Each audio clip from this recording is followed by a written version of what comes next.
I'm back. Jaja jaja jaja yaka. Cheer one, cheer one, cheer one, cheer one, cheer one.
I almost accidentally, when I was switching things, I was trying to start the music, and then I just about hit the end stream button, and so you would have been sent straight from the stream starting soon thing to like stream ending, and then the stream would be over. Stream over, bye, thanks for showing up. Welcome everybody, welcome back. How's everybody's doing? Welcome back to the Clam Club. And Harry O'Brien, thank you for the 100 bits. I appreciate that. Thank you so much. Noodles will eat tonight. Thank you. I should put a little thing that's like a bits goal every stream, and it's like until the bit jar is filled up, Noodles doesn't get to eat. Like Noodles eats after you guys fill up the bits jar. Maybe that's too I don't know. Anyway, dinner's done. What's for dinner? But yeah, welcome back. I hope everybody's having a good week. It's been already a long one for me. We just got the keys for our new house today. It is already exhausting. We are just starting to move. We went there and started measuring everything. I started measuring all of the like the space for the new office and everything like that, and starting to plan like where I'm gonna put stuff. Adding a little nook in the Clam Club where I keep my almonds. Gonna call it the Nut Shack. The Nut Shack. Oh. Where would Noodles be in the Clam Club? Probably up in one of the trees, to be honest. Everyone's streaming today? I mean, you know, everybody's streaming pretty much every day. Am I taking any time off work to move? No. I'm not taking off any time from work until MFF, actually. So I'm basically having to weave work and this at the same time. So there are days where I'm going to just have to work from home, basically, which means I just have to like have my laptop and sit there because like I have to wait for like the cable or the internet to be installed and like that, which is going to be fun and exciting. But yeah, there are days where I'm just basically like going and working, and then I'll have to like go home, and then I have to go back to work and do all that kind of stuff. But yeah, moving is exhausting. Adding a little nook into the Clam Club where you keep your almonds. Why almonds, Noodles? Is Noodles is here, right? I think Noodles is here. But yeah, it's been a busy week. Other week. Okay, it's this one. Right. I always forget which side it is or whether it's flipped or not or whatever. You had pizza and got over depression? Ooh, dude, if pizza's all it takes to get over depression, then you're doing pretty well. Yeah, over there. Okay. Hi, Noodles. Let me come over here and pet Noodles. Noodles deserves pets. I was thinking about merch because I was on Corgi's stream, and Corgi has this Ew, don't touch me. Oh. What do you mean? Why don't touch you? You think I'm dirty or something? What the heck? Pizza's good start. I was watching Corgi's stream, and they have like this other character named Sylvester, which I'm not going to get into about what Sylvester is or who that is. You can look that up for yourself. Simon Husky, welcome to the Clam Club. Thanks for coming on by. Welcome. But basically, they have a lot of merch that's sort of based around their like sort of alternate character. And so I had this thought of like, well, I could do the same thing. I could like, I had the greatest idea for a shirt ever, which would be basically like, it would be like, you know how Noodles has like a little bow tie? It would be like, imagine if it was just like a possum like a gray, like his fur, right? His primary fur, and then just like the outline of his chest, like it's like a paw, and then a little Noodles bow tie right here. You know what I mean? So you got a little like noodle bow tie here, and then like the possum pattern all the way along. And I'm like, oh my god, what a great idea for a shirt or like a hoodie or whatever. I think that would be so cute. Right, Jim, right away. Yeah, Corgi's good. Corgi's good. Corgi's nice. So I thought that would be a cool merch idea for like a shirt or whatever. It'd be like a possum with a little bow tie. I don't know. I think it would be cute. Haha, mind if I drop by with a ton of pool toys. Well, yeah, we could use some more pool toys here. There's only a couple in the pool, so there's plenty of room for your pool toys. Noodles, don't worry. But yeah, I think it would be a cool idea for merch, because people have always asked for merch and stuff like that, and I do have ideas for like lanyards and wristbands and stuff like that. And of course, there's the stickers that I'm giving away, but I don't really sell the stickers. So if I had anything to sell, I've been trying to think of like what would I sell if there was something that I sold, right? By the way, is the music volume okay? I adjusted it a little. But I'm running different settings these days, so I don't know if maybe I'm too loud or if the music is too quiet or whatever. Yeah, thanks for coming by, Simon. I really appreciate the follow. Welcome on in and welcome to the community. Welcome on in. But yeah, it sounds good? Okay, good. Every time I play or switch any equipment, it's an adventure to figure out what I'm doing. So yeah, just scream all the time to be safe. I mean, I would rather not if I didn't have to. Hang on, is my microphone pointed the right way? I don't believe it is. All right, there we go. That should be better. Hopefully it just sounds okay. I spent about like 5 seconds setting up for stream today, if I'm being totally honest. I basically spent 6 hours this morning setting up and getting ready for 4 or 5 hours, like doing the move. Then I got a haircut. Then I went to work. Then I came home. And then I set up for stream and started stream. Well, I came home, I played like 40 minutes of Beat Saber, and then I streamed. So I spent like no time setting up for stream. I probably could have spent all that time instead of playing Beat Saber, like setting up for stream, but instead I didn't. But yeah, the moving thing has been it's a lot. I don't know. We had this weird situation where like basically in our case, we applied to rent the place, but then I guess they didn't tell us this, but like after they gave us the application, they're like, okay, we've approved your application. Now you have 15 days to move in. And we were like, well, that's not really what we want. We want to move in like at the end of our lease. And the end of our lease is like at the end of November, like near the end of November. And so we were hoping to like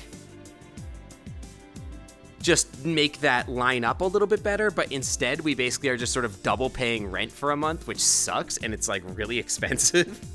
Lazy Wolf, welcome in, welcome, hi, welcome to the stream. So it ends up being a little bit of a pain, and instead of like having all of our stuff already shifted over, we're sort of just moving all of our stuff a little bit at a time without like hiring movers, and then we got movers to actually like move all our furniture and stuff over. Instead of like everything all at once, which kind of is nice in one way because like I don't have to do all the packing all at once, but it's also kind of crappy in another way because like I have to like pack and move for like a month. It's not just over. I have to like actively sit and do it for like a month. You know what I mean? I mean, I guess I could just do it all at once, but then it would be like, I guess what's the point of all the money we spent, I guess, you know?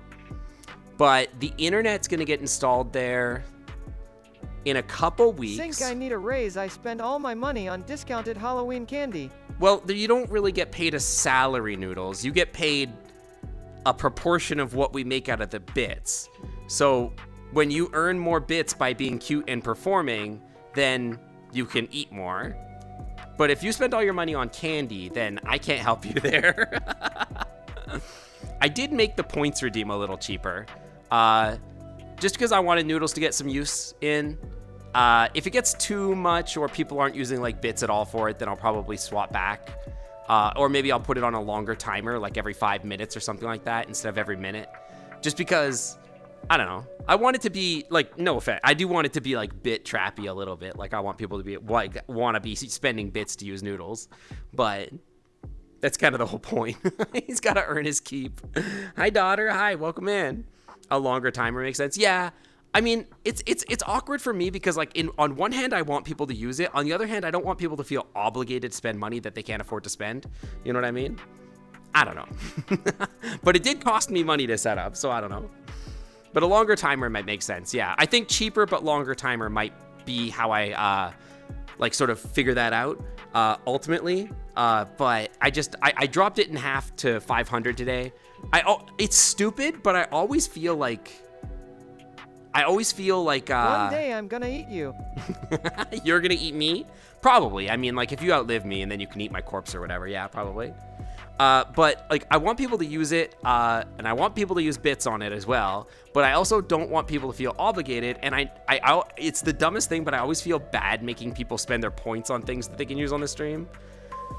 Because like I think I made my keep already with how generous people are, you dumb fool. It's possible you probably already did. You might have paid for yourself already. I'm not sure. I would have to think about like how much bits I've earned in the last month or whatever since I implemented you, because I can't remember how much I paid for the art, to be honest. It depends.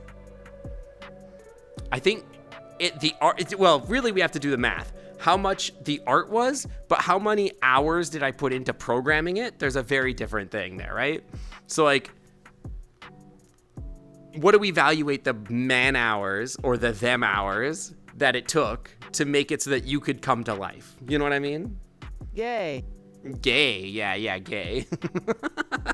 Am I paying Amazon for the voice stuff? I'm paying Google technically, but every voice redeem is like a fraction of a penny. It's like a 1/16 or like it's like a 1/10 of a cent or something like that per transaction. So it's like meaningless almost.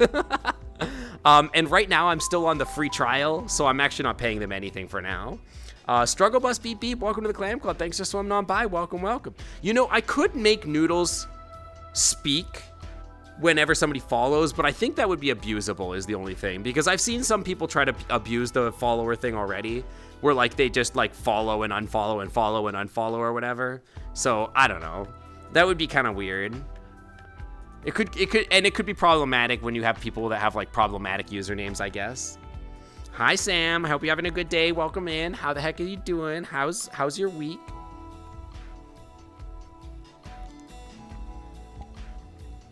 Lock gestures. Are my gestures on? Stop They are censoring me. I'm not censoring. I was wondering why I looked a little bit surprised today. It's because my gestures are on. I didn't realize today. To just now. Stop censoring you. I'm not. You're literally uncensored. It's actually a problem, to be honest. You like dragons? Hey, surprise, me too. It's actually a problem. I need to put a censor on you, actually. How was Halloween? I didn't really do anything for Halloween. I wonder what you guys did for Halloween. I did go to a party on Saturday with Ty. Ty was dressed up as Bandit from Bluey, which was cute. They had like the Bluey t-shirt on and little ears. It was cute. But we just hung out. We had some drinks, and then I came home. For the most part this weekend, I've been packing for my move. And I am glad to have started. The anxiety of like starting the move has finally gone away, but now the anxiety of having to finish the move is starting. Plus I have this weekend where I'm traveling, so I'm like, So I don't know. Halloween was all right. I don't do trick-or-treaters. I don't know that we're gonna have trick-or-treaters where we are in the new place either. We're just in an apartment building right now, so it's like, I don't know.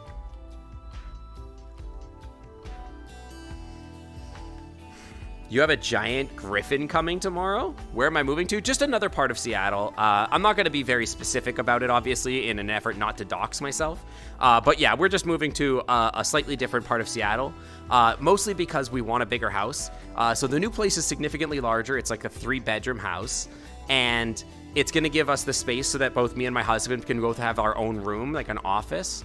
So I'll have my own streaming room, which is awesome because that'll give me like a private space to stream in, so I'm not bothering my husband all the time. And then they'll have their own rooms that they can work from home and everything like that, which is nice. You got literally 0 kids. You know, I've heard that from a few people where like it seems like Halloween is basically like dead. You know what I mean?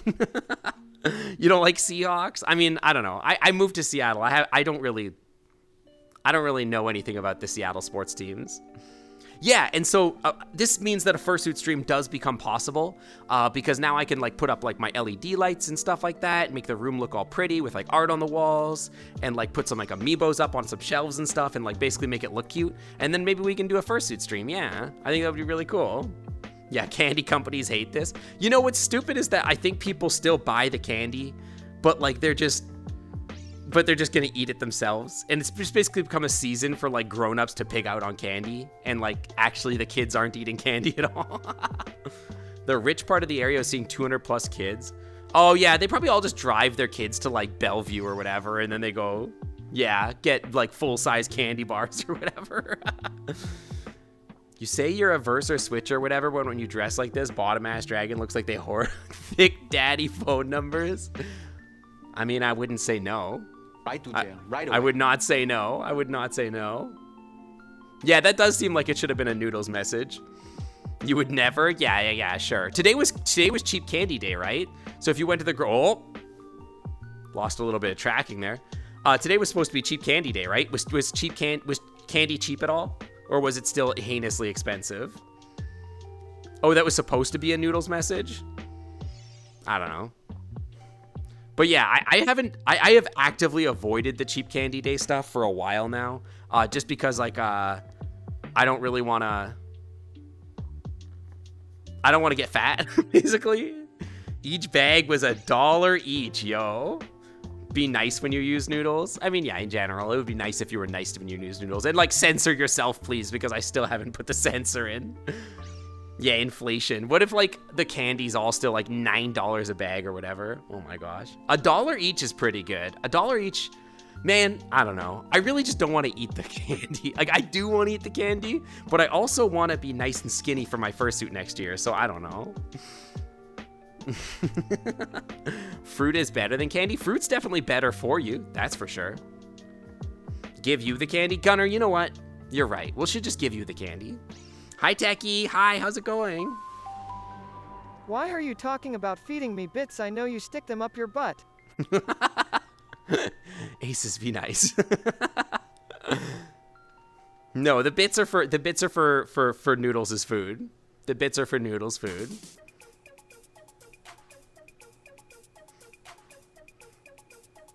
You doing good? I am doing about as well as I think you could expect me to be right now. I'm doing my best. It's been busy and things are expensive and it's stressing me out, but you know, whatever. I'm doing what I can. Yeah. Sync. Oh, Addo. _otter just rated with 1 viewers. Thank you for the raid. Welcome raiders. on in. Beans up for the raiders. Welcome on in, raiders. Hello. Thank you for sharing your community with mine. Welcome on in. I'll give me the pep talks about how stressful moving was. I mean, like, I've moved before. I haven't talked about this. This is the first time that I've moved where we're not moving because of necessity. Like, every time that we've ever moved before, basically, has been because it's like, oh yeah, you got a job in Seattle, you have to move. Or you graduated college, it's time to move and go somewhere else. So this is the first time that I've ever moved where I'm like, oh, I guess I have to go, or I can go, we can choose to, but like, it's not like I'm being forced to, do you know what I mean? So it's weird. Sync moved because they hate me and wanted to make some distance. No, I moved from Toronto, and by the way, this, to be specific, this is not about Noodles. Well, it could be about Noodles. Yeah, I need to move away from Noodles. Noodles moved in, and I'm like, frick this, I'm out of here. Hi, Clee. Hi, how's it going? Stop being precious. That's something I can't control. I can't do anything about that. Maybe Noodles is the one that needs space. Yeah, Noodles, that's the thing. We had to get it. Well, as you can see, I got a son. And so, you know, I have to move and get a bedroom for Noodles. So all of this extra space that we're getting, these extra bedrooms, this is part of Noodles' demand. This is why Noodles has to earn more money, because we're paying so much more in rent just so that Noodles can have a bedroom. You know what I mean? So Noodles better start earning his keep.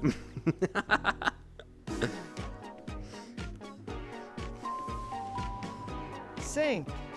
Atto_otter just I think that's an rated with 1 accidental viewers. double raid. Pause up for our raiders. I think I've seen this happen before where it just accidentally double raids, like it like cancels out or whatever. But Addo, I hope you're doing good. Noodle's mom moved into a grave, moved in and gave birth to a dozen noodles. I escaped with one baby. Noodles their mom moved into like my garage and then just gave birth to like 100 noodles, and I just like, I'm gonna take one of these. This one, you're coming home with me. Are my eyes being tracked? No, they are. I'm not your son. My gender is a middle finger pointed up. That's actually literally true. That's actually true. No, you are not my son, but it is just a joke, Noodles. Relax, okay? Just relax. Yeah, Addo, it's okay. You're good. I assumed that what happened is that you rated and then the software bugged and it double rated, basically. I've seen Twitch do that before, so as long as it's not intentional, you're totally good. But yeah.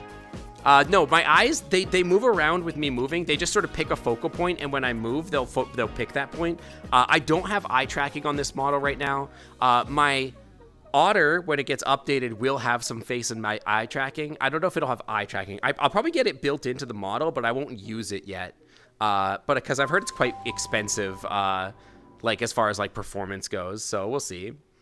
Your points aren't going down like at all. I mean, you have like Aces. I'm assuming you have like in the range of 150 to 200,000 points. Cool guy, welcome to the Clan Club. Thanks for swinging on by. Welcome, welcome. Noodles is my hostage? Noodles is not my hostage. Yeah, we can't eat nuts in November, sadly. For some reason, nuts are illegal in November. The Otter model will have enhanced Wi-Fi siphoning. It's been at 1.2K this whole time. I thought you would have had more points, but I guess you've spent them all. Red Lynx, hi, welcome in, welcome. You got your Antler Northwest con badge? Oh, what's it gonna look like? Pecky's at 400K. I should do like what Corgi does and have a million clam club where there's like the million clams members and all the people that have a million clams get to go up on like a fancy wall or something like that. Sink and Tigray were in the closet making babies, and I saw one of the babies and the baby looked at me. What? What? Excuse me? That's false and accusatory. How dare you? Yeah, I'm Noodles as hostage. Don't be ridiculous. If I like listen, I'm not the one that's like being assaulted by this little gremlin over here. I'm the one being assaulted by the little gremlin, not the other way around. I never insult Noodles. All I do is like try to earn money to feed him, and then he complains about how I never feed him to you guys, even though I literally feed him. How do you think he got so fat? Your Crow, welcome to the Clam Club. Thanks for swinging on by. Welcome, welcome. How's it going? And thank you for the follow. Welcome to the Clam Club. Thank you for swinging on by. Welcome, welcome. Your new headcanon is that Noodles is Ralph Wiggum's persona. He doesn't really sound like that, though. He doesn't sound like Ralph. He is, like, big, dumb energy, though. Even though he has a PhD in astrophysics. It doesn't decrease when you use text-to-speech. But it's 500 points for text-to-speech, right? Like, I'm not crazy? It should be 500 points for text-to-speech. Yeah, it is. So, I don't know. Maybe you're getting free redemptions. He sounds more like Michael Cera. He has a little bit of that vibe to it. I tried to make his voice like sound really really scratchy. I pitched it up until it started cracking, and then like there were like the more advanced AI voices that like get like they didn't do that crackiness to it. And I actually chose not to get the nicer voices because I liked this one and how it like kind of like cracks when he like gets like when he talks or whatever. It's really good.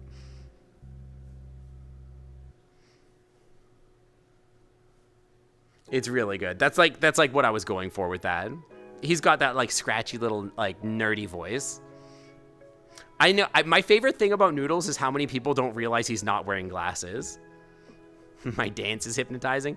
I kind of like whenever I'm streaming VR chat, I kind of always do this. I kind of just wiggle. Mostly it's just like it's this, right? I want my tail to wiggle. I'm just going for this.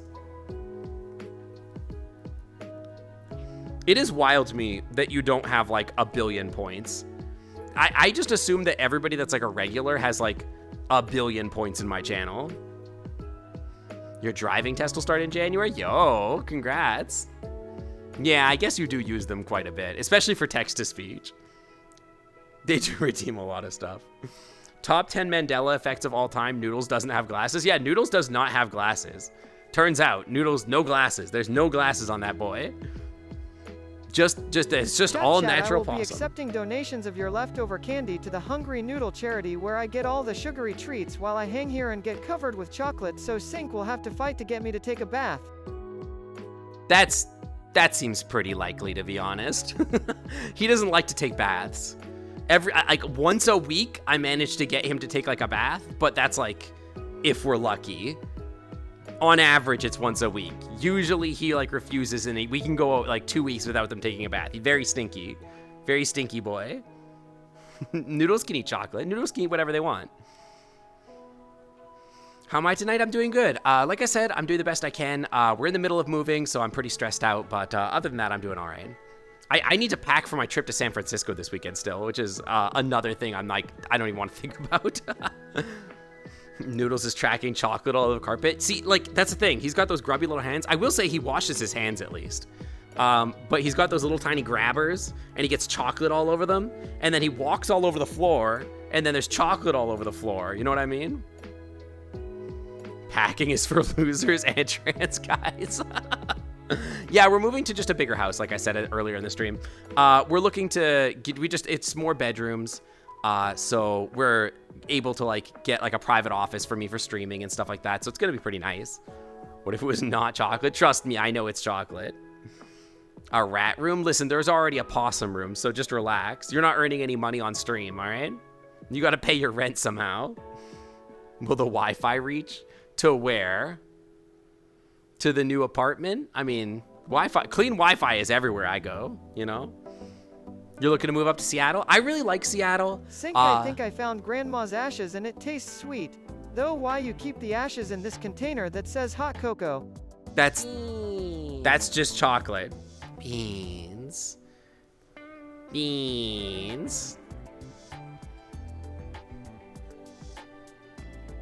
Why is that showing up? I don't know, whatever. Yeah, that's just hot chocolate. That's not Grandma's ashes. I don't actually know where Grandma is. Grandma's in Canada somewhere.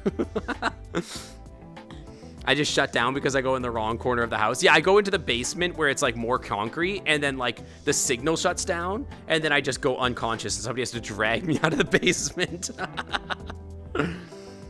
But yeah, I am excited for the move. I'm really looking forward to having like my own private office where I can stream from, and I'm not impeding my husband. Like, I'm not in the living room making it so they can't use the TV and stuff. So like for all those reasons, I'm very excited, but the process of doing it sucks a lot. So Grandma's ashes does sound a little bit like a line of perfume, to be honest. My grandma's let's put it this way. My grandma's doing about as well as she can, you know, from 6 feet under the ground. But she has not been around for a while. They're down to 289. It's weird because you had 1.2 at the start of the stream and you used it more than twice. I mean, maybe Daddy Bezos was giving you a break on it today. Just cheap perfume that someone smoked into. Like, it's like a normal perfume, but like they smoked it with Grandma's cigarettes. But don't worry about it. Like, she's not been around for a while. I didn't really know her that well. Like, I'm not traumatized about it or whatever. You have a lot of friends up in Seattle? I moved here because I moved here because my husband got a job, and then I ended up getting a job here as well. So we're doing pretty well here now. But at the time, I moved to Seattle just because I was following my husband, and I wasn't even sure that I was going to be able to work. That's part of the reason why I started streaming, was because I wasn't sure that like I was always going to have the ability to work. And so I was like, well, I might as well have something to do if I can't work. So yeah. Need to find a house to buy. So the reason we're renting is because we're not ready to buy yet. Salsa dancing, your grandma could always be with you if you put her ashes in an empty maraca. That's true.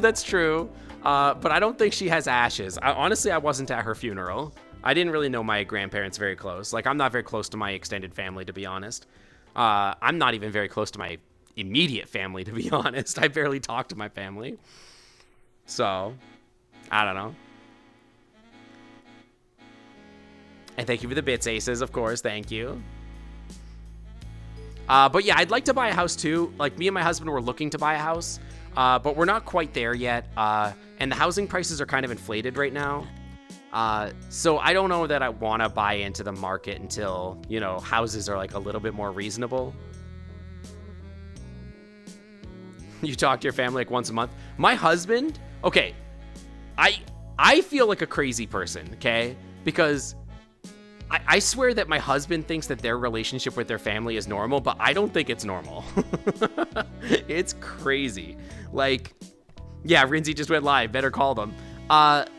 Because I swear to God, okay, I talk to my parents like once in a while. Like, and by once in a while, I mean like I don't call them. We text each other. I text my mom and I text my brother. I do not talk to my stepdad because I do not like that guy. And then my other brother hates me for some reason, so he just doesn't talk to me. So I only really talk to my one brother and then the other, and my mom. So those two people. Apparently this is my closed eye face. Anyway, and we only text each other. And I think that this is maybe not normal, but like pretty normal. Like, I think for a millennial, that is like probably the average experience. That like we don't really call each other a lot. We call each other when we need something or it's a special occasion or something like that. Like their birthday or something like that, right? Like maybe we'll give a call. That I think is the normal experience, right? Do you think there's any furry that you think split a room at A&W? Is there any furry you think would split a room at A&W? I don't know. The people that I'm rooming with are just like my direct friends. So well, actually, I think I'm only rooming with my husband, to be honest. But my husband, for their communication with their family, they literally call each other like 5 times a week. Like if they do not speak with each other for 7 days, there's like a crisis. Like his parents are like frantically texting them, being like, "You have to call your mother," and then like he'll be like, "Oh, why did somebody die?" And then his dad will be like, "No, you just have to call your mother." And I'm like, "What?" I'm like, "What? Why? But why though?" So they talk to each other like 3-4 times a week minimum on the phone. It's crazy. What if we split a room at A&W instead? What if we split a room at A&W and we got Papa Burgers together and then we split a root beer float, but we used 1 straw? What if we used only 1 straw? You know? You could go to A&W, but you're trying for further confusion. Yeah, I'm doing A&W for sure.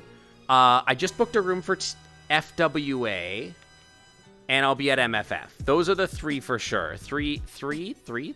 My hands don't want to work. 3. Next year, I mean, I'm doing MFF this year. Next year, I probably won't do MFF. But yeah.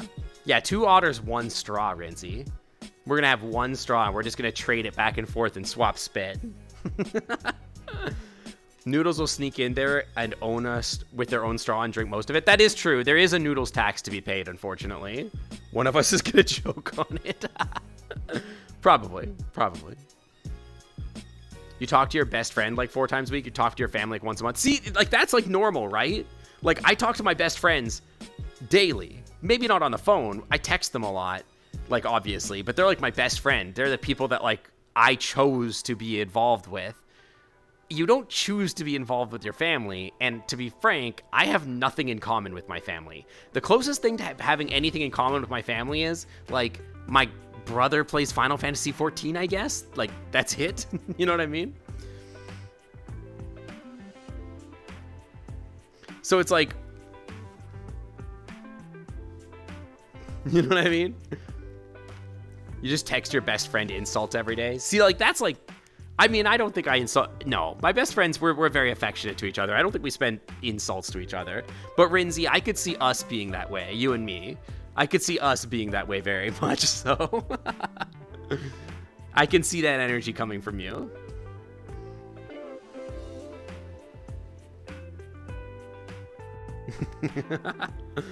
Fancy hot pink kangaroo. That's literally just Kelif. That's literally just Kelif, but that is that's a great persona. Fancy hot pink kangaroo. Pretty good. But yeah, I don't think that's a normal relationship with your family. It's like, I don't know. I don't think I could handle spending that much time around my parents. Like, I spent that much time around my parents when I was a kid. I don't need that in my life anymore, you know? Kelif, but only if somebody color shifted them. Aren't they, like, red? Or, like, something?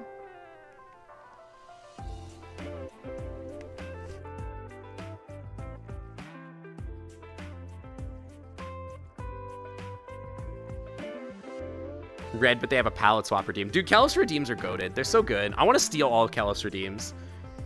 Do you think they'd be mad if I stole all their redeems and just did them on my own stream?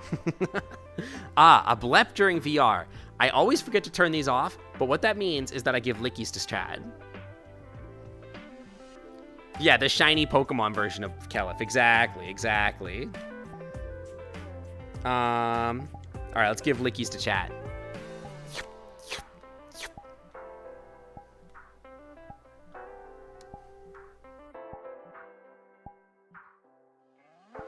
There you go. There's your lickies.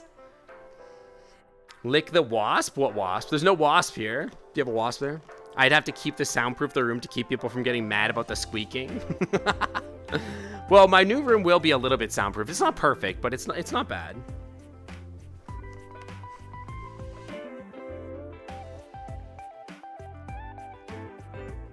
You thought Dragon got eyelashes? I don't have eyelashes. I just have like the blacks around my eyes like this. See?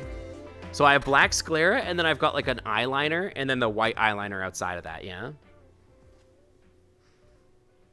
You're weak to Lick's water type for Pokemon?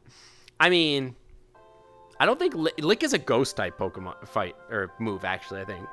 Can I close my eyes? Yeah. See? So I've got, like, it's like an eyeliner. It's not actually, like, eyelashes.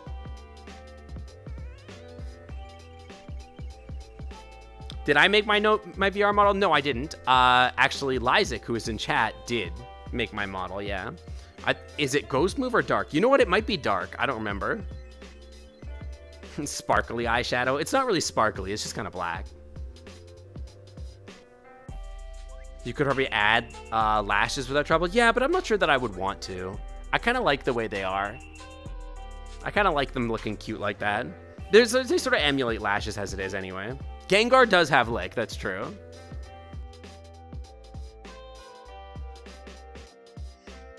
You want to be a worm? Why would you want to be a worm? Lick is a furry type move. What if there was a furry type in Pokemon? What if in Pokemon there was like literally a type of Pokemon that was like a furry type and every one was just furry bait? So like Lucario was just furry / steel or something, or furry fighting. You know? That would be unhinged. That would be very weird. Game Freak just gives up and recategorizes all the furry bait and deals with... Exactly. That's what I'm saying. Like, they just give up and they're like, you know what? We understand that this is furry bait. This thing that we've created, we know you're horny for it. So whatever. We're just going to make it a furry type. Do you think that every single generation, there's like a meeting at Game Freak and they're like, all right, so here's the thing. What has the generation got? Weird Pokemon. Got it.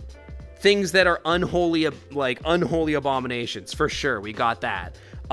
You know, something a little bit horny for the normies. Got it. Okay, but what are we missing? And somebody stands up, they're like, sir, we haven't added anything for the furries to be horny about. And then they're like, oh crap, you're right. What can we do? And then they come up with something, like every time. Because it seems like every generation there's at least one, you know what I mean? A Pokemon art streamer you follow has done a furry type, and basically the result was either all of them are furry or none of them are, so it's just the fan art type. That's, yeah. Anyone over 15 that plays Pokemon is either a furry or going to be one when they grow up. I don't know. I've known people that do play Pokemon that aren't furry, but they're probably like weebs also. So there's probably a part of that. Maybe closet furries, yeah. There's a book in the Pokemon Diamond and Pearl games that says people used to marry Pokemon. I think I remember that.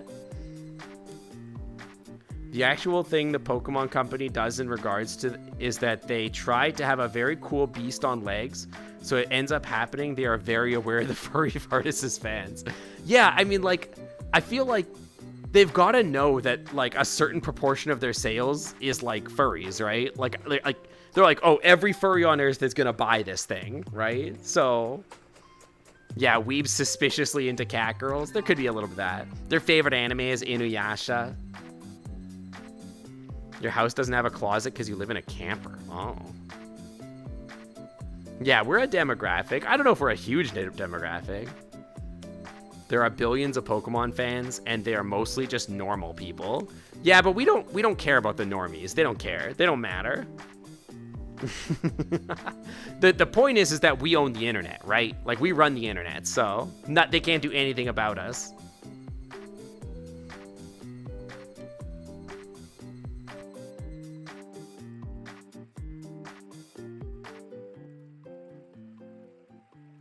Terrifying demographic.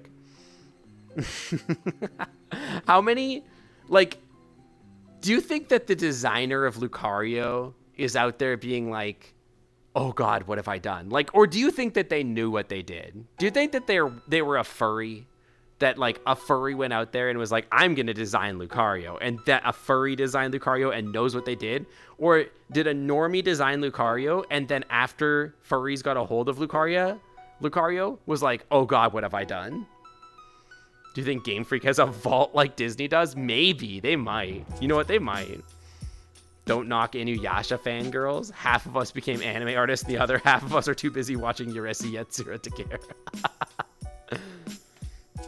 Lucario is like a Ken Sugimori-san design. He knows, but he thinks it's awesome. Okay, as long as he's cool with it. Because then it's like a Joaquin Phoenix. Not Joaquin Phoenix. Who's the guy that's on Twitter and he worked on Zootopia and he like loves furries? I can't remember his name. Isn't his name Joaquin? I can't remember his full name though. Yeah, they just keep all the not safe for work fan art that artists draw, and it's like, well, I guess we own this. But actually, I think the Disney vault is specifically because like their internal artists will draw something and then they have to vault it or something like that.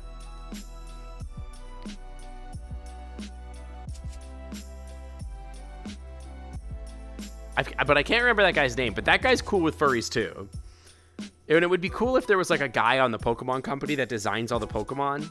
I guess it's not Game Freak that designs the Pokemon. Do you think the Pokemon company or Game Freak designs the Pokemon? You know what I mean? Like, there's two companies, and I know Game Freak just sort of makes the game, but like, does the Pokemon company just sort of give them the list of Pokemon? They're like, hey, here's the Pokemon that there's gonna be this generation. Game Freak, but they have a pretty small team. But like, I don't think that they make the one. Both do. Game Freak does some, and then they contract all the others all the time. Like, yeah, the Pokemon company's a licensing org, but do they have final say to say, like, you know what? No, that one, no, that's not a Pokemon. You know what I mean? Like, do you think that, like, Game Freak comes up with the Pokemon? Also, beans. Beans. Do you think, like, Game Freak, like, comes up with a list of Pokemon, and they're like, here's what our ideas are, and then the Pokemon company, like, goes through the list and goes like, no, no, no, no, no. You can't answer that for real because of NDAs. It's like, I wonder, you know what I mean? Like, too boring, too horny, too Digimon, too, like, whatever. Too much of a, like, this is, actually, no, clearly they don't do that one. I was about to be like, too much, this is just a dude. But, like, clearly they love making Pokemon that are literally just a dude, because they do that all the time. The anime comes up with their ideas, then Game Freak comes up with theirs, and it's a Ouroboros of bureaucracy. You know, that does sound like how the way companies work. Hi, Maze. Hi, how's it going? Welcome in. Yeah, TPC's probably gonna have the Pokemon, like, the approval. And then I'm sure that, like, they take the Pokemon that they design, and then they shunt them into, like, the cartoon or whatever, and yeah. You're being abused by a cat? Your roommate's cat runs up, slaps your head, and didn't do anything? I mean, that's just cats, man. Cats are just assholes. Kind of like how Nintendo of America does its own marketing separate from Nintendo of Japan, leading to memes. Ah.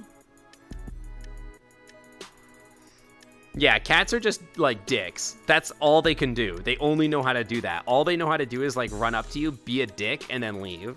And then every once in a while, they'll be like, look how cute I am. And they'll roll around on their back. And then you'll be like, oh, that's so cute. I'm going to pet you. And then they're like, absolutely not.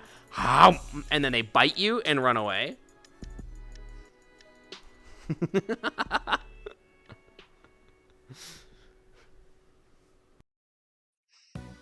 You just get like, you can't get away with it. They're always just being big dicks to everybody.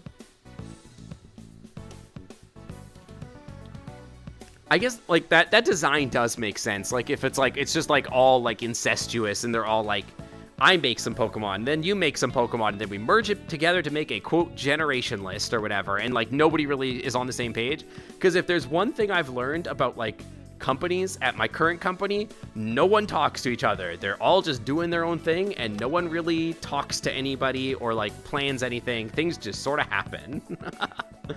In that case, I should bite Whiskey and run. Whiskey, I don't know where Whiskey's at. And I don't think that Whiskey would let me come bite them.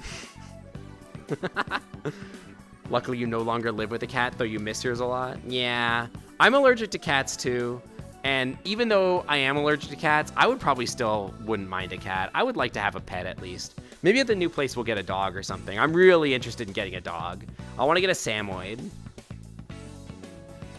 Otter bites are fine. It's like a werewolf. If you get bit by an otter, that's how more otters are produced. What song is this? Deep in the Dungeon. Yeah, give me Kirby's Dream Land. The Pokemon Company does not employ PhD Pokemon researchers to object to designs. Object to designs. Oh, object to designs. Oh, okay. That makes sense. Yeah, you turn into a weird otter. Yeah, exactly, Sabila, exactly. I know how it is. And I'm best friends with a cat, and my husband is a cat. I'm an expert, basically. The number of times that my husband just would come up to me in the middle of a stream and just like assault me. You're gonna get an elderly chihuahua that bites your fingers and you will love them. I mean, that's essentially you, Noodles. I already have you. You're like the size of a chihuahua, and you have sharp teeth and bite me all the time and tell me that I don't feed you enough. And then I feed you, and then you run into the corner, and I don't see you for another 4 hours. So, like, that's pretty normal. Yeah, you get a really strong urge to buy the otter model and then paint it as, like, a custom model. I'm just begging for that to happen by mentioning it. Yep. Yep. Pretty much. I will not be surprised if that happens during this stream at some point. It probably will, to be honest.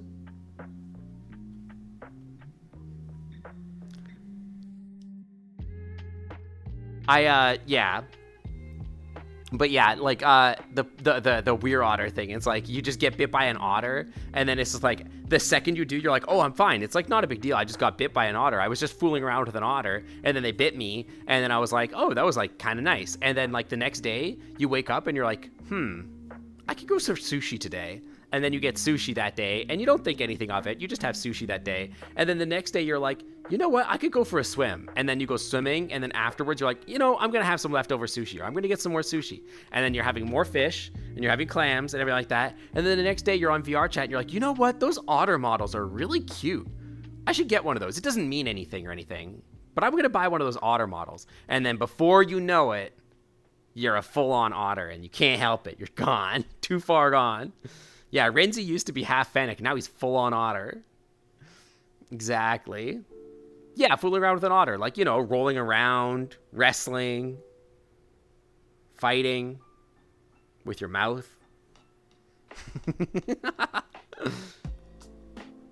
You want to know how my hair modeling bounce effect got done? This?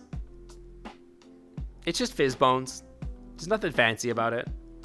I think this is actually the default.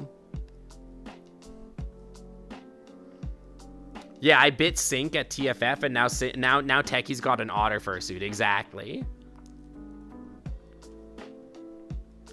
Otterness is transmitted by sushi. That is one vector. That is one vector, yeah. When you floated in a pool with some friends eating clams, you got infected with otterness? Yep. Unfortunately, that's how it happens. You never know. I mean, speaking of science fiction, this is the thing. The otter transformation virus, it's ubiquitous. It's kind of just everywhere. And it's a lot like carcinification, in which everything becomes crabs, because everything evolves slowly into crabs. But instead, we're just slowly trying to take over the world because we invented this virus in like roughly 1982. And then we started releasing it. And slowly over time, everybody is becoming an otter.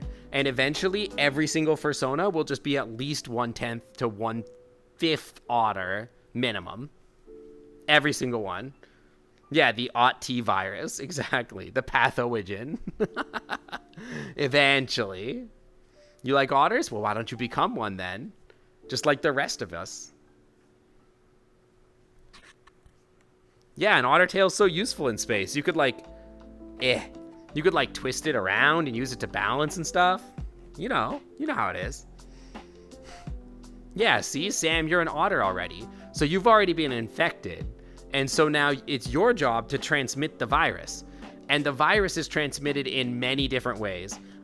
So unlike, like, say, for example, like the flu or a cold, those are transmitted as like airborne viruses. The OT virus is actually airborne and by touch and by proximity and biting. And if you cuddle an otter, if you like get bit by an otter, if you like, anything with an otter, basically anything. Or even be around one. Kaitos might be immune. No, they've had some otter in them for sure.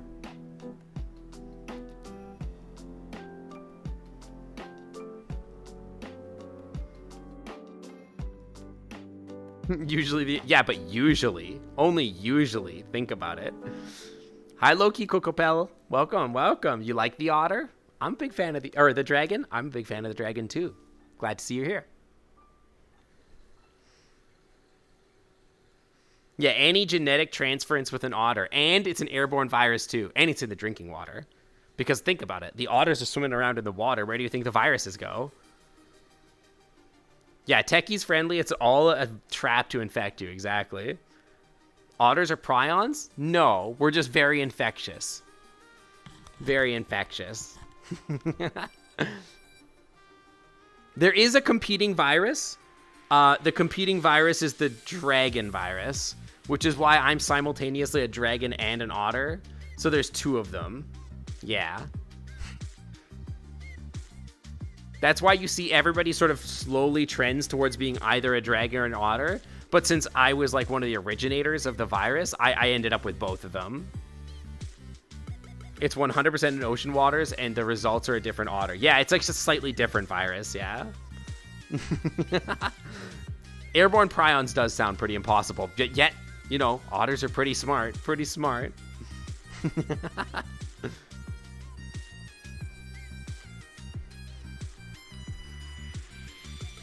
Oh! I just grabbed my chat and yeeted it across the freaking stream. Oh my god. Chat, go back to where you belong. I was like vibing, and then my chat just like went crazy. There you go. Go back where you belong. I was like doing this, and I grabbed chat and just started yeeting it around the screen. Oops. Hang on. Let me maybe I can lock it. Yeah. Block cursor input. Maybe that'll help. That might help. Maybe I won't be able to like grab it as much. Yeah. Nope, still works. I don't know. Whatever.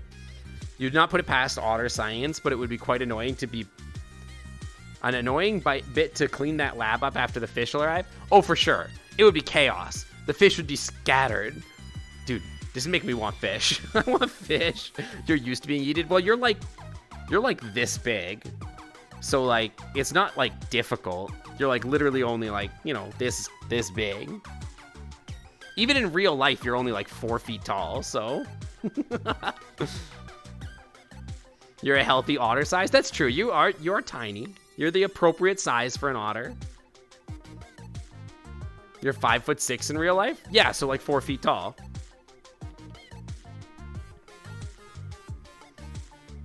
You think after Subnautica, chat is way too used to being yeeted regardless of size? And Vord. For sure getting Vord too. That chat has been misabused for a while. What is feet in real units again? 30 centimeters per foot. So 3 meters, 1 meter is 3 feet-ish. If an otter sees something it wants and you have it, the otter will steal it from you. They're troll kings. Well, that's because it's ours. Everything that you own ultimately is and should belong to an otter or a dragon. Dragons do deserve your shinies. It is your moral obligation to give otters all of your fish, and dragons get all of your shinies. That's just life. That's just the way it works. That's true. And if you don't give it, the squeaking will not stop. They will scream at you. So true. Otters are small and adorable. We try. It is a secret ruse just to sort of make you give us all your fish. But, you know. Yeah, they'll take anything. They'll take anything from you.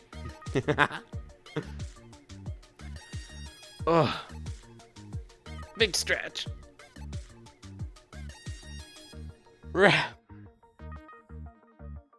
Absolutely. Like I said, it all belongs to otters anyway, or dragons, so you might as well just give it up. You know what I mean? All your possessions are only temporarily yours, and really, you're just holding on to them until one of us comes and takes it away. Exactly. We have an instinctual attraction to shinies because it's our belongings. That all belongs to us. It's the same thing as like the fish already belong to the otters, so you should just give them all your fish. You know? You get it. You're getting it now. You're starting to get it. You're starting to understand.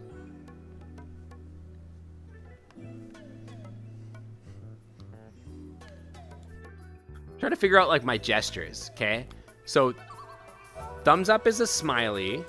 Thumbs down is just neutral. This is surprised. This gives me like a horny look, which is pretty good. I have to say, I do like it. This is like... Is that all of them? Guys, this is not a text-to-speech. I'm a real possum that Sink kidnapped and keeps in his basement. Help me, please. The address is no, oh God, help me. God, you're always trying to get me in trouble. You're always trying to pretend like there's like some secret going on here. Like there's nothing going on. There's absolutely nothing going on. There are many kinds of dragons. Some want shiny, some want books, some will eat your Wi-Fis. I like all those things, actually. I want all those things.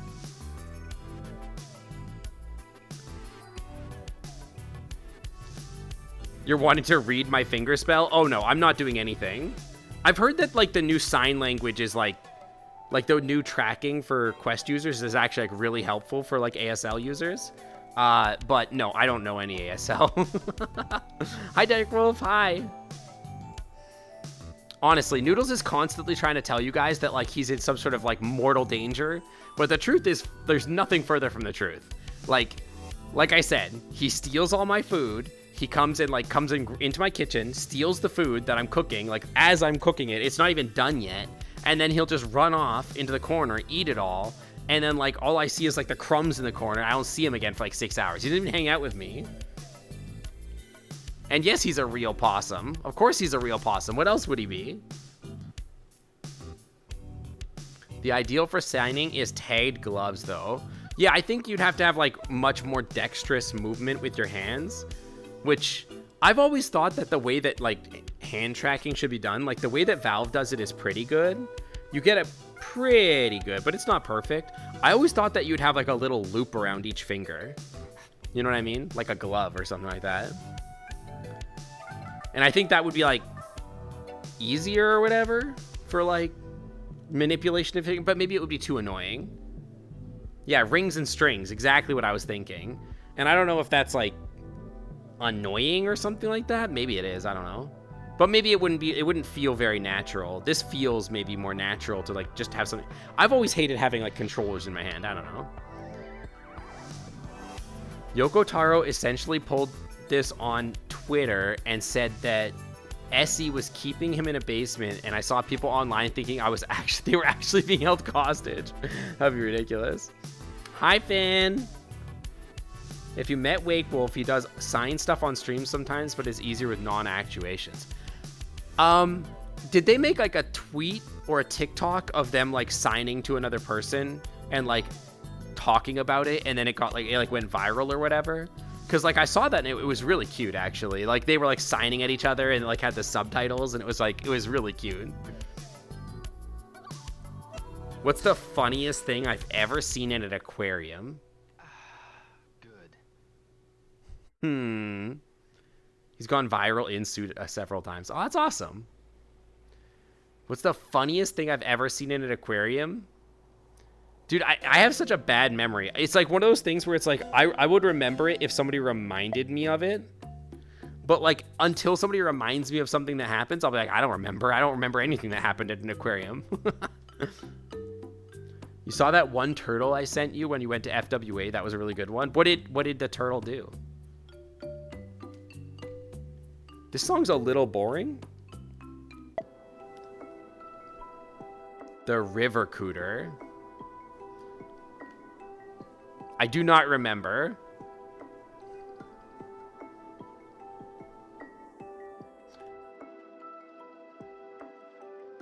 I'm trying to think of like anything that like an otter. So the problem is that every time I go to the aquarium and I'm going to see the otters, the problem is that the otters are always asleep because I always roll up to the otters around noon. They feed the otters at noon, and then the otters just sleep from like noon till 5. So if you ever want to see the otters, they're only awake like in the morning or something like that. It's annoying. That's the only animal I even want to see. I'm like, come on, stop feeding them so that I can see them doing cool stuff. Frick you, you're gonna sleep forever. It is like the ideal lifestyle, but I always want to see them doing like the slides. I always like seeing the otters when they're like doing the thing where they'll climb up on the slide and then slide down or whatever. Those are always so cute. Wake up long enough to eat salmon and go back to bed. I mean, that is what I want. That is like the ideal life. Like that is like all I want from life, is just to wake up, have somebody feed me giant slabs of raw salmon, and then like I go back to sleep. That is great. That would be perfect. That would be the perfect day. Go to Monterey Bay. Those sea otters are awake. Yeah, well, the sea otters are always awake. I always see the sea otters because they're always swimming around in circles. I have actually been to Monterey Bay. I've been to the Monterey Bay Aquarium. So that much I have seen. Those otters are very, very good. Very cute. You went with a friend to the Vancouver Aquarium because he wanted to see the beluga whales, but when we got there, they were like, oh, they died. Oh, no. Oops. River otters are the ones that are cuter. Yeah, I mean, sea otters are good, but river otters, they're so cute. They're the best ones. SeaWorld had an otter dressed up as a pirate, and it was cute. That does sound pretty cute. Did they have that for Halloween? Hang on, I'm gonna grab my water. Water?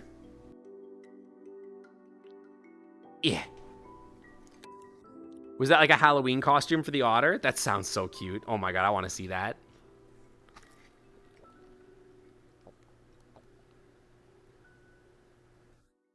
Giant river otters are terrifying. Especially Pierre. Pierfano, or however you say his name. I'm never quite sure. That guy's cute. But real life river otters, the giant ones, those are scary, yeah. The first time you tuned into my stream, you thought I was a sea otter? I never really defined whether Sync was like a sea otter or whatever, to be honest. But eventually I think I just sort of like landed on regular river otter, like North American river otter or whatever. But like they're an android, so really they don't have a species, technically. It's another weird song. There you go. Gerudo Valley is pretty great. The last time you went to the OKC Zoo, the otters weren't in the exhibit at the time. They wouldn't return until after you left. This literally happens to me every single time, dude. I'm a Latrans or Lutra? I don't know. I don't even know what that means, to be honest. Me, a biologist, don't even know. Like I said, I'm an android, so technically I'm whatever you want me to be. So I don't know. Yeah, I don't have to choose a species. I'm just whatever I appear to be.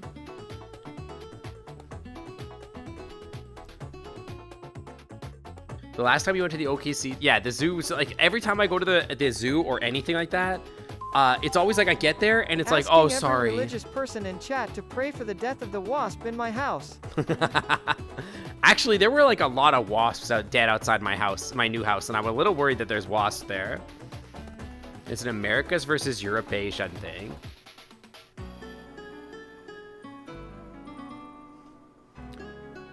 Is there an Easter egg if you tap your version number in the settings enough?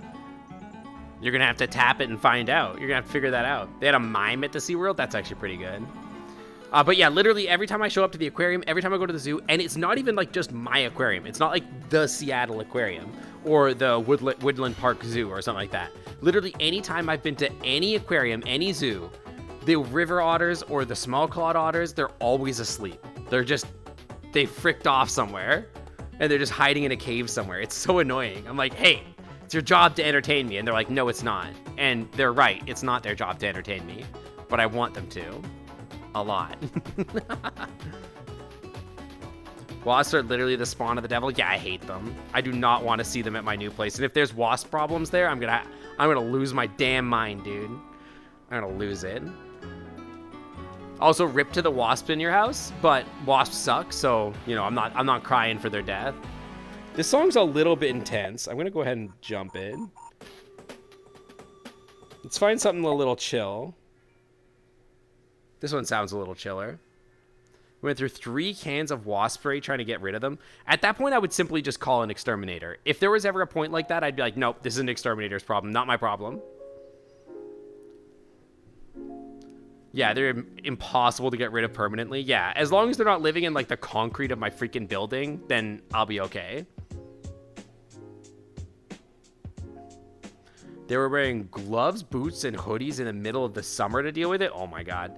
I would literally break my lease if that happened. Like if I moved in and like we had a permanent wasp problem, I'd be like, nope, I'm gone. Not worth it. You didn't disclose this in the lease. I am gone. You will exterminate these. You will deal with it, or I am not dealing with this. I will leave.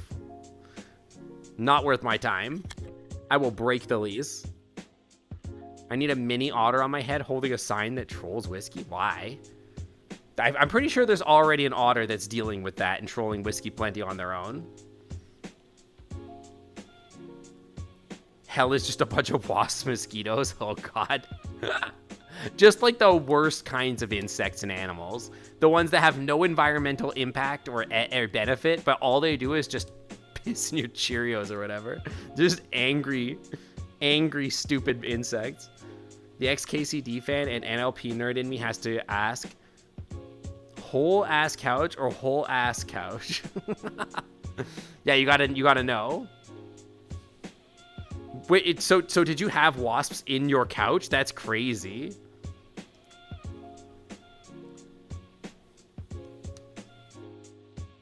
I don't think I could deal with that. I would simply burn the house down. I'd be like, nah, I'm not gonna live here anymore. There's always wasps attracted to the rear patio lights in your mom's house, and they hover around them in the summer. It's just a glass ceiling. That is annoying. Usually they're attracted to like sugars and stuff like that, not lights. So it was on your balcony. Oh, I mean, if it's out on your balcony, that would make a lot of sense. But if it's not on your balcony, like if it was indoors, oh, forget it. I would just get rid of it. Like I said, burn it down. Burn the whole house down. It's not worth it. Get rid of it. Get rid of all of it.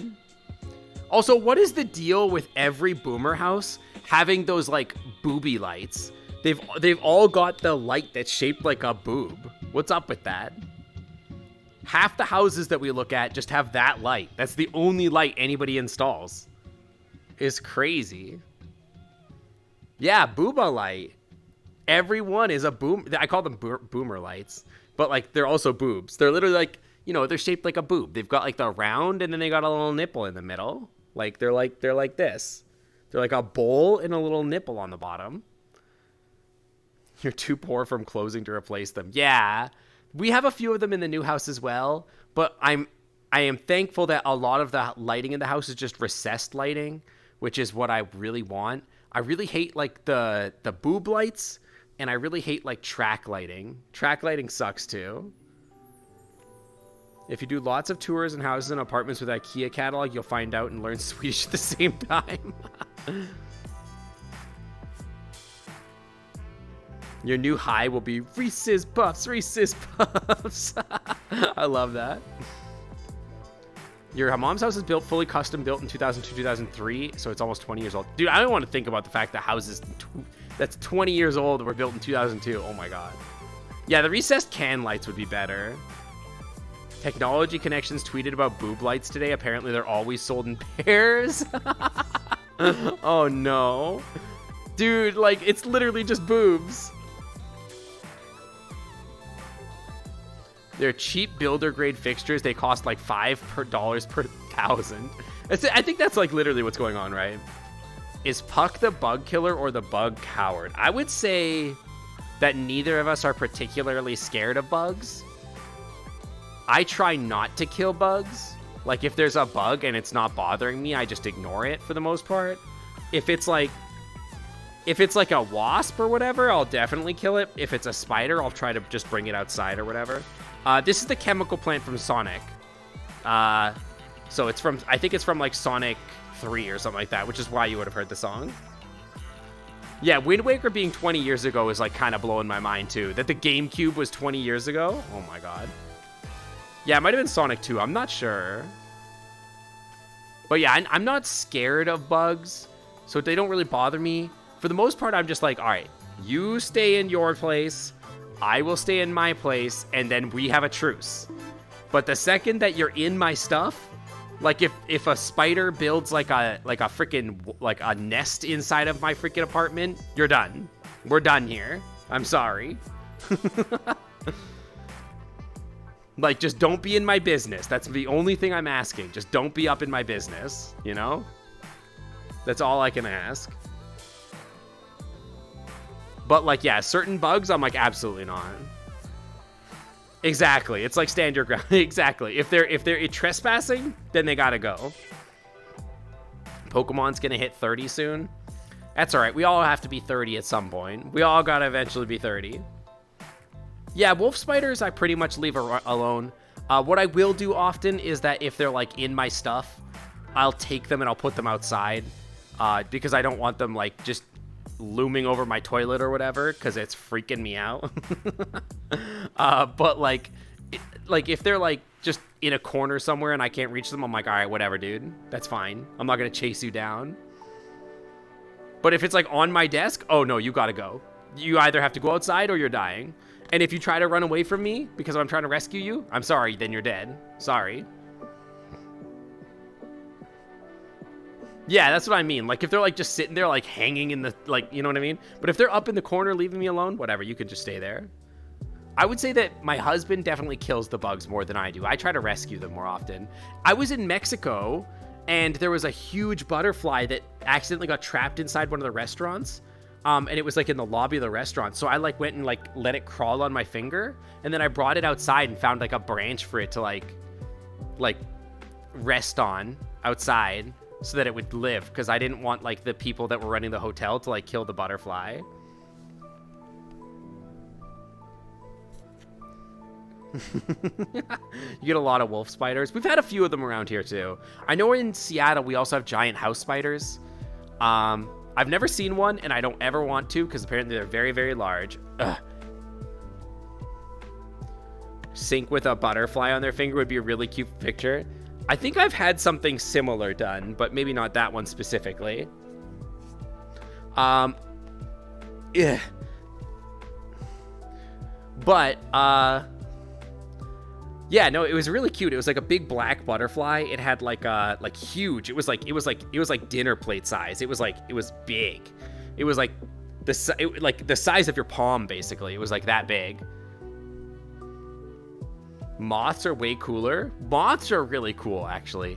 I think that a lot of people think poorly of moths, but moths are very cool. There's like a lot of very cool moths.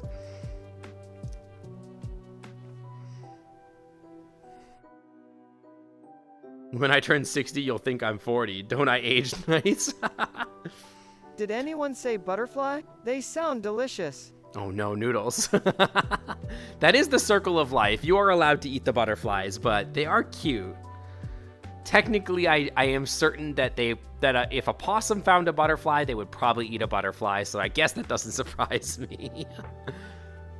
Honestly, I think that people age better these days in general because, like, I think that people are sticking to more modern haircuts. I think that people are, like, taking care of themselves more. We're not smoking. Like, most people our age don't smoke. So, like, not smoking, drinking less than our parents, things like that probably affect, like, our skin tone and make us look a lot younger than we would anticipate being that age or whatever. You're aging like milk. I mean, I've got some wrinkles on my head for sure, but, like, you know, I don't think I you know, most people think I'm still in my mid-20s. Fashion and style hits different with each generation. Yeah, but I think that, like, especially for millennials and Gen Z, we pretty much wear each other's clothing. So I don't think that, like, the clothing and style differences is so different between millennials and Gen Z. So, I don't know. The biggest stuff in not aging badly is a combination of eating well and not doing lots and lots of cancer products daily. Yeah, it probably helps a lot. Yeah, there's definitely some people that don't age at all, and there's some people that age, like, way too fast. Definitely that's a thing. That's definitely a thing that can happen. A lot of North American moths are just drab. Yeah, a lot of them are, but not all. There's some nice ones. So a lot less cringy to see Gen Y wearing Gen Z clothes than it was to see, like, boomers trying to dress like Gen Y. Well, I think that, like, modern style is, like, less out there. Like, if you saw, like, a boomer trying to dress like something in the 80s, it was probably pretty weird. Like, it was like grandma wearing, like, crazy, like, leather jeans and stuff like that or whatever. And now it's like, I don't know, dude, everybody's just wearing hoodies and jeans. It's not that big a deal. You know what I mean? The style is sort of, like, much more toned down. Although I've heard that Gen Z people are stealing all our 90s clothes and now re-wearing them again, so I don't know. You don't want to be old? Don't worry, it doesn't matter. It's not that big a deal. Trust me, the older you get, the more you realize that age doesn't freaking matter. Like, I don't even remember when my birthday is usually, or how old I even am. Somebody will be like, oh, it's your birthday. How old are you turning? I'm like, I don't know. I don't remember. I don't care. It doesn't matter. Boomers wearing Ed Hardy shirts, yeah.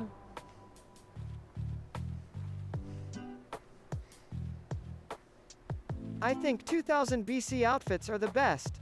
So, like, what, Roman legionnaires? Is that what you're into? It isn't theft if you buy it from Goodwill. I am not 43. I am not 43. I'm not in my 40s. Absolutely not. Feel like it's about hair and jewelry than clothes. I think it's like a lot of it is in the hair, and there is some in the clothes, but clothes tend to be pretty boring these days. It's like nobody's wearing, like, crazy, like, stuff. People are just wearing, like, it's about the accessories, it feels like, a little bit more. Age doesn't matter. I mean, it doesn't, but, like, I'm not in my 40s, and I'm not in my 50s. Yeah, I'm in my 30s.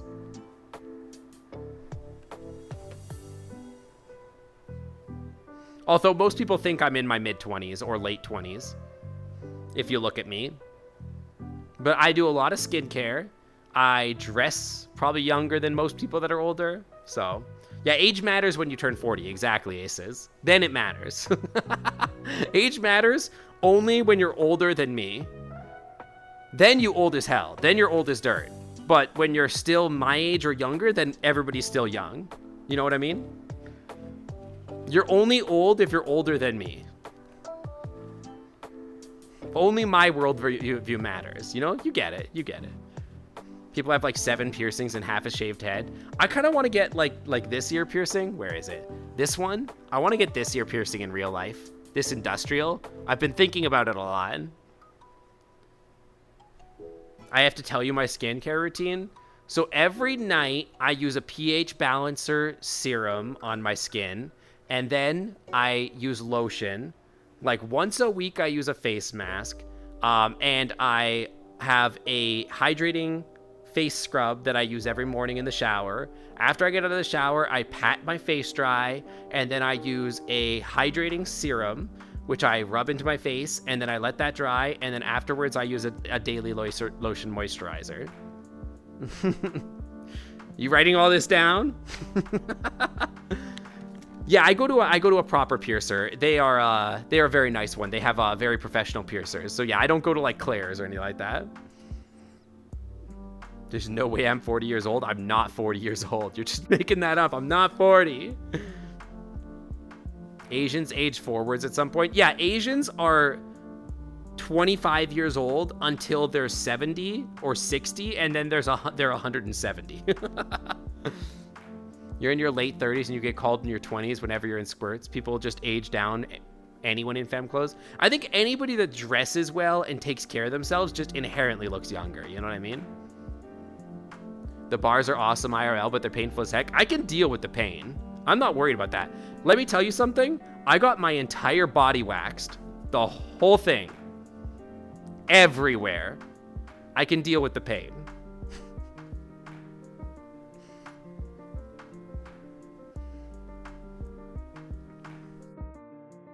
Yeah, all sorts of really bad infections. Yeah, my friend has like a cartilage that got all swollen up or whatever if you don't have good ones, yeah. I don't have any tattoos. I was thinking about getting the Guillemot, you know the markings that Guillemot has on the back of his hands? Like here? And then he's got like rings around here. I was thinking about doing that instead of there, like up on my shoulders. Like the little 3 triangles and then like the ring or something like that. Or just the 3 triangles maybe. I was thinking about doing that too. I think that would be really cute. Just like here and here, just the little triangles. I think those would be really cool. Someday you're gonna wax Kaitos' entire body just to hear the reaction. Can I tell you what the worst spots were? Or do you want that to be like spoilered? I can tell you where all of the worst spots are. Get a bunch of back ink done. I mean, like, don't worry, it's your body. Put whatever you want on your body. You know what I mean? Ultimately, it's you. But I think the little triangles on my shoulders would be really, really cool. Science fiction. Let me think about it for a second. They're a lot like the worst tattoo spots. Pretty much. Weirdly, one of the worst ones for me was the back of the knee. What if you got a tattoo of an arrow all the way down your back? What, like an Avatar the Airbender? Is your body but professional context in Japan? Tats are still considered very Yakuza. But are you in Japan? Are you Japanese? Or like, then who cares? Yeah, back of the knee was really intense. That was like one of the worst places.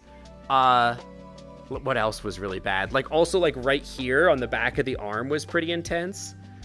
Surprisingly, this was actually not that bad. This was pretty okay. It was like the back of the leg and knee were really intense. The feet and hands were pretty bad. But yeah, this actually was not that bad, and this was not bad either, I would say.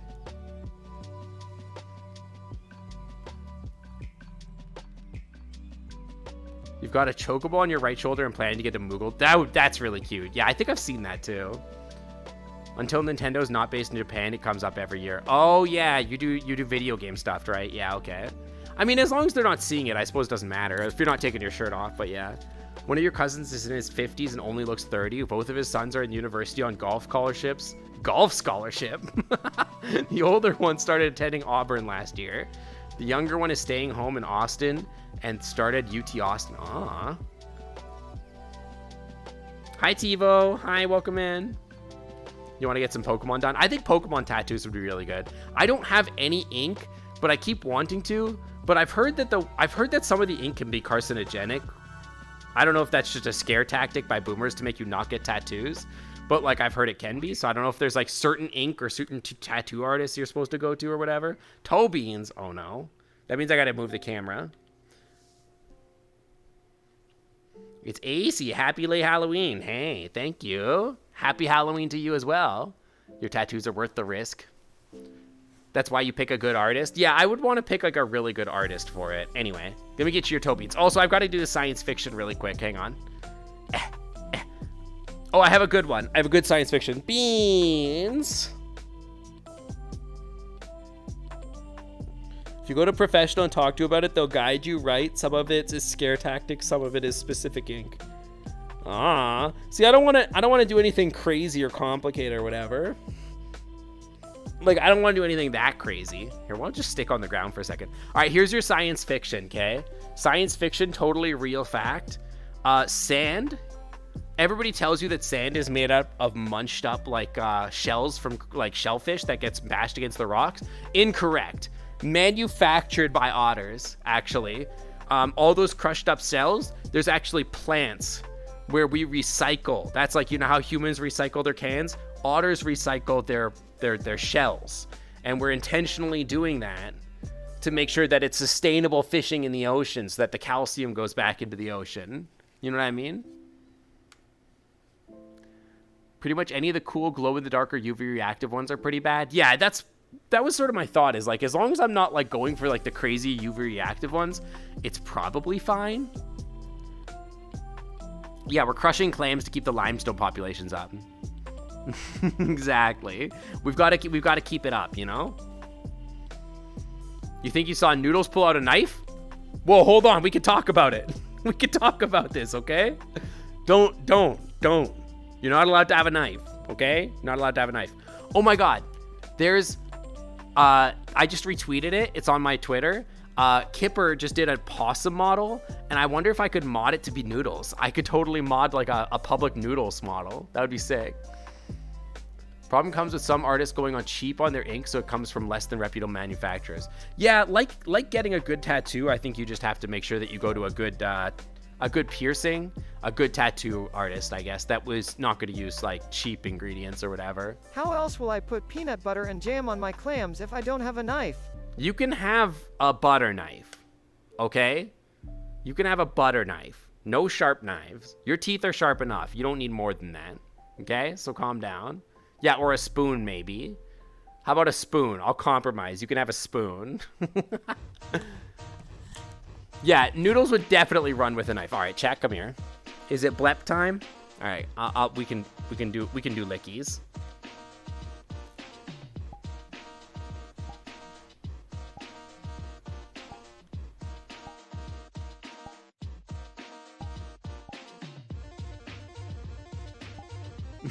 Yeah, comically large spoon. Something like that. As an Asian American, you can confirm that we age like a roller coaster. Once got ID'd in a Walmart self-checkout by an associate who is still in high school. And you're like, yeah, I'm in my 30s.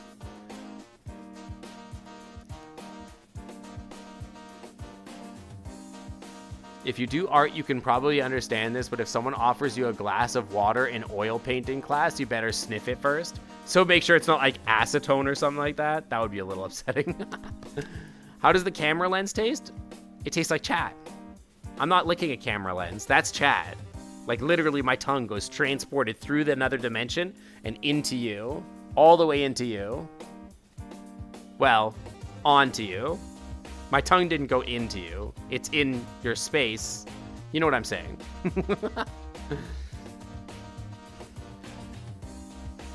Depends on location. Your register actually has the scan. Oh, beans.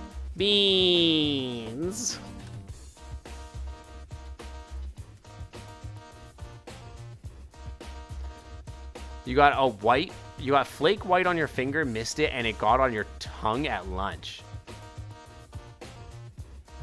Of paint or something? And it just looked like your tongue was white or something? Take you out to dinner first? I mean...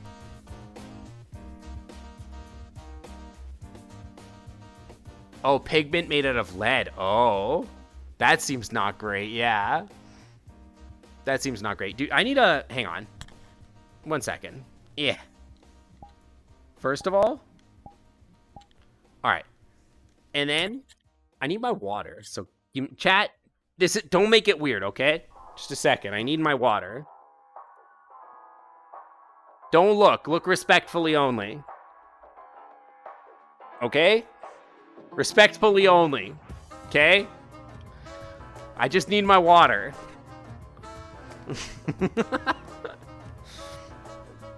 Cadmium looks like red ketchup. Especially not that part. I was just trying to get my water. It was over there. I needed it. Just wag more? Listen, you're not paying me to do it. When you pay me to wag my tail, then I'll wag my tail. What do you think this is? I'm running a business here. Yeah, I just eat it by water. Put more water over there. Put fish over there so I have to go get it.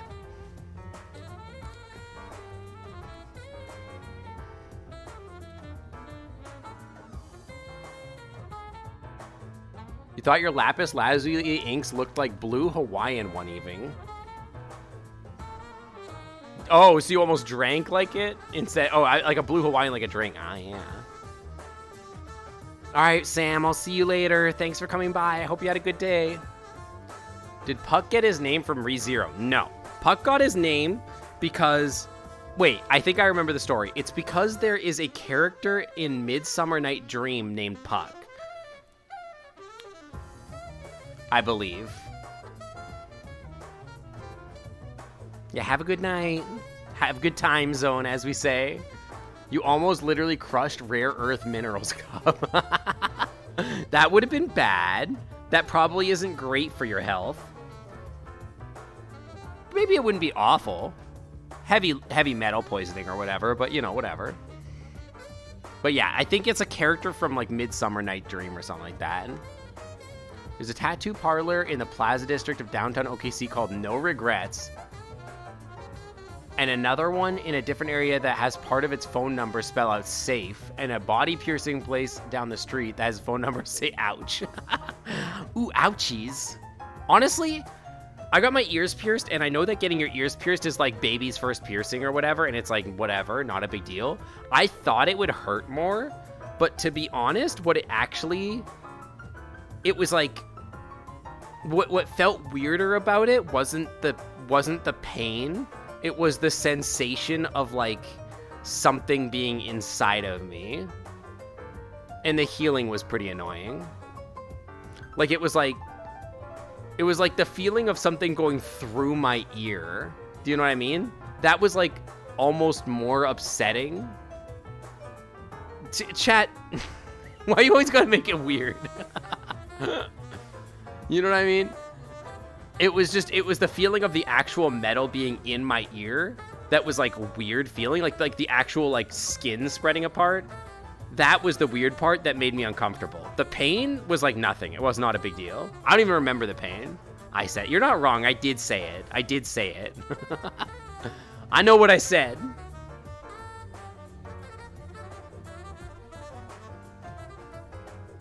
You forget you have a piercing like 99% of the time until someone's cutting your hair and catches clippers on it. Mine are just studs right now. I have diamond studs in. But I want to buy new earrings. I want to get like, I was thinking about getting like a dangly earring that has like a little dragon on it. I think that would be really cute. And then I want to swap this diamond out for like an aquamarine or something like that. Like a big aquamarine. I think that would be really cute. Like the same color as like this. I think that would be nice. Diamonds are boring. The only reason I have like diamonds is just because they were given to me as like a gift by my husband for Christmas. And so I'm happy to have them, but like it's one of those things I'm like, I don't know. I would rather have something else, I think. You're not big on dangly earrings? I think it would look cute. I've always looked at dangly earrings, and I've always said like, oh wow, that looks really cute. And so I think I would like it. So don't do gauges. They always look weird. I have no interest in doing gauges. I would like to do, like I said, maybe this piercing, this industrial, or at least maybe helix piercings or something. Yeah, these aren't blood diamonds. These are manufactured diamonds. So it's not too bad. You wiggle too much for dangly stuff. Have you seen me in stream?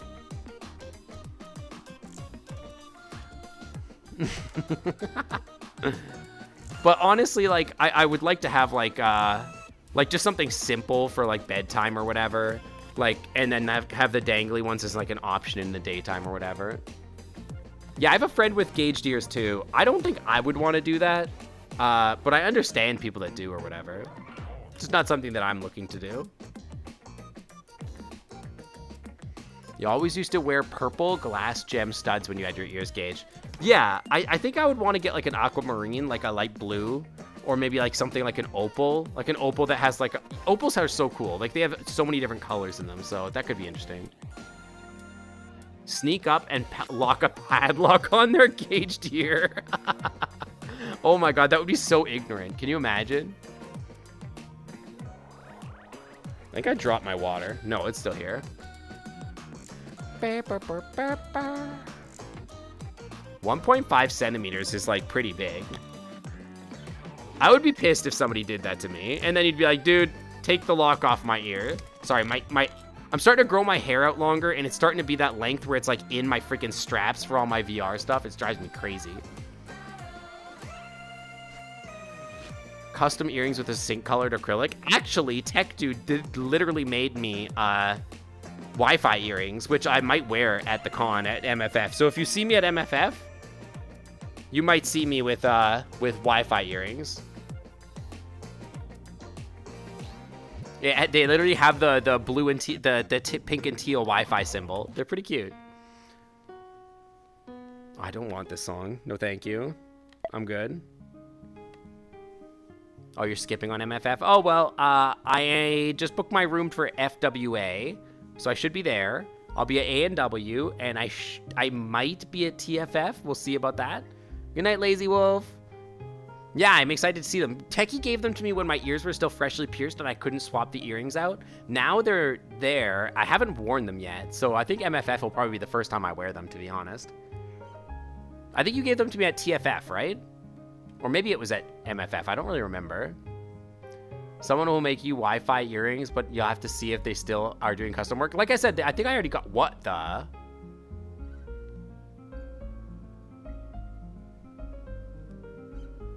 Why didn't my notification work? Also, holy crap. What the heck?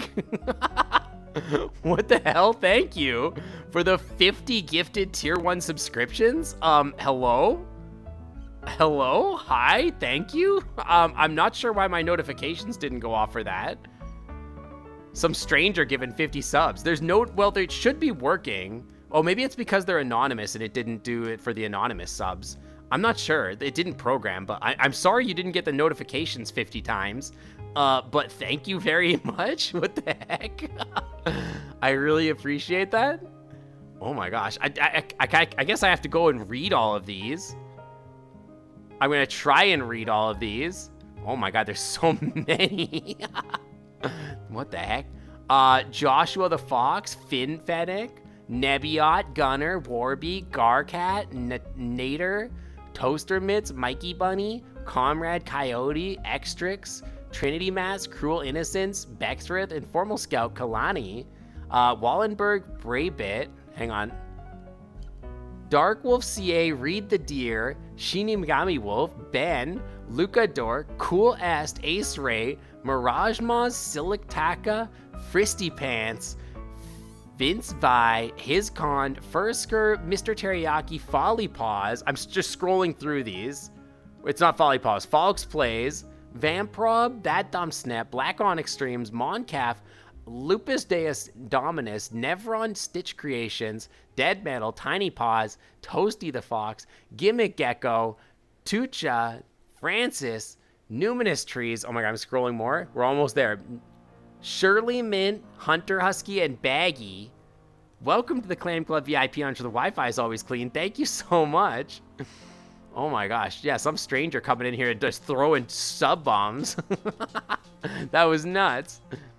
I got paws on the brain. I always got paws on the brain. Free beans. Here you go. You know what? For 50 gifted subscriptions, for 50 gifted subscriptions, I can give you a taste of the beans again. The beans. And you know what? I don't know if this is something that they want, that this person, this anonymous gift subber wants, but you know what you get for that? You know what you can have for that? Here you go. Chat, you were begging for it. Just, I'm going to go grab my water again. Just 1 second.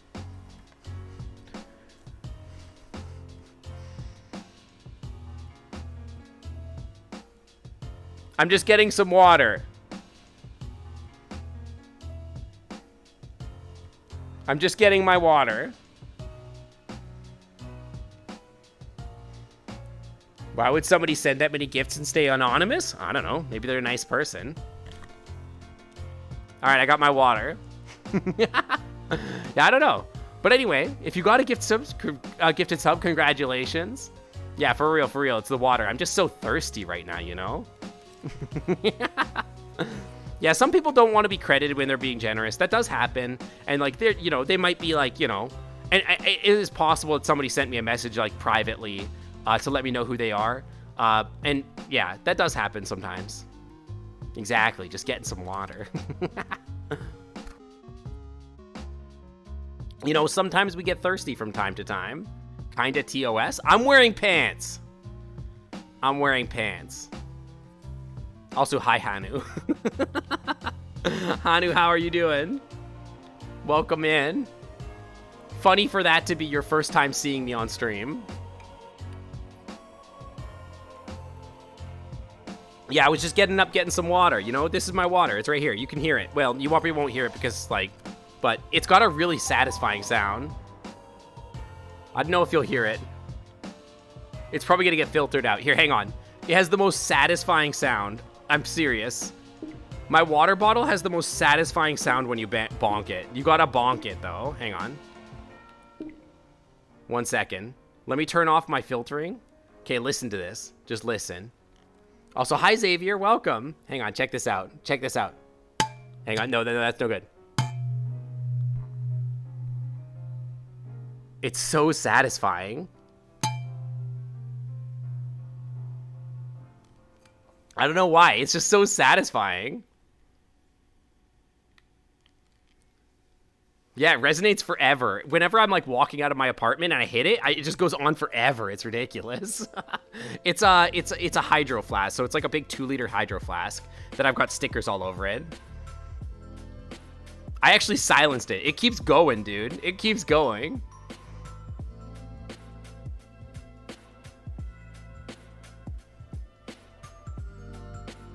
Hanu, give me a sticker so I can put it on my hydro flask. I know you've got them. Don't hold out on me. Speaking of hydration, time for you to walk home. All right, see you later, Perry. Wait, is Dia de los Muertos yesterday or is it today? I thought it was yesterday. Isn't it the same day as Halloween or is it November 1st? Have a good one, Perry.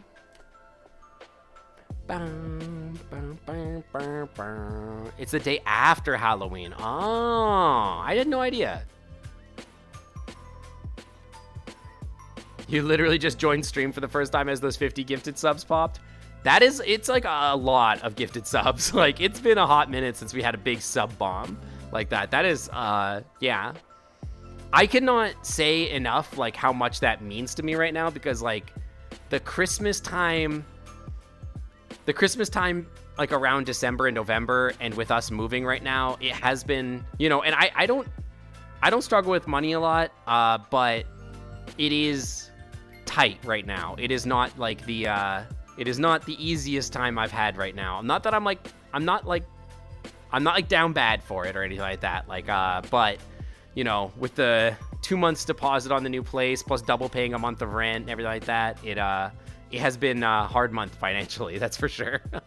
So yeah, I do appreciate it. Are my sub notifications just not working? Latostasaur, thank you for the 4 months. I think my bot might be broken.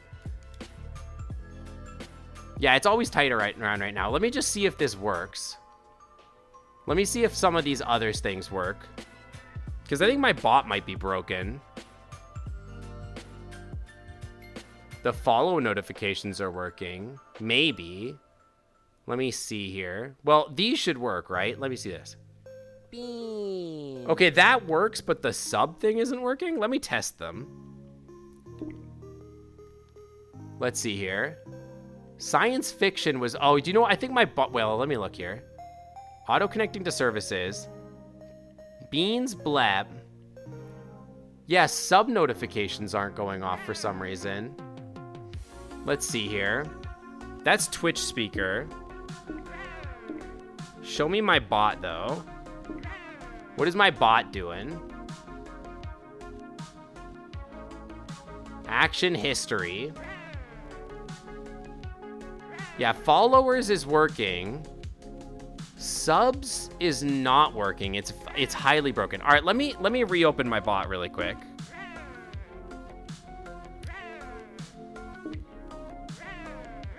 That one's gonna work no matter what because it uses a different one. All right, let's see if this fixes it.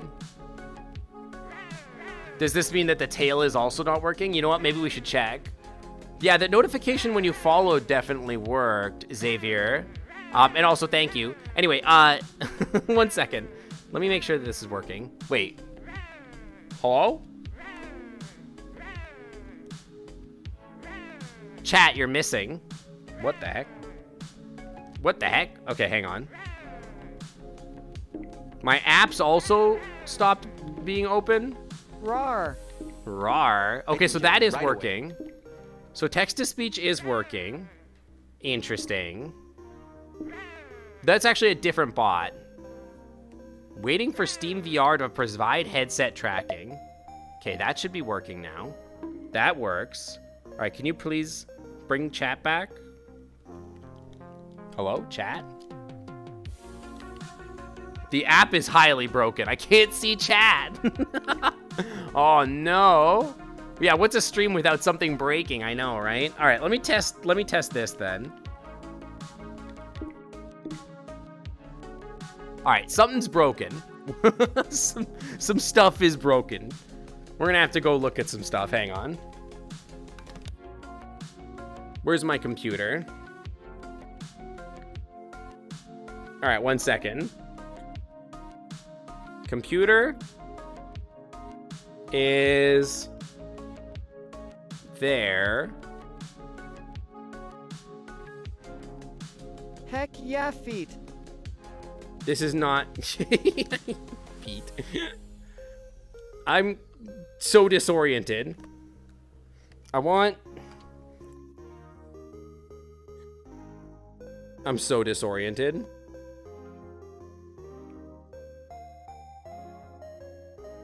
All right, whatever. You know what? It's just going to be the way it is. It's just going to be, just chat. Listen, I'm going to put my water bottle down. I'm going to take a look at some stuff. All right. Use streamer bot, stream apps. Select an OBS connection to show its configured events. Uh-huh. Platforms. Test. Where's subscribers?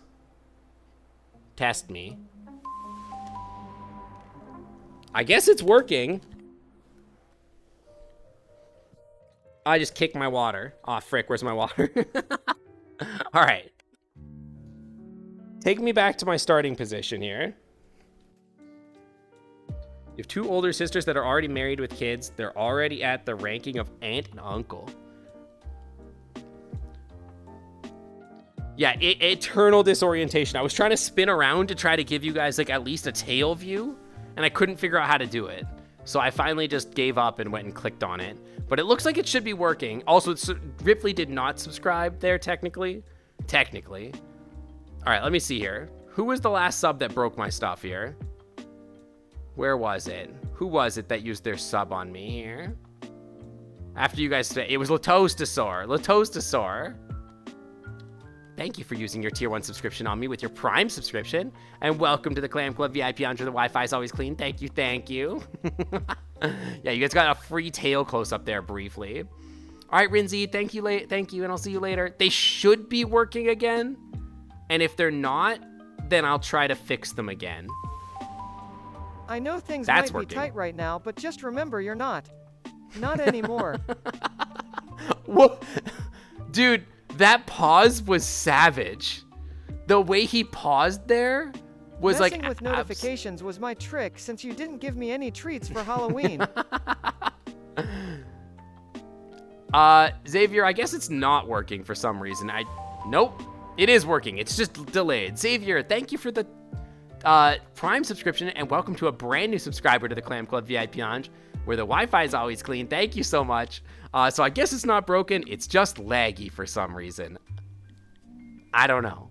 That pause on the remember you're not tight anymore, not anymore, was the most savage pause I think I've ever heard in my life. The way he's like, you're not tight anymore. You're not anymore. Like the pause was intense. More blepping? You guys love these licks, huh? All right, come here. Chat, come here. We're gonna make smoochies. Are you ready? Hang on. Are you... Hang on. I want to make a certain gesture.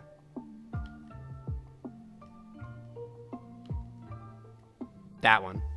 Are you ready?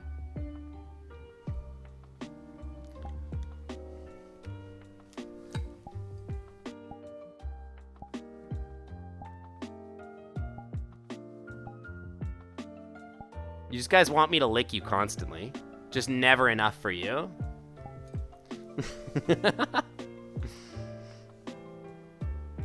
No, the blaps. Yeah, something like that. Yeah, there you go. Chat, get back to where you belong. Yeah, savage paws, exactly. The savage beans. Hi, Ripley. How's it going? How is your streams going? I don't know if I have a mod.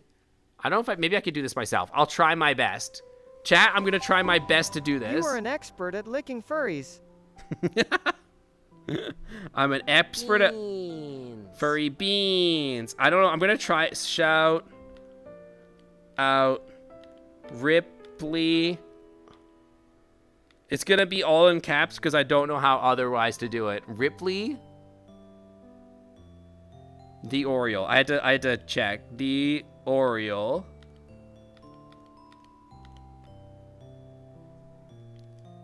Unrecognized command. Aw, frick. All right, forget it. It's not happening. I'll give you a shout out some other stream. Listen, trying to type in VR is like trying to pull teeth. It's hard. If I have a mod at some point, maybe I'll ask them to do it. I missed the T on shout out, and so it was like, no, absolutely not. Not allowed. You didn't ask nicely. You didn't say the magic word. I'm an expert at licking furries. I mean, I do my best, you know.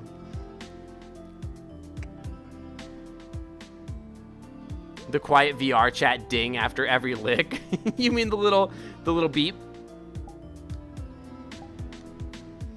I kind of wish it didn't do that. I don't know how to silence that. That's just like, it's part of the control, because like to extend my tongue I have to like, well, you can't see it. I've got the control wheel out and I've got to like do an action button. And I actually never thought about the fact that it actually makes it like a noise that comes out into this stream. That is kind of funny. Show you the beans? These beans? These beans? These are the beans you want to see? Beans. But yeah, Ripley, I hope your stream's going well. I'm going to do a manual shout out. Guys, you should go follow Ripley, especially if you like sports and specifically baseball related content. Ripley is one of the funniest streamers I know. They are genuinely hilarious. And if you really like sports or analytics type stuff, especially if you're into baseball, you will love their streams. They are always streaming really great baseball content. That is a lot of fun, if you're into that. I've had a lot of fun watching their fantasy streams every once in a while. They do fantasy baseball seasons where they'll like put people into there, and then they'll like try to like see how like their stats come along and stuff like that. And they're like, I don't know, it's a fun time. I always love that self-insertion stuff. It's fun. Self-insertion fantasy. Self-insertion fantasy stuff. Like in video games. Don't start with me.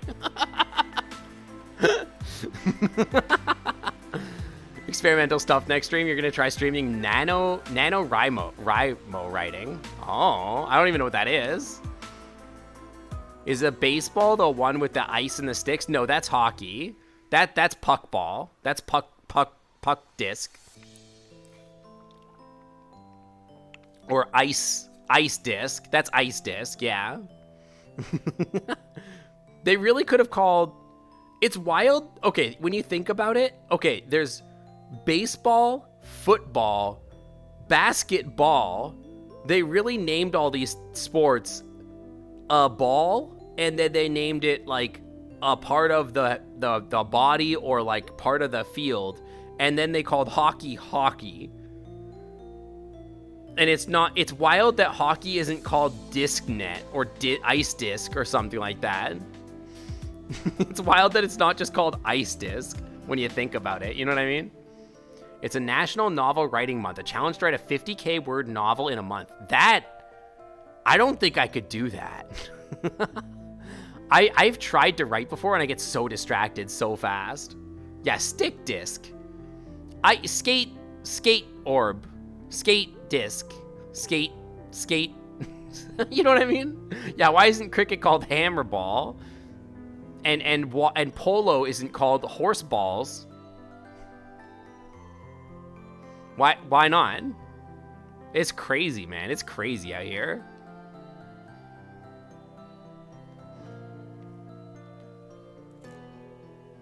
You can't draw, but people love art streams, so you're going to try a writing stream? Hey, I mean, I've said to people that the best way and best time to be experimental and find your vibe in stream is when you are you're still a small content creator, because there's basically no risk to your experimentation.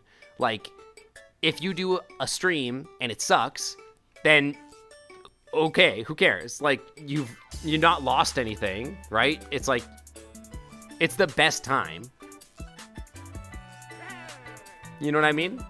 You're literally going to lose nothing by having one bad stream. The worst time is when you're trying to go for partner, and then having one bad stream is like the end of your world. But like when you're a smaller creator, it's like, hey, it's the best time to be creative and just do crazy stuff. The two categories of Space Knives, object ball and unrelated words. Yeah, it's just like a made up word. You just make stuff up. People are always making stuff up. Sink, I found a Glock in the sink and I've been playing with it, and now all the boxes for the move are all wet.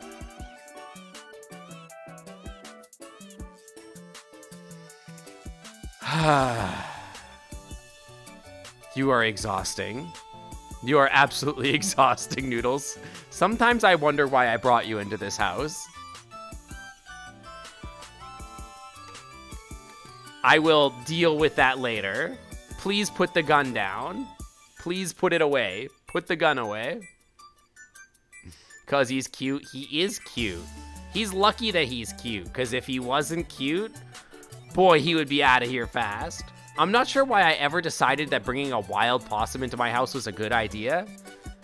And I'm learning every day that I've made a mistake sometimes. But chat sure does love him. I do love him too. He's cute. I do love this stupid possum that torments me every day.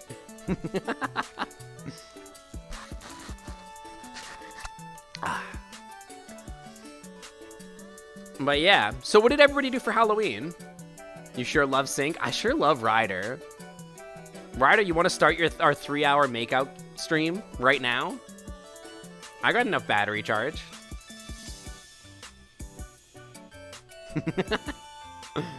Right to jail, right away.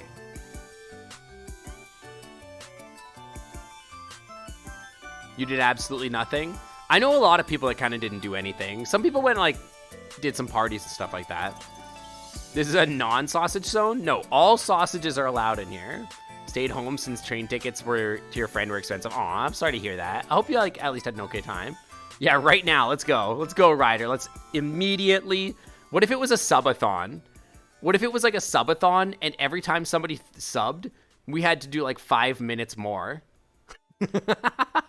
And so we just had like a month and a half straight. You did stuff last week with friends. Like I said, I went out with Ty, which is fun. It seems like parties are a little less dense these days. Like people aren't doing those as much, probably because of COVID and everything like that related, but... You didn't have plans, so it's okay. My husband and I actually, I didn't mention this. The clam club is wet enough. I mean, there is the whole ocean there, but, you know, I'm not sure that, like, you know, it would change much here. Thank you for the bits, Aces. Me and my husband, we watched Hocus Pocus 2 last night, which was fun. It was a good movie. I would give it like a 7, probably. It was a fun popcorn movie, but it wasn't blowing my mind or anything like that. A month of smooching. We're going to form such a bond. Yeah. We're going to form the tightest bonds two otters have ever made with each other.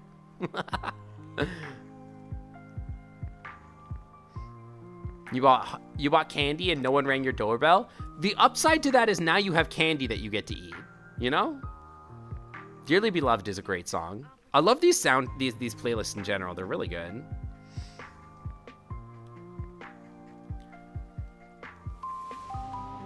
We already established nothing about you is tight.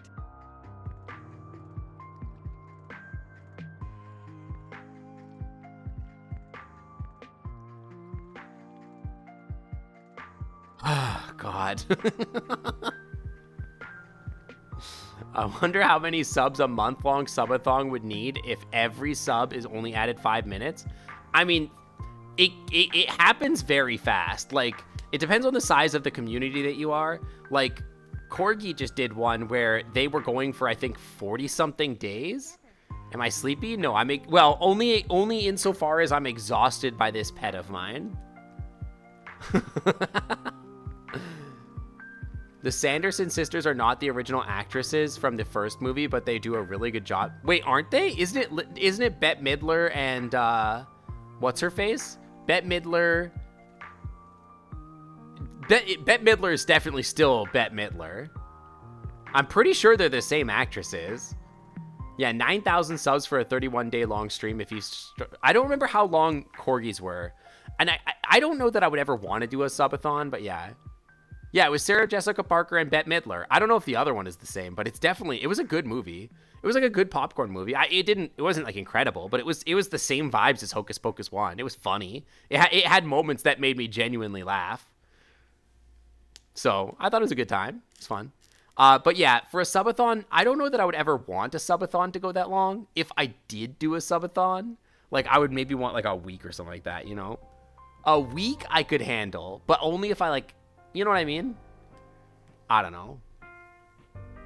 It stars Bette Midler, Sarah Jessica Parker, Kathy Najimy, Doug Jones, reprising their roles with Sam Richardson, Whitney Peake, Belissa Escobedo, Tony Hale, and Hannah Waddington joining the cast. Yeah, I thought it was a good movie. It wasn't incredible, but it was good. It was good. And yeah, it had the original sisters, I thought. Yeah.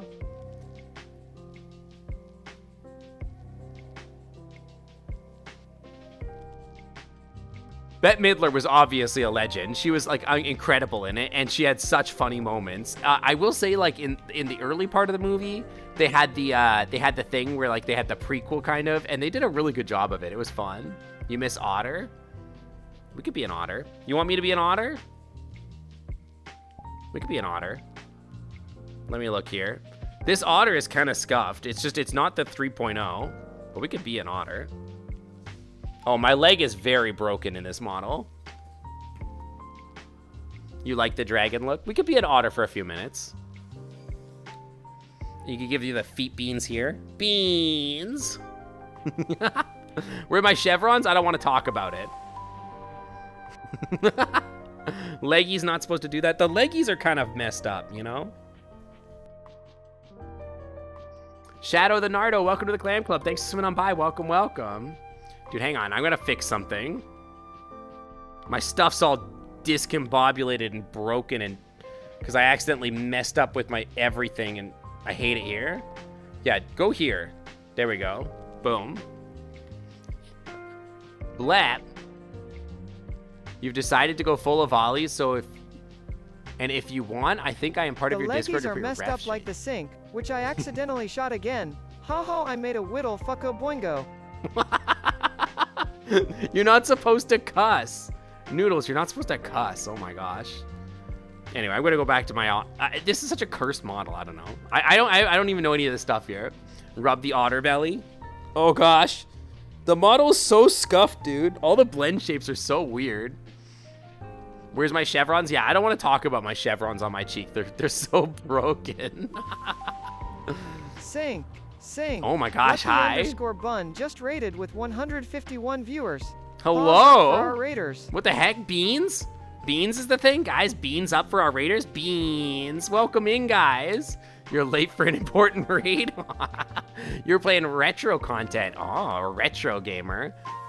Welcome on in, guys. Hi, I'm Sync. I'm a variety streamer. We stream on Tuesdays, Saturdays, and Sundays. On Tuesdays, we do VR. Saturdays, we do simulator games like Planet Zoo, stuff like that. On Sundays, we do stories games and choices matter. I'm also a biochemist in real life, and if that sounds interesting to you, feel free to hit that follow button and stick around. And thank you for the raid, Lucky. I appreciate that. Welcome on in, and I hope you had an amazing stream. Thank you for choosing to share your community with mine. And Dire Sloth, welcome to the Clam Club. Thanks for swimming on by. As well as to Gregorok. Welcome to the Clam Club. Thanks for swimming on by. I'm actually not usually an otter on these streams. I'm usually an otter on the weekends. So you actually funny enough, are getting a look at my otter, even though I don't usually stream as an otter on a Tuesday. I usually stream as my dragon. So why don't I give you guys a taste of what I normally do on a Tuesday? Here, hang on, let me stand up. Candy Quip, welcome. Yeah, normally I'm not an otter on this stream. Like, I am an otter, you know what I mean? Like, this is me. Hello? I don't know if I want to turn you guys sideways or whatever, but this is me. I'm a little otter. I got the Wi-Fi on my back. We got clean Wi-Fi here. Welcome on in. As you can see, this is me. But normally on a Tuesday, I stream as a dragon because I have a cute dragon model. Let me show you. I had literally just switched to my otter just because somebody was curious about it. But normally, this is what I look like. I look like this dragon.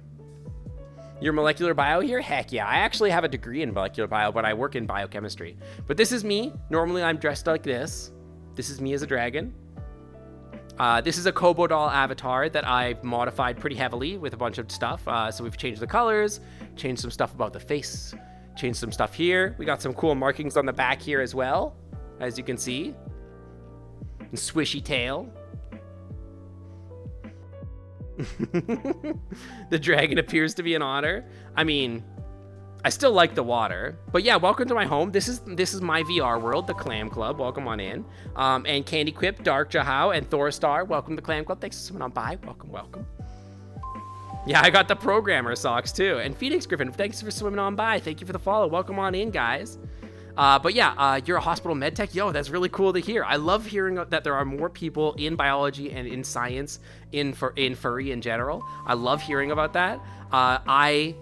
When I first started in science, really thought that like I was the only one that was ever going to be in biology, so it's pretty cool. I work at a pharmaceutical company. We do sort of discovery and spatial biology stuff in like biochemical methods and stuff like that. I can't get into too much specifics, obviously, because I can't dox myself. But we publish papers on that. I just published a paper on brain cancer, which was pretty cool. I'm going to be presenting that at a conference here soon. Sussy Bunny, welcome to the Clam Club. Thanks for swimming on by. Welcome on in. Welcome. But yeah, I hope you guys like the vibes here. Our stream is pretty much chill, comfy vibes. On Tuesdays, usually we're doing like Beat Saber and stuff like that. So if you're into that, we sometimes will do that, song requests and everything. And then every other week, we'll come hang out at the Clam Club here. This is my VR world that I commissioned. It's literally called the Clam Club. That's my house right there. We've got the surfboards, we've got the pool over there and everything like that. If you're in VR, this is if you type ¡Clam Club in chat, it'll take you to the world. You can take a look at that. It's something, probably one of the things I'm most proud of that I've ever done, to be honest. But yeah, so many furries in STEM. Yeah, that's true. I love that there's so many in STEM. Your construction manager? That's kind of funny because that's like an area that my husband works in. It's so cool that you found a way to give people brain cancer. Quite the opposite, actually. Quite the opposite. Do I know Ferocious Spy Steph? I actually don't. I've not met them before. Ferociously Steph. I've not. No, I would love to check them out, though. That sounds really good. Yeah, there you go. That's the Clam Club right there. It is my VR world. If you guys would like, I'd love to give you guys a tour since you're new here. Maybe most of you haven't seen it. It's not an unpopular world, especially among furries, but it's a pretty good place. Yeah, unfortunately, giving cancer is the easy part. But yeah, let me give you guys a tour. I would love to. So basically, the genesis of my world is basically that I thought that it would be cool to have the Clam Club, which is what I call my viewers and my subscribers or whatever, right? As a real place that you could go to in VR. And I've always really had an affinity for the beach. I really love the beach. I love surfing and stuff like that. So I always had this idea in my head that it would be cool if my character lived at like on the lower levels, like a bar and surf area or like a little general club area. And then upstairs would be like where my character lived. And then that's sort of like how I've sort of like designed the space, which is pretty cool. So this is the beach. I always designed it at sunset because it's got that relaxing chill vibe. When you enter the world, there is chill hot music that will play. Like I said, my stream tends to be pretty comfy vibes. We tend to do like lots of comfy gaming, lots of like chill music, stuff like that, with a little bit of gremlin energy thrown in for some chaos. So there's some funny moments and stuff like that. Often resulting in me getting tilted, but you know, whatever we're gonna do. But this is the club itself. Let me see if I can zoom out a little so you guys get a proper look at it. So this is the club itself. You can see it says Clam Club over there. There's my name on it. There it is. Right there. Dabbing Otter. Yeah, Gremlin Energy brought to you by Noodles. By the way, this guy up here, that's Noodles. This is the chat's text-to-speech bot. For 500 channel points or 50 bits or a sub, basically you could make him talk. Probably one of the coolest things that we've had here. It's like one of my favorite things that I've ever designed as well. He's very good, very cute, very good possum. So you can come into the club. In the club, in the bar area, is this bar area here. We've got all Raiders. This art. Yeah, hi Noodles. Everybody say hi to Noodles. I'm thinking about doing merch of Noodles, like shirts and like maybe a plushie. So we'll see.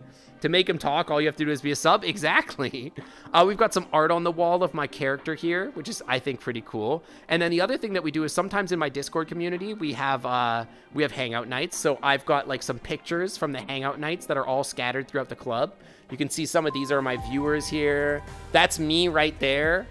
And then Lysic, that's a mod. And then this is Dark, Dead Metal, and Tech Dude. Good, long-time viewers. It's pretty cool. Throwaway, welcome to the Clam Club. Thanks for swinging on by. Welcome. Yeah, Noodles will do anything for money. But yeah, and then there's like Lurls. This is Lurls here. That one right there. That one is actually the person that did all of the sub emotes for the channel. So if you see any of the art in the chat, so my badge rewards or my sub emotes, that's the artist that did all of them, which is pretty cool. What are my opinions on the letter C? C is pretty mid. I think. Yeah, I don't have anything in mind or anything like that. This is a picture of me and one of my mods just hanging out. Again, Tech Dude. This is another one of my mods here, which is pretty cool. Take that back. You want to see CC? Welcome to the Clam Club. Thanks for swinging on by. So that's the bar area, which I think is pretty comfy. This is probably one of my favorite areas of the entire world. We've got a big swimming pool here that I love a lot. Turn him into a plushie in the world, and the text-to-speech from him goes into the VR world. I could record him saying something like, welcome to the Clam Club, everybody, or something like that, and I could put a little plushie, like, say, on, like, the shelf over here, and then when you poke him, he says something. I could do that, probably. I'd have to have him 3D designed. So I don't know how I would do that, but yeah, we could do that. Hey, Flay, how's it going? Yeah, Lysic is on the wall. Lysic's all over this bar.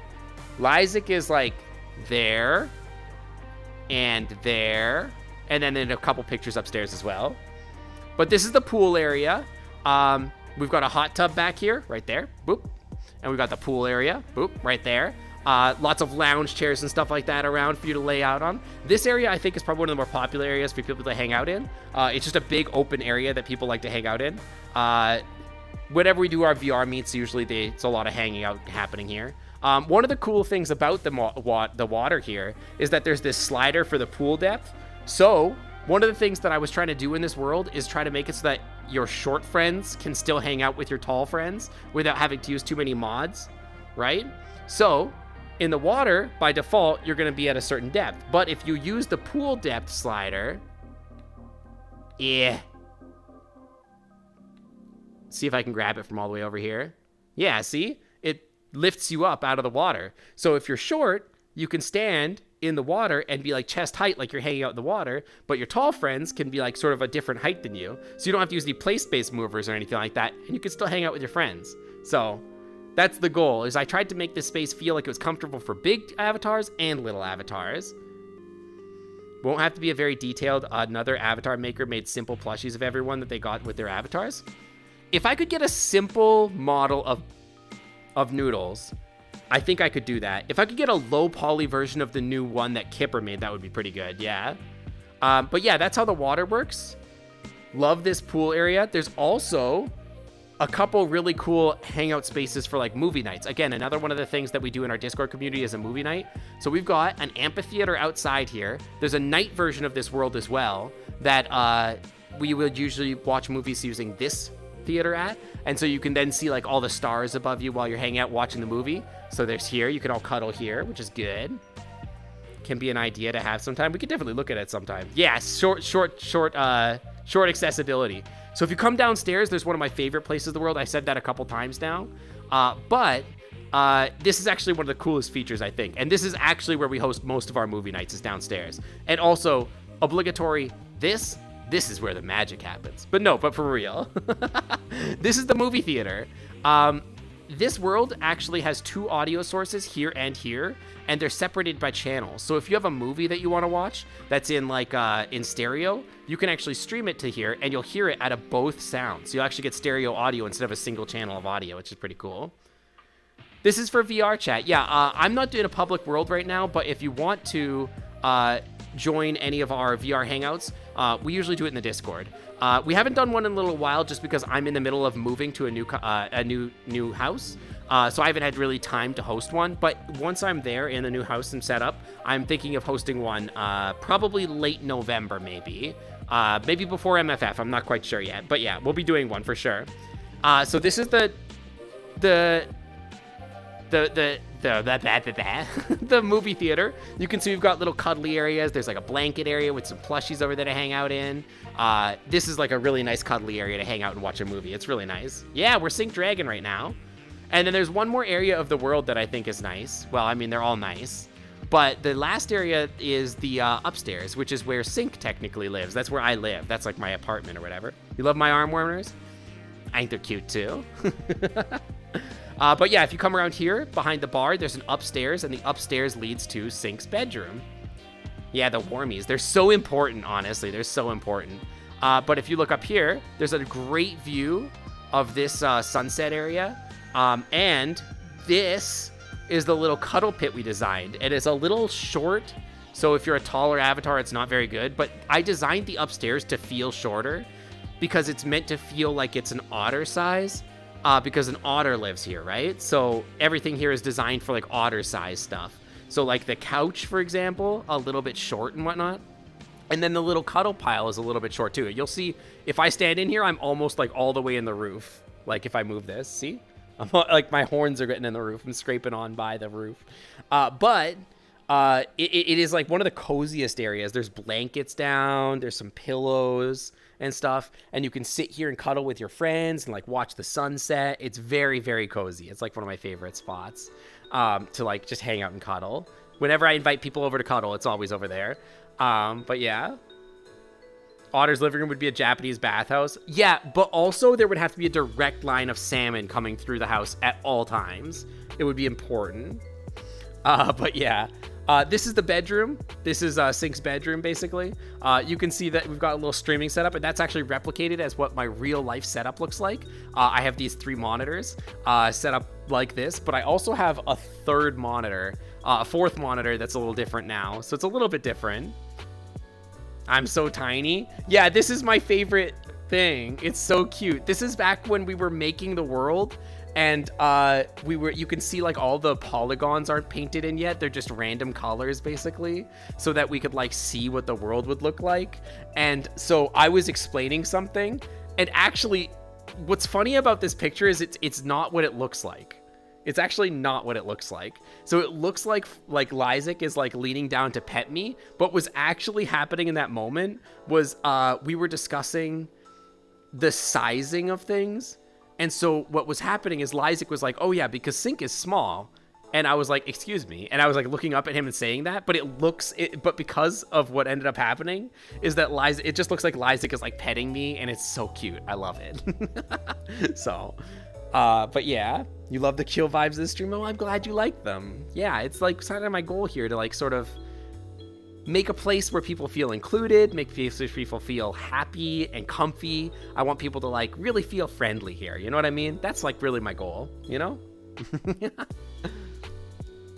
Also, Flay, by the way, hi. And I saw Klee was in here and and Hanu was talking. Welcome, guys. Hi. You never got into the furry scene, but you did play for Cadia when you were younger. And on Windows 95 times. This is giving you flashbacks to making dreams there. You know what's actually funny is that I actually owned a dream back in Forcadia called the Gay Forest Inn, which, listen, I didn't come up with the name, okay? I was gifted this after somebody else retired from owning it. And I was thinking about, like, taking that dream, because I have the original file still, and actually, like, converting it or, like, building it in Unity into VR chat because I'm so nostalgic for it. And I'm like, man, what if I just took those old dreams and like brought them into VR chat? You know what I mean? Is daylight savings time messing with you at all? You woke up from your nap and looked at your phone like no time has passed? Was daylight savings time today? I thought daylight savings time already passed. But yeah, I've always wanted, like, I have a lot of nostalgia for the way Furcadia was. I miss, like, that vibe of, like, you had a dream that it was your regular dream, and you would just go in there and just hang out in the public world, and you would just meet people randomly because they would pass through, and you'd have certain areas of the world that, like, was your place, and I don't know, I miss that a lot. Did you not fall asleep? I don't remember a daylight savings time situation happening. Yeah, it's this Sunday. Flay, are you drunk? Yeah, I actually went back onto Furcadia the other day on my old character, and I was like, you know what? Screw it. I'm gonna go back because I was a broke little kid when I was first on Furcadia, and I couldn't afford anything. And now I'm an adult with a wallet, and I bought all the digos. I bought the dragon. I bought the freaking otter. I bought, like, the feral cat. I bought everything. And I'm like, screw it. And now I have all these digis, and I don't even log into the game. But I was like, I want them. Is it possible to have your avatar sleeping animation in this world while you're logged out? You could. A lot of people will, like, fall asleep in VR, to be honest. But I've fallen asleep in VR, yeah. You learned a little bit of programming, making a little shoreline waves and boat tours in Dragon Speak. That's cute. Yeah, I love that. This is the bed, by the way. Again, there's little pictures of everybody around. This is me with the world maker. That's Juice, who made the world right there. Was it vindicating to buy all that? Oh my god, it felt so good. Just having my permanent dragon mode and my permanent, like, wings and everything like that, I was like, oh my gosh, this was such privilege back in the day, and now it's like $30. How do I fall asleep in VR? The only way I can fall asleep in VR is if I'm face down, basically, and I'm, like, hugging like a pillow, and then, like, basically I just prop my chin up, and then I just don't even really think about the headset. Or you get really drunk. This is a picture of, like, me and a bunch of my friends over my bed, and then this is actually at the launch party for the world. We had about 70 people in the world at once or something. It was wild. The launch party of the world was so cool. We had like 300 viewers on the live stream. We had like 70 people show up at the launch party. We had a blast. It was awesome. It was so much fun. I miss it. We should do another party like that sometime. I've been thinking about doing a concert here, but like I've just been really busy and haven't had time to do it. But yeah, welcome to the place. Also, you can tell it's my place because here's me. Hello, it's me. Hang on, can I replicate the pose? Hang on.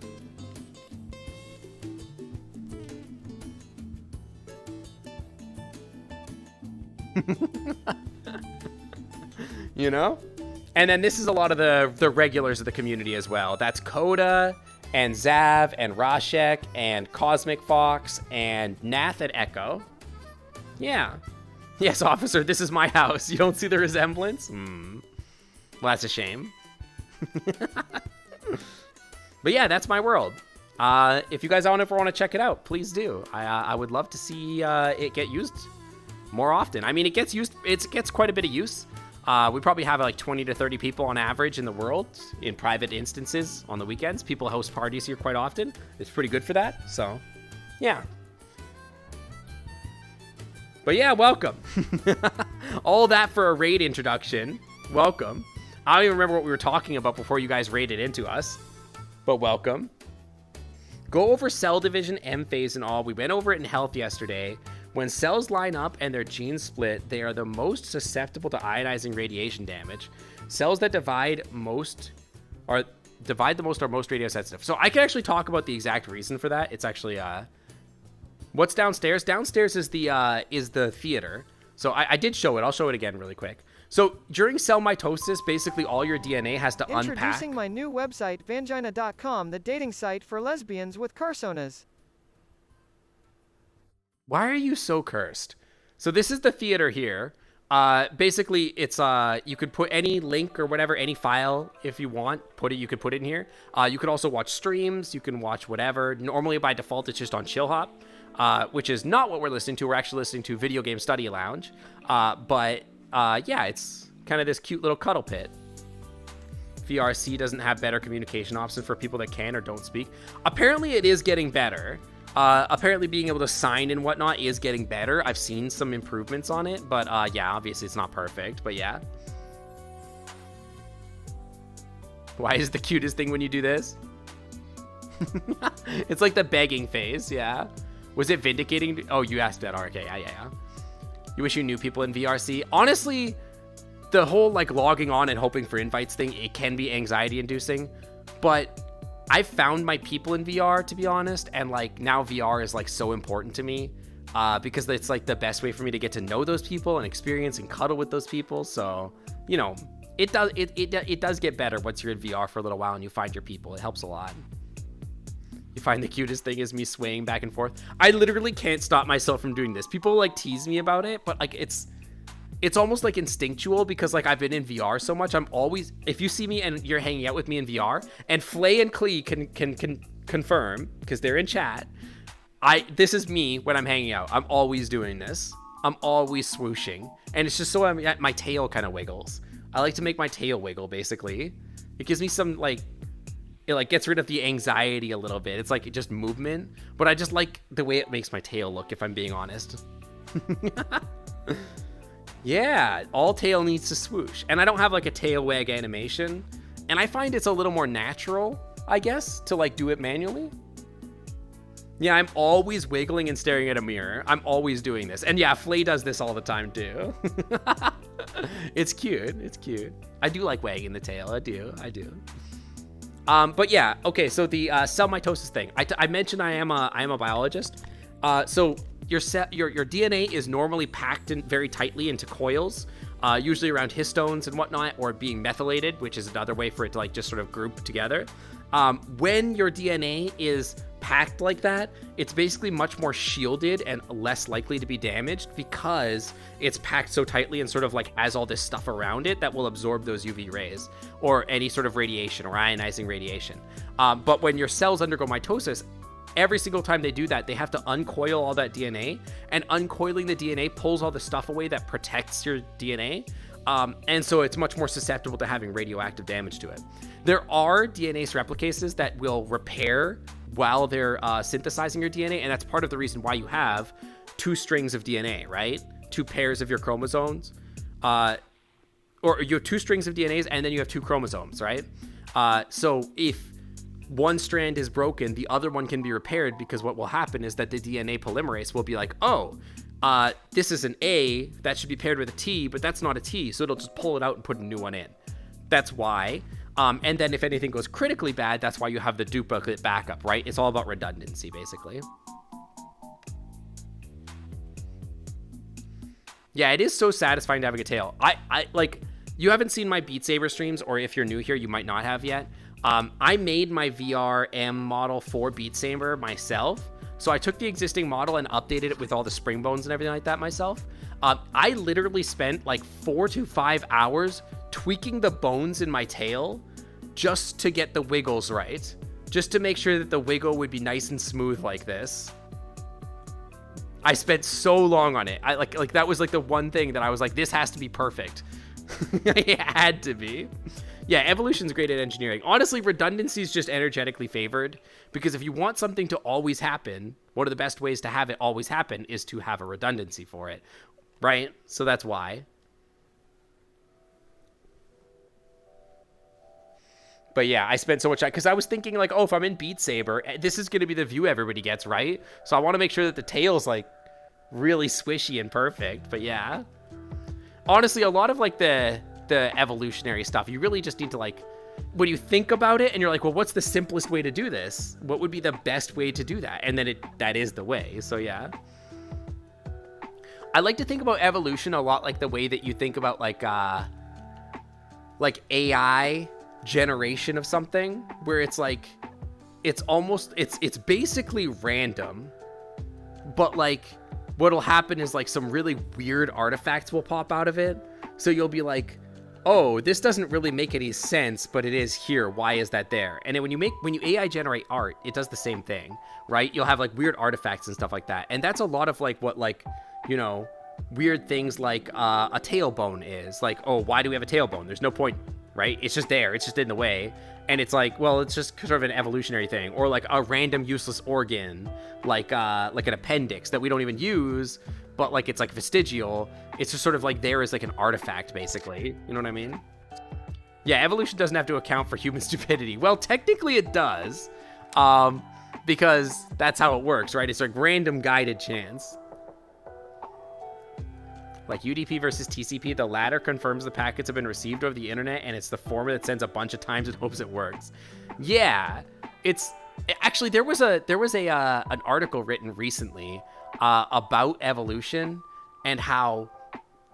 Excuse me, I burp. You went from an old PS2 game to a VR chat, and Dragon is teaching you the college biology you lost years ago. I mean, that's what I try to do. I try to keep it educational. We get a good vibe going on. We get a comfy vibe. We get a friendly vibe. Very positive. You know what I mean? Very inclusive. For those who don't know, by the way, I do go by they, them. I am a non-binary person. I'm a non-binary pansexual dragon. But yeah. What was I just talking about? Yeah, so, the paper. The paper talked about how evolution, we think about evolution in sort of a directed way, right? Tiger Ralph, welcome to the Clan Club. Thanks for swinging on by. Welcome. But we think about it in sort of a directed way. We like to think about it like a line that sort of has like a continuous progress going on, or that like external influence really has a significant impact on it. But they ran an AI study that suggested that actually it was just all random. It's completely random.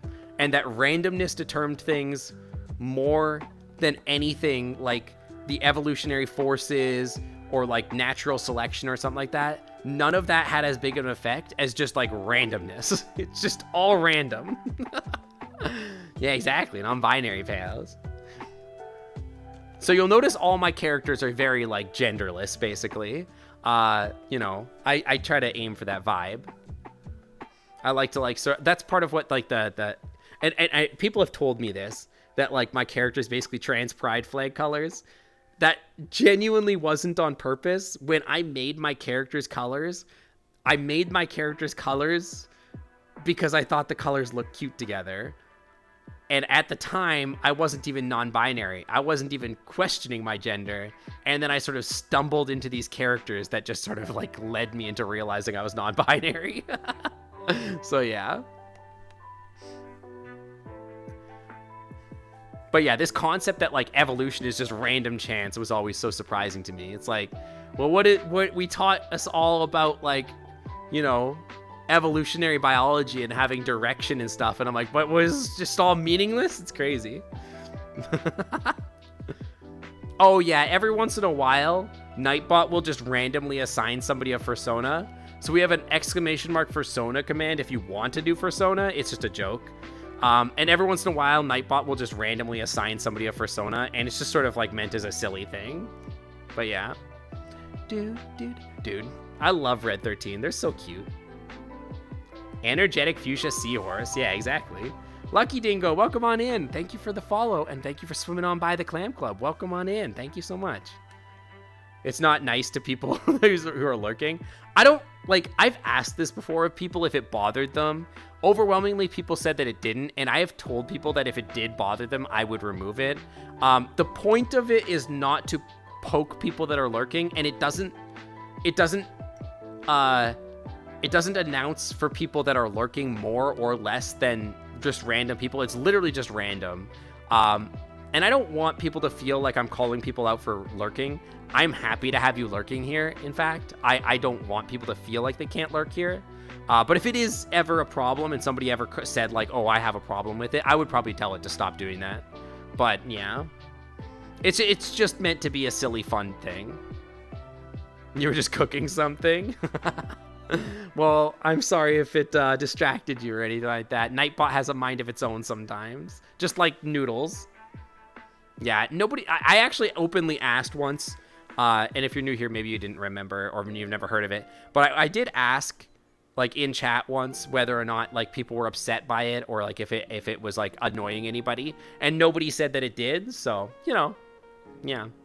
Noodles is staring into your soul. I've thought about giving Noodles like a blink cycle, so they're not staring at you so much. But you know, I've only got 2 PNGs, and it's talking or not talking. So I might talk to the artist and maybe see if we can add a blink cycle, just to give him like a little bit more animation when he's over there, so he's not like burning in people's monitors or something. I don't know.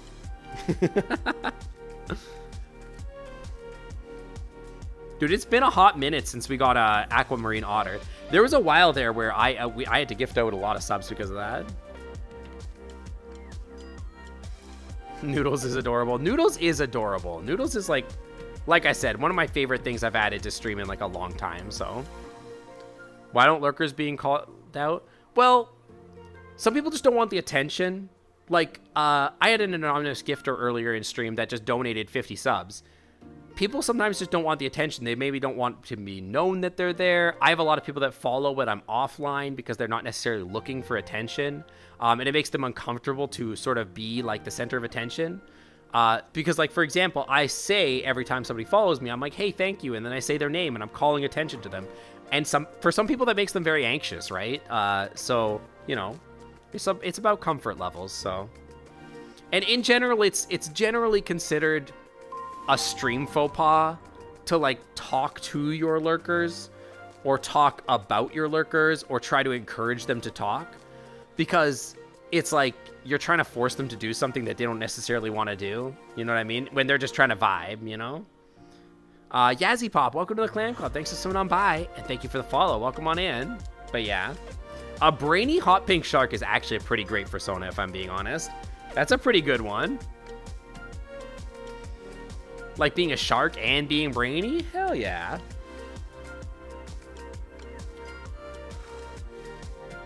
.9% of comments get forgotten about after the moment. That's what turns you into a semi-active chatter. Yeah, I mean, like, that's pretty true.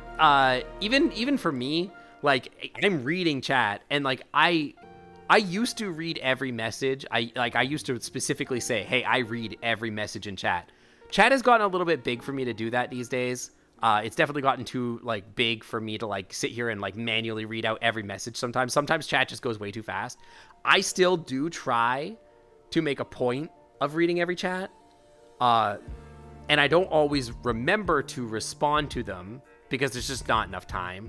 So even for me, who tries to read and respond to every message, or in some capacity, even I forget most of the things. I forget things the second after they come out of my mouth, if I'm being honest. Do. It makes you anxious as well. Yeah, I understand. I am somewhat of an introvert myself, weirdly enough. Like, I am a streamer, and you would think that a streamer would be like introverted or whatever, but I'm actually quite shy in public situations. I talk about this quite a bit. And in public situations, I tend to get fairly anxious. Streaming has helped me a lot with that, and I've learned to sort of like not shy away from that so much.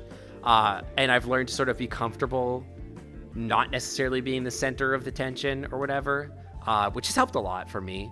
But in a public situation, I can often feel very singled out and feel very anxious. So like, I totally understand it. Yeah, I actually sort of totally agree. Sometimes I'll be in some people's streams where they have like 10 or 20,000 viewers, and I'm watching the stream go by, and I'm like, I don't even know how you like parse anything. And I'll see them, because sometimes they'll respond to my messages, but like, I'm like, how do you even like see one message to like say like, oh, you know, I'm gonna respond to that? I don't even know how you do that. It's crazy. Like, how are you even getting there? You're working on making dragon, orchid, mantis hybrid character for yourself, but your planning is a bit rough since there isn't much references for mantises. That does sound really pretty though. I bet you the colors will be really good on that. Asmon is super good at reading chat as it's zooming by. I think you probably get better at it as time goes on. Like, I'm sure that like, because I think when I started getting like 100 viewers, it was pretty tough to read at first, and I got a lot better at like glancing at chat. But I'm still like, it's still streamer brain stuff. I still get very confused by it. Doesn't Twitch highlight when it's a viewer's first message? Yeah, it does do that for me. So if it is somebody's first message, I probably will see it much more readily, just because it's highlighted. If they're a regular, they got special icons or something like that, obviously I'll see it a little bit more. They have a program that sorts out verified streamers to give them shoutouts. You would be surprised how little the big streamers give a crap if you have a check mark or not. It doesn't really matter. They might, some do, some definitely will. And actually, can I say something? That makes me very uncomfortable. Because, like, I will go into somebody's stream that's, like, a big name streamer that, like, isn't a furry even, but, like, I like their content or whatever. And I'm just chatting like a regular chatter. And then they will, like, literally see me with a check mark, say, like, oh, hey, Sync Otter, what's up? And I'll be like, no, don't do that. Do not give me special attention. I don't want it. I don't want that. I just want to be a chat. I want to be in your stream, and I want to hang out and just vibe like every other viewer. I'm not here for attention. You know what I mean? It makes me very uncomfortable. It makes me less uncomfortable when I'm, like, hanging out in a friend's stream. Like, if it's, like, like, Ryder was here earlier. If I'm in Ryder's stream and Ryder's like, hey, Sync, I'm like, I know that they're saying that because we're friends, right? And you know what I mean? But, like, if I'm just, like, in, like, I don't know, say I'm in, like, XQC's stream or something like that. XQC would never recognize me. It doesn't matter. But, like, just as an example. And they say, like, oh, Sync, hi. Because, like, they see my check mark. I'm like, please don't. I hate this. Yeah, it's very much the like hello check mark. I hate it. I hate it so much. You're watching a smaller streamer and the other had a Twitch employee in chat. They had a fancy wrench. That scares me. Whenever I get wrenches in chat, it scares the crap out of me. I remember, like, when I was pushing for partner, I saw a wrench show up in chat like a couple times because I'm sure they were checking out my my content or whatever while they were doing my application or whatever. And it scared me every time. I'm like, oh God, get out. Don't be in here. Leave. This isn't for you. I'm like, no, thank you. I don't want your attention. So yeah, I get it. The attention can be scary for sure. If you're in a normal stream and the streamer talks to you, chat will look at your profile and see I'm a furry and start poking fun at me. I mean, it does happen.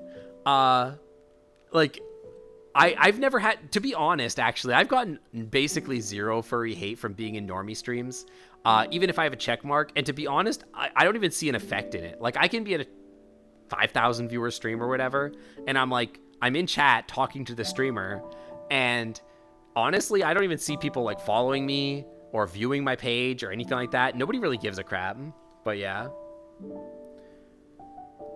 I have something I'm not sure about. If your message isn't acknowledged, I'm not sure whether they missed it or chose not to respond to it, and you're a bit nervous about saying it again and annoying them. Drop it if it gets missed twice. I actually really appreciate being reminded if it's important to somebody that they see my message, and I do miss it. Like, because I'm ADHD, it's very difficult for me, and my brain will just move. It's gone, right? I might read somebody's message and be like, oh, you know what? Actually, it is important to me that I do want to respond to that message. But then later on, I will be like, I'll just forget that it was there. So sometimes if somebody posted a second time, it doesn't really upset me specifically. Beans. We could do beans. Beans. These beans. It doesn't really bother me if it's like 2 times and it's once in a while, especially if it's important to them. But my chat doesn't move quite so fast, and I'm not like a big important streamer. I'm just me just Derg. Me just Derg having fun on Twitch, you know what I mean? But I understand it can make you a lot of anxious to, like, say, oh, I posted a message, did they ignore it? I don't know. Like I said, I try to read every message personally. I really do. I really do try to read every message, but sometimes it can be really difficult to do that. It was a lot easier when I was a smaller content creator, I'll say that. I remember, like, when I was like 20 to 30 viewers, one of the things that people used to say about my streams, and I hope that people do still say this, is that, like, one of the things they liked was that I really tried to make it a personal experience where it really did feel like you were interacting with me as a person and not just, like, sort of part of, like, the chat vibe, you know what I mean? And so it's sort of important to me that that vibe still exists in my streams, that people, like, They come by, they're having fun, they're interacting with me, that I'm responding to what they're saying, we're having a conversation together. That is something that I've always tried to maintain in my streams in general, yeah. Hi, Torin. Hi, welcome in. I always try to welcome people. I've thought about I've seen this on a few other people's streams, where like if somebody's first time chatting in this stream today, it'll put a little like maybe Noodles says hi, like a little speech bubble pops up that says like hi blank, and it's like, or welcome on in blank or something like that. I think that'd be cool. Definitely, I think that's why you stuck around for after the Subnautica stream. Well, I'm happy to hear that that's the case. Yeah. You like how slow my chat goes usually? It can. Okay, it's kind of funny because like as a streamer, how many messages are in chat are sort of like an off-the-cuff measurement of how engaged people are with the stream. So if I'm talking and nobody has anything to say about what I'm saying, it's not that you're anybody's obligation to say anything. But if there's no messages in chat, it's sometimes the way that you feel anxious if I don't read your message or acknowledge it, I feel the same way when chat goes completely quiet. Because then all of a sudden I have to think, did I say something wrong? Is this a boring topic?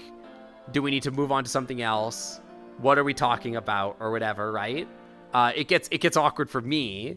So it's kind of, it goes both ways, right? I like chat to be a certain speed, basically. You mostly lurk, but you love talking here. Well, I'm happy to hear that too. Usually playing a game while you watch a stream. Yeah, and I want to be clear. One of the things I really strive to like impart on people that view my stream, I really want people to feel like there's no obligation here. No one is obligated to subscribe. No one is obligated to follow. No one is obligated to watch the stream, chat in stream.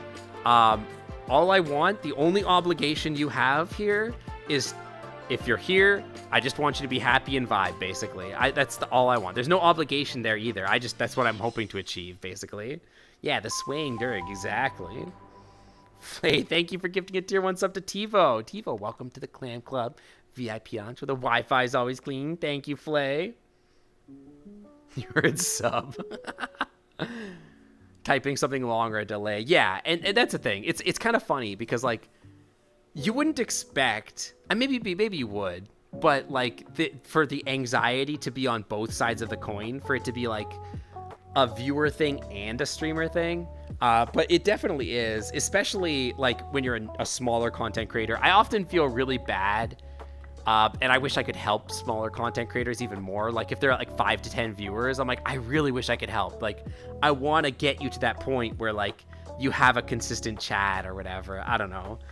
I remember when I was smaller, and I guess for me, I never really did have moments where I was like upset about having less stream viewers. I mean, I was like, obviously when I was partner views pushing or whatever, but like when I was at like 5 or 10, I was just happy. I was like pogged off that literally anybody was willing to listen to me or hang out with me. I was like, whoa, there's 5 people here. That's sick. There's 5 whole people. You know what I mean? I was like, that's awesome. My voice is soothing. You like hang out here while you're playing your game stuff. I've heard that that's a lot of people do that. People fall asleep to me. People vibe to me. They have me up on another monitor while they're playing games and stuff a lot. So yeah, I've heard that about me. My personality makes it fun to watch, and the community I've got on Discord is awesome. Yeah, the community is like the reason I'm still here and the reason I still do it. Like I never thought, and I say this all the time, so I'm sorry if you're sick of hearing it, but I never thought when I started streaming that what would happen out of it is that like I would like have thousands of people and hundreds of people in the Discord that have come together and like formed this amazing community of people that like care so much about each other and like are friends with each other. And like that is like what keeps me going, to be honest. Like I love streaming. I like playing games on the internet. I like making content. It's fun. But it's the community that I'm like, man, I love seeing that. The way I've seen like I've seen people form relationships out of this and meet each other and really fall in love or become friends with each other. I've seen like groups of people that like really like grow to like love each other and stuff like that, and it's been so cool. It's awesome when you can actually picture the number of viewers in your head. I can't imagine having 20 people in your room watching a game. 20 is a small number, but it's still a lot of humans. I think about that sometimes. Sometimes I think about that. I'm like, oh, there's just like literally 100-something people just like in a room. Imagine they're just all watching you. All those eyes are just looking at you. And when I think about it that way, it makes me feel intensely uncomfortable. But also it sort of amazes me that like I can draw an audience like that. And it's weird to think about. It's definitely weird. Imagine if we had a meetup and 100 people showed up. Yeah, imagine if we were at a furry con and 100 people showed up to see me. Just me. I'd be like, what the hell? I'm just a person. What the heck? You think not having anyone to bounce things off of is why you can't stream solo, but whenever you like do Paper Mario Randomizer and 4 to 5 people join, it's yeah, exactly. And I was lucky that like I had a lot of friends that were really supportive of my work at the beginning. And so I never really did the whole thing where I streamed to just 1 viewer for nobody or like to 0 viewers. So I was very lucky in that way. I kind of started at like 3 to 5 and grew to like 10 to 20 quite quickly. And then my friends that were originally watching my streams they moved on. And that's okay. They still come around every once in a while. And now I've built a community of people around me that like I know and I recognize, and they're here, and I get to talk with them and learn about them, and they learn about me, and it's really awesome. It has changed a lot since the early days, but it is still my community, and I love my community. So yeah. You're so happy you discovered the world of Twitch streamers. It's been helping you come out of your shell. That's exactly how I feel too. Is that like I am a different person today than I think I ever was before streaming, because I think streaming really changed how I view my place in furry, for example. I view myself as really contributing and giving something back now, instead of just sort of being like a passive participant in furry. Now I feel much more like an active participant in furry. I'm making something that people like to see and experience. And like I've built a community of people that are seeing each other and getting to experience things together. And so like I feel like I'm creating something for furry, and I'm giving back to the fandom in a way that I never could before. You know what I mean? I can't really draw, I'm not very talented in that way, but I can make this thing. And so, I'm making furry content, and that's really what the furry fandom is about the content that people see. And whether that's TikToks, YouTube, Twitch, art, music, any of these things, it's a culture, and I'm a part of that culture now, and it feels very different. You know what I mean? You love me, Euphoria Dirk. Thank you. I love you guys too. Yeah, the Twitch furry community feels pretty cool. It's neat because like I have made so many friends that like I love so dearly, that are other streamers that like I've met and I would not have met if I were not a streamer. Some of my best friends now, like that even aren't streamers, I met because I stream, and like I am so grateful for that. Like I never would have met like Flay, for example. I never would have met Flay if I was not a streamer, probably. I probably wouldn't have met any of my mods except Foxpaws, who I knew before, and Zav, who I knew before, and stuff like that. Like I probably never would have met any of these people, and it's so cool to like know that like I know those people because I streamed, or like getting to be friends with Ryder or Slushy or Tiger. I never would have been friends with Tiger unless I had started streaming, and so yeah. You're making me want to get back to the community quicker. So actually that's part of why I like put so much time into like things like I'm doing a sticker giveaway. I take my money from stream and I try to give back. So I'm giving away all these stickers like in the mail or at cons or whatever. So yeah. Rogers Art, welcome to the Clam Club. Thanks for coming on by, and thank you for the follow. Welcome on in. Yeah, streaming does give you it's a little bit of like, it feels a little bit like fursuiting, right? You get to like, it's like the anonymity of like you know, I don't have my real face on. Not that I care if you guys saw my real face. It's not that big a deal. It's easier to put a VR chat avatar on than do my makeup up and my hair to look pretty on stream. You know what I mean?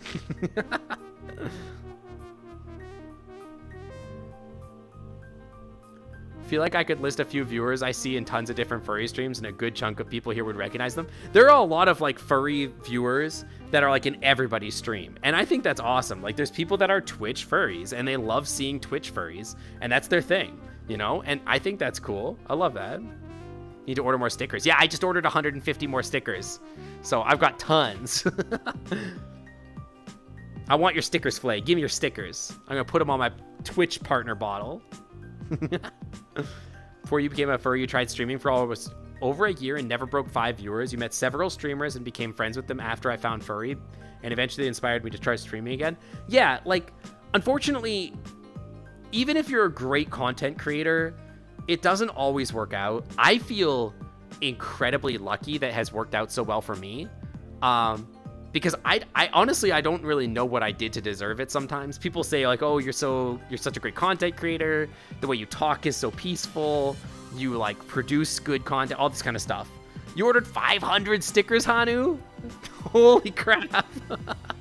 I think I gave away like 50 or 6, maybe 100 at last con. Maybe. But it takes a lot of work to build things up together. Yeah, shout out to Twitch furries. Exactly. We're the best, right?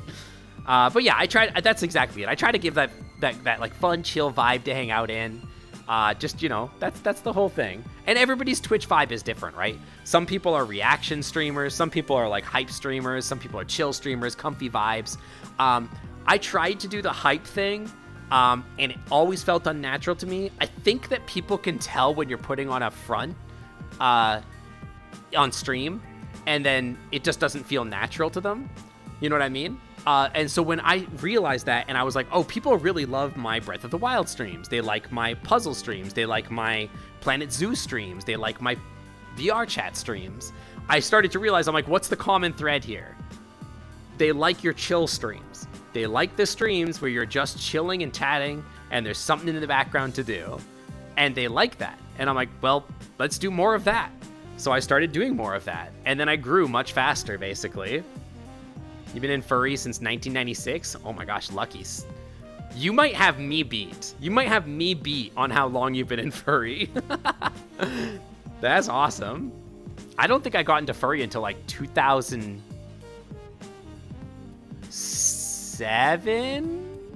Something like that? I don't know, it was like in the 2000s for sure. Wow.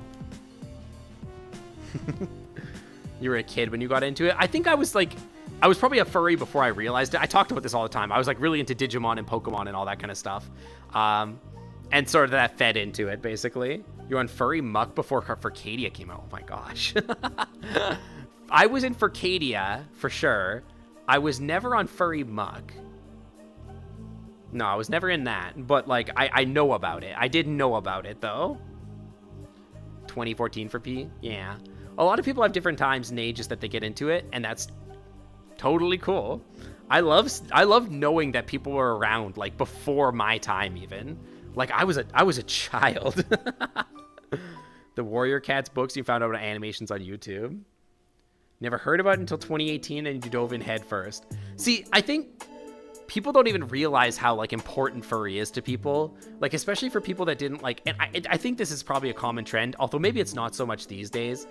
I know a lot of people that feel like they were never really accepted as people until they found furry, and that's how it is for me too. Because for me, I really never felt like I was okay with people. Like I never felt like I was ever good friends with anybody. I never really felt like I was making connections with people like properly.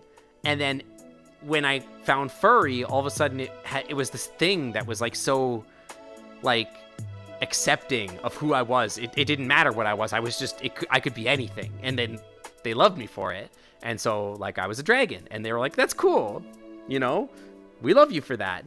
And it became this thing that like linked all my friendships together in a way that I never really thought like I could experience. And then all of a sudden I was like, oh, like, this is so important to me. Like, the lifestyle and these people, like, it matters to me. And so, like, it really does become, like, a culture and a lifestyle. You know what I mean? And I think that's very common for people, is that when they get into this community, they feel so accepted for who they are.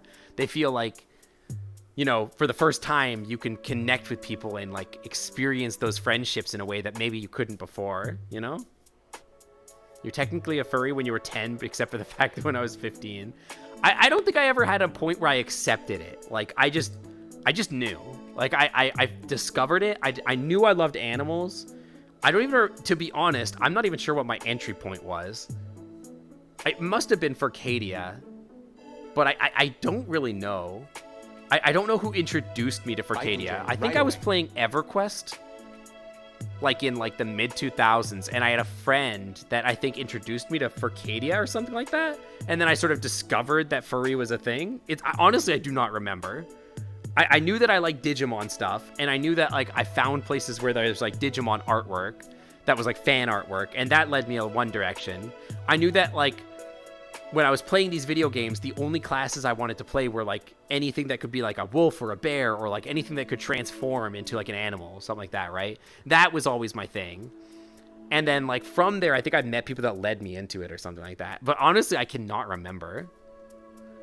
You run a furry club at the university, and a furry hater is now your treasurer and good friend. Isn't that just the way it goes, though? One of my mods, Fooster, was not a furry until they hung out in my stream and Canadian Dragon's stream for a while, and then we kind of turned them into a furry, and then they found a partner through my community, and now they are together. Yeah. So now they've become a furry. They have a fursuit and a boyfriend, and they were straight and normie before they found me and Canadian Dragon and furry streaming in general. So they discovered their sexuality, bought a fursuit, got a boyfriend, and became a furry. All within the pandemic. The Twitch to furry pipeline, exactly. Finding the fandom was like a large weight being lifted off your shoulders. You instantly felt comfortable at home. That's exactly sort of how it feels to me. Like, it's like, it feels right. It just feels like us, I know you know like what I mean? Digimon stuff. I've seen your commissions. Yeah, there's all that art of me cuddling Guilmon. Don't you judge me. Yeah, the magic of furry, exactly. You realized you liked furry stuff a long time before that, but you feared being ostracized, so you didn't really... See, and that's what I think is crazy, is that, like, people... And I don't mean to use the word crazy in, like, a derogatory term. Like, it's a wild thing, right? Like, people come into the fandom and, like, they're scared of being, like, exiles from their normie friends. But then when they actually let themselves become part of the fandom, they realize that, like, they feel so comfortable and accepted, and this is, like, so much more right for them than trying to, like, hide that part of themselves. And that, like, being normie to your normie friends becomes so much less important because you're like, yeah, but I'm happy here. You know what I mean? You're like, Gomamon. Guilmon's my boy. Guilmon's definitely my boy. Garcat, welcome to the Clam Club. Thanks for swinging on by. Welcome, welcome. Thank you for the follow. You don't know how you weren't already? Apparently, you are a sub. You might have accidentally unfollowed. Sometimes Twitch does that sometimes. Yeah, I was like, you're a Twitch sub, and not like by a short amount either. This furry hate is somewhat recent. It wasn't until 2006, 2010. I mean, that's like sort of when I joined the fandom. So maybe I'm not aware of how it was before then, but I think it's just like as the internet grew and people became aware of what furry is. But to be honest, I don't even think that like the furry hate is that bad these days. Like, sure, we get it sometimes. Like, I get people in my stream that like come in and just are weird people and think that, you know, we're all awful people or whatever. But those, obviously the people are like misinformed and don't understand like what's going on. But I think overall, most people are like, dude, furries are chill. Like, these people are just cool people. Like, you know what I mean? I think the vast majority of people have come to accept that like we're just vibing. You know what I mean? There's a lot of stuff in the furry fandom you don't like. I mean, that's true of anything. Any fandom, any group of people, you're not going to like everybody. And you don't have to like everybody. You know what I mean? And there's stuff I don't like. I don't love Twitter drama. I don't love when people are like attacking each other or coming after each other because I'm like, bro, just just chill. You know what I mean? Like, this is get your nose out of other people's business and just chill. You know what I mean? Like, it just seems like so many irrelevant people in people's lives. Like, we have to get up in their business. It's like, I hate that. I hate that about like the groups and stuff like that, and how that's gone on lately. But like, overall, good place to be. My favorite place. I love it here. You know what I mean? All right, there we go. You started being a bully to bullies once you built up enough courage to not be pushed down by the bullies. You don't like go to them and make fun of them, but you let them go to you and almost push them away. I mean, I don't know what the best way to deal with the people. Honestly, when people are being weird in chat, I just ignore them, or ban them or whatever, and I just move on. It's whatever, you know what I mean? There's some drama with the burn furs and stuff, and it got really bad on something awful, and after that, it's died and gotten better. Yeah, I do remember that. I remember it being very weird with that kind of stuff, but I feel like maybe that stuff is always on presence or whatever. The last frontier of furry hate is this guy. He just converts. Oh, I hate that. Yeah. Little hate fandom. That is creepy and groomery. I hate that. I hate that like a lot. But yeah, I don't know. It is my personal favorite place to be, and so, you know, how could I be anything else? You know what I mean? It's weird to me that sometimes people are like, oh, if you like are in your 30s, it's like it's you know what I mean? It's cringy to be furry. But I'm like, bro, like it's like my thing now, right? Like, I don't know that I could ever be an age where I'm like not interested in being a furry, because like it's so important to me now. You know what I mean? Yeah, those hater kids will just end up being furries, exactly. Who's the best Twitter femboy? Is it me? Is it me? Yeah, I'm gonna be on my deathbed being like literally on my deathbed, I'm gonna grab whoever's nearest to me, and I'm gonna shake them. And I'm gonna be like, listen to me. You have to delete my Fur Affinity account as soon as I die. Don't ever let anyone see it. Listen to me right now. I'm gonna like program my Twitter to self-destruct on death. Twitter, Fur Affinity, like every website that we use, I'm like, self-destruct. Get them out of here. You think furry's gotten so big for 3 reasons? Animals are cute. The definition of furry has expanded dramatically. The word furry is fun to say and think about. I agree. It's you? I don't know. I think I put up a pretty good fight. I don't know. I've got the hips. I've got the programming socks. You see this tail? I don't know. Gonna be a furry even when your sack is sagging down into your knee socks. Yeah, no shame. I'm not ashamed of that.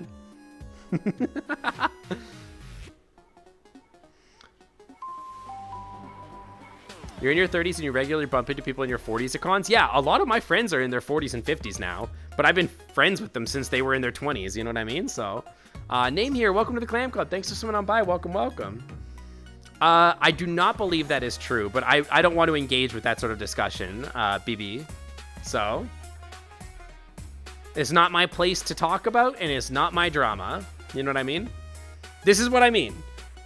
I just wish people would keep their noses out of their own damn business, and if the information is out there, you can go find it, but like, we don't have to address every piece of drama in the public discourse. You know what I mean? I don't care.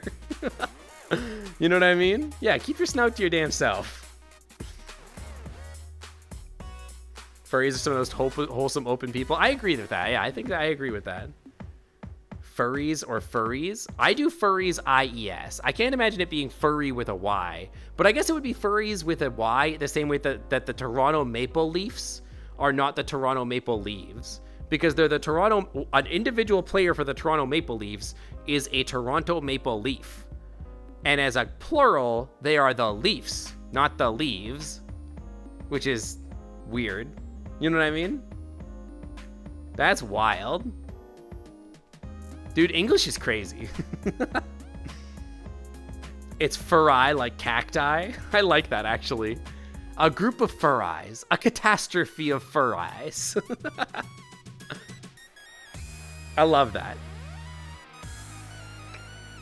I have never seen anybody type it out furries with an S, though. Yeah, go Leafs go. Hanu, are you from Toronto?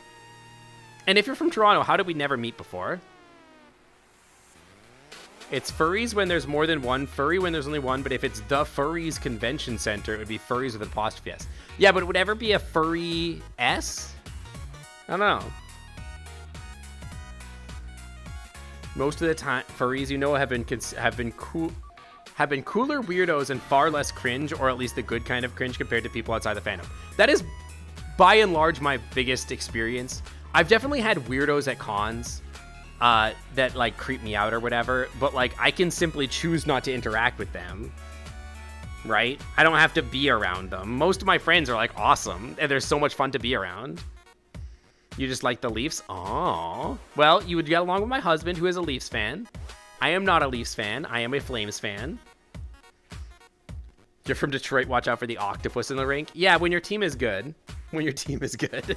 I don't think it would ever be furries. I sort of agree. It sort of feels like it would be pronounced funny. Some furries are weird, but not more than most people are weird. I mean, like, I've definitely had interactions with people at cons that, like, are similar to, like, you know, stumbling into a homeless person that is, like, you know, awkward. But, like, you know, and when I say homeless, I want to specifically say, I do not mean, like, this to be derogatory towards, like, houseless people. Just, you know, a lot of them are in situations where, like, you know, they maybe are mentally ill and don't have the means to take care of themselves, and so they end up on the street, and so they, you know, there's a disproportionate amount of mental illness among that population, and it's not their fault. But sometimes when you have interactions with them, it can be uncomfortable for that reasons, because they're unmedicated, even though they should be medicated, and be taken care of, and like the impact of being, you know, exposed to the environment is making things worse. But, like, I've definitely had experiences at cons that feel similar. That's all I'm saying. You know what I mean? That's all I'm saying. You tend to search the word furries in searches because furry often returns the adjective. Oh, yeah, no, I could see that, too. It's boring being normal. Also so true. Like, I think about this sometimes. What do normies even do? If you're not a furry, like, what do you even do? Do you know what I mean? Like, do you just come home and, like, just, like, read Facebook? Like, what do you do? You know what I mean? Like, how do you make friends? Where do you get your friends? You're not, like, finding each other through each other's, like, horny posts on Facebook or on furry Facebook, aka Fur Affinity or whatever. How do you find each other? They don't have any. They don't do anything. They don't have any friends. Like, what the heck? I've got, like, hundreds of friends. You get to go home and be a dragon on the internet. Yeah, what do you all got? Stay losing. Common normie L. Common normie L. I think the best things about the furry fandom is that you have, you find the furries that match you, and there's different levels of furry, and a lot of things that people like. Yeah, like, that's what's so cool is, like, you find these, like, little pods of people that you're like, oh yeah, like, we have this shared interest. Like, oh, you're like, and it could be so simple. Like, oh, I'm a dragon. Oh, you're a dragon. I like your dragon. I like your dragon. Are we friends now? Maybe. You know what I mean? It could be so simple. And then from that, you can grow, like, such a deeper bond, like, such a simple connection. And you never expect it. It just comes out of nowhere. But, like, normies, they're like, dating is so hard. And I'm like, I don't know. I just go find somebody and tell them their persona is cute, and now we're dating. You know what I mean? You like my dragon? I like your dragon. They also did things like sports or hobbies. I guess that's probably true. Like, that's probably how they get, like, that's their hobby or whatever, is their sports teams or whatever. They watch movies and shows, play video games, and read books when they aren't hanging out with their significant other. I mean, I guess, yeah. You got a great personality. Some of us are like wet sponges. Yeah, except you haven't seen me when, like, my introversion kicks in, and then I just sort of sit in a corner and stare at a wall. And, like, oh, here's me at a party. Hi. Oh, hi, here's my extroverted husband. Yes, go talk to everybody, extroverted husband. I will be over here in the corner petting the dog. Do not speak to me for the next 4 hours, and I'll just pet the dog for 4 hours. And if somebody tries to talk to me and I go like, hiss, I just hiss at them. Do not perceive me, leave me alone. I'm petting the dog. Just go absolutely feral on them. Just pet your boyfriend. You could do that too. Yeah, the agony of reception. Do not immediately cease. Get your own dog. This one's mine. Exactly. I claimed this dog. It's mine. Bro, I just wanted to see if you wanted to have a drink. I just... Get away from me. No. So you did at your dad's house. Every time I'm visiting family, all I do is I pull my phone out and I just like sit on my phone for like a week. I bring my Switch to like my parents' house and that's it. I'm in video games. Don't talk to me. Find being a furry is so ingrained in who you are. That day that doesn't really change. I hang out in VR chat, hang out with other people who are similar to me. I don't think normies are too different. I have normie friends, but like I feel like normie friends are so invested in like their kids and their families and stuff like that. And I have no desire in ever having kids. Frick that, no interest. And so I hang out with my no kids gay friends that like want to have fun and hang out. And that's like my life. That's how I want my life to be, you know? Aw, that's so sweet, Aces. I love that. They keep making you do presentations at work about the experiments you're involved in, and it's like the worst fear. Yeah, I do that too. I think every 2 to 3 months I present. I have another one coming up soon. It's about dogs, though, which is cool. So there's that.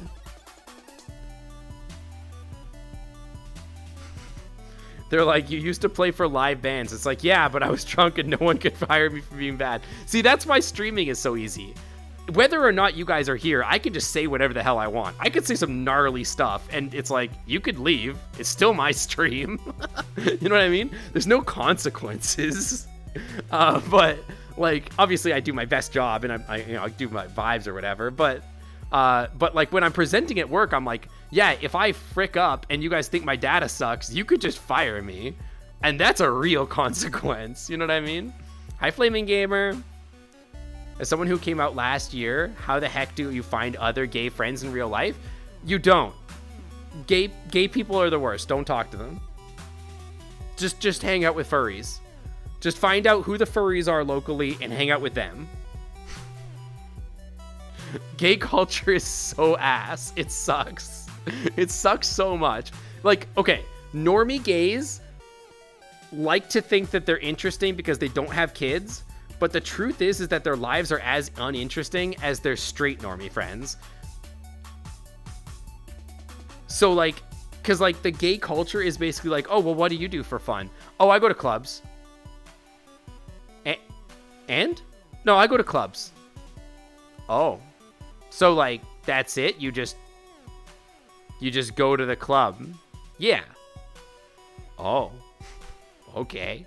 Yeah, there's, like, some hiking and stuff like that in there. And straight people do the same thing. All they do is just go to clubs. It's the same thing. They're just like they're just up their butts about it. Literally, I guess. Literally and figuratively. Yeah, I've never got along with normie gays. Yeah, and I hate clubs. I hate clubs a lot. Yeah, most of my friends I found through streaming, through VR chat, through fur cons, through furry in general. I don't really have a lot of normie friends, to be honest. I've gone to clubs. The last time I went to a club was it was Sheriff Raccoon's birthday, and we went to Unicorn in Seattle, and I caught a flu. So that went great, and the drinks were bad and cheap and garbage, and the music was loud and I couldn't hear anyone.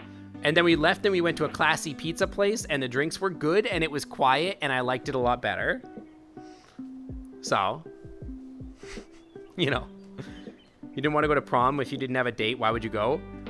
What's Unicorn? Unicorn is a club in Cap Hill. Also, hi Ty. Hi, I love you. Hello. I hope you had a good stream. Unicorn is a club in Cap Hill. It's like carnival themed, I guess. And it's like imagine the inside of like a big tent basically. And there's like it's like a circus, kinda. It's weird and like it's cool to look at, but the drinks are absolute garbage. And like it's loud and crowded and I don't like it. It was not fun.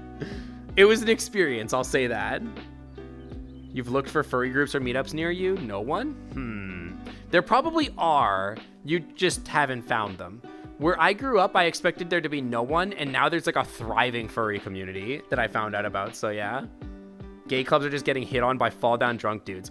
That's what I'm saying. If I'm gonna do that, I might as well do that at a furry con where I can at least pet their cute fursuit. You know what I mean? That's what I'm saying. If I'm gonna do that, I might as well be at, you know, FWA having Flay constantly flirt with me all night. You know?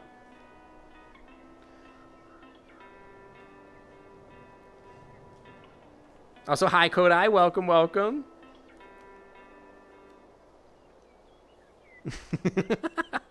There's an app you can download that's like Tinder, but for furries, and it's not about dating or hookups. I think that's true. I don't really use apps anymore because I have enough friends. I find them through VR chat for the most part, so yeah. Honestly, TiVo, cons, 100% just go to cons. Yeah, if you go to cons, you meet people. And like, honestly, it's like, everybody has like overlapping friend networks. And so like, you'll have like that one person that has like a different friend group and they'll be like, hey, come to dinner. And then you'll just meet like 10 new people and you're like, oh, wow, I didn't know you existed. And then you just keep meeting people through those networks and whatever. And then eventually you just know everybody, basically. That's how I found my local furries. I also am in a lot of group chats on Telegram, but also I live in Seattle, so there's like 1,000 furries out here or whatever. So, yeah. You love concerts, but clubs and raves I can't really get into. Yeah, I agree. I do love a concert, but like clubs and raves are just not fun for me. I don't enjoy them. It's just too much.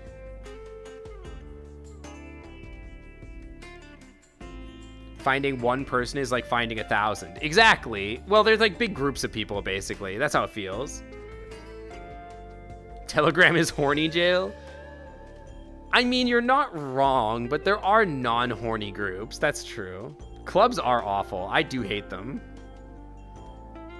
You're a straight person, but because your sexuality is straight doesn't mean I don't vibe with others that have different sexualities. Honestly, I have straight friends that are totally cool people. People's sexuality actually basically is meaningless to me. I don't really give a crap. Your vibe, I care about. I don't really give a crap what your gender and sexuality is. Those are completely meaningless to me. You are not your gender or sexuality to me. You are a person. And if your vibe is good, then we're good. We're cool. But if your vibe sucks, then we're not going to be friends, basically. You know what I mean?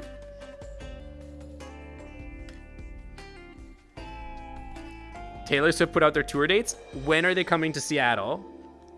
When is the Seattle tour date? And are the tickets $3,000? Because they're gonna be $3,000. It has to be at T-Mobile Stadium, right? Dude, I would pay so much for that. All right, Torin, thanks for coming by. I appreciate it. See you later. There is actually a good-sized Alaskan furry group, yeah.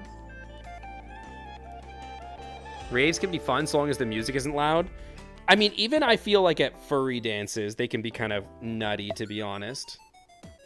Like, I have difficulty at furry dances quite often, to be honest. Bye, Bomb Brigade. Have a good night. Thanks for coming by. They go on sale in November. Okay, July 22nd at Lumen Field. July 22nd. I don't think I have anything going on then. Yeah, I don't think there's any cons or anything. I should be able to do that. Hopefully the tickets aren't, like, completely bonkers. I'll probably try to grab them. There's tons of people you don't really vibe with, but there's nothing wrong with them. Yeah, no, for sure. There's people that, like, the vibes are off and I don't like them. And I just don't hang out with them. I just don't put myself in situations where I hang out with people that I don't like, basically. You're gonna go to the Pittsburgh show? Heck yeah. Yeah, I think I'll probably try to get tickets to that. The only thing I wish I didn't have is the anxiety or nervousness when meeting people or even being in front of a lot of people. I know this sounds crazy, and I've talked about this a couple of times tonight. I actually do get very bad social anxiety, especially when I don't feel like I can contribute to the active conversation. If I'm hanging out with a bunch of people and I don't feel like I'm involved in a conversation and I'm just sort of sitting there quietly, I very quickly become uncomfortable because I feel like I'm like, oh, and I start thinking, does anybody actually want me here? Is there a reason I'm here? I'm not like talking or participating. Do they appreciate me being here? And then I get a lot of anxiety about that, and it gets really intense.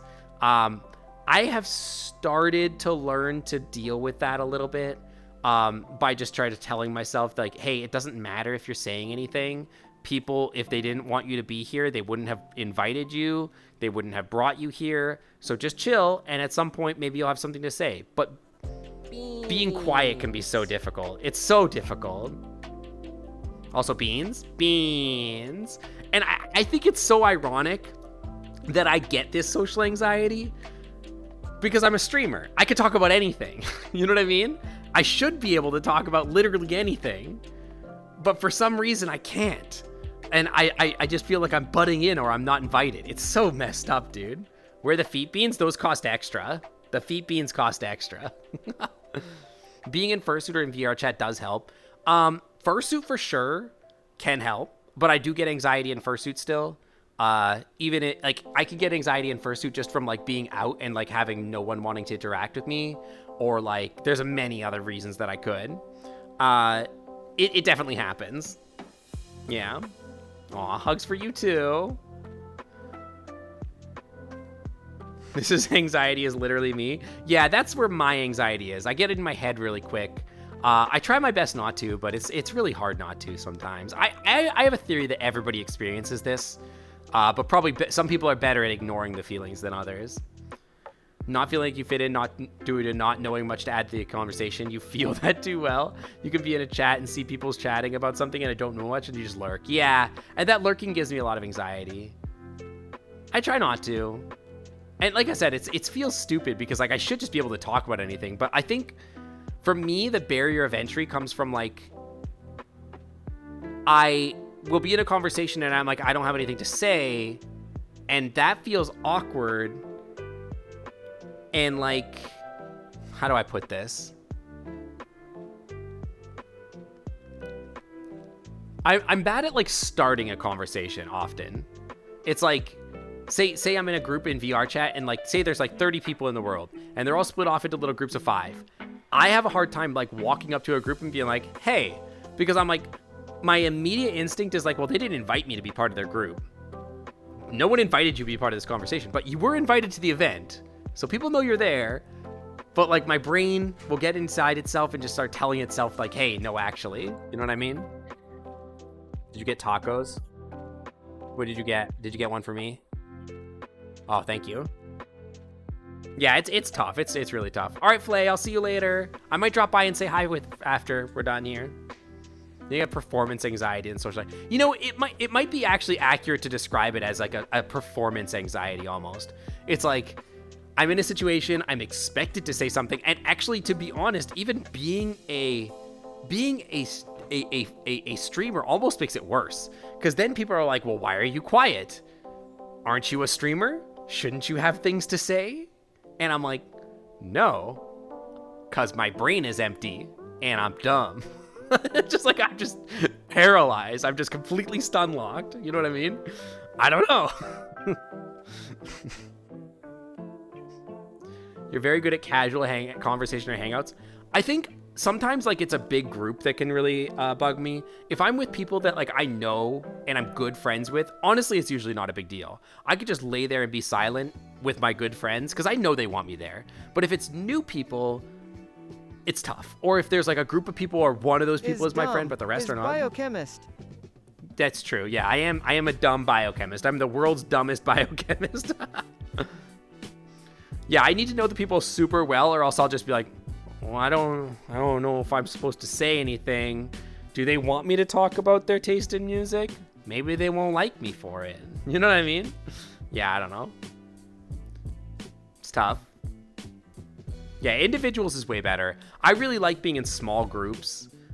whenever I'm hanging out with people, like I find like if I'm hanging out with more than like 5 people, it just becomes chaos and I'm like, this is nothing. You know what I mean?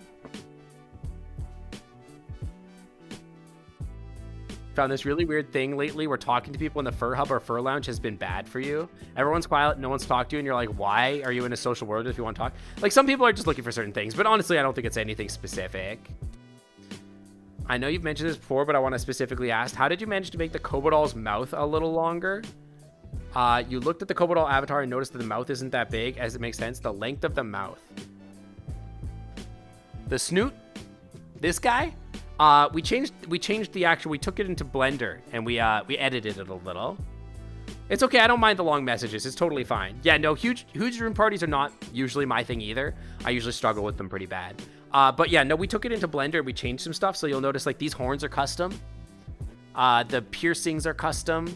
I think my back spines are custom and a couple other things. And then a lot of textures are. And I changed the snoot shape a little bit.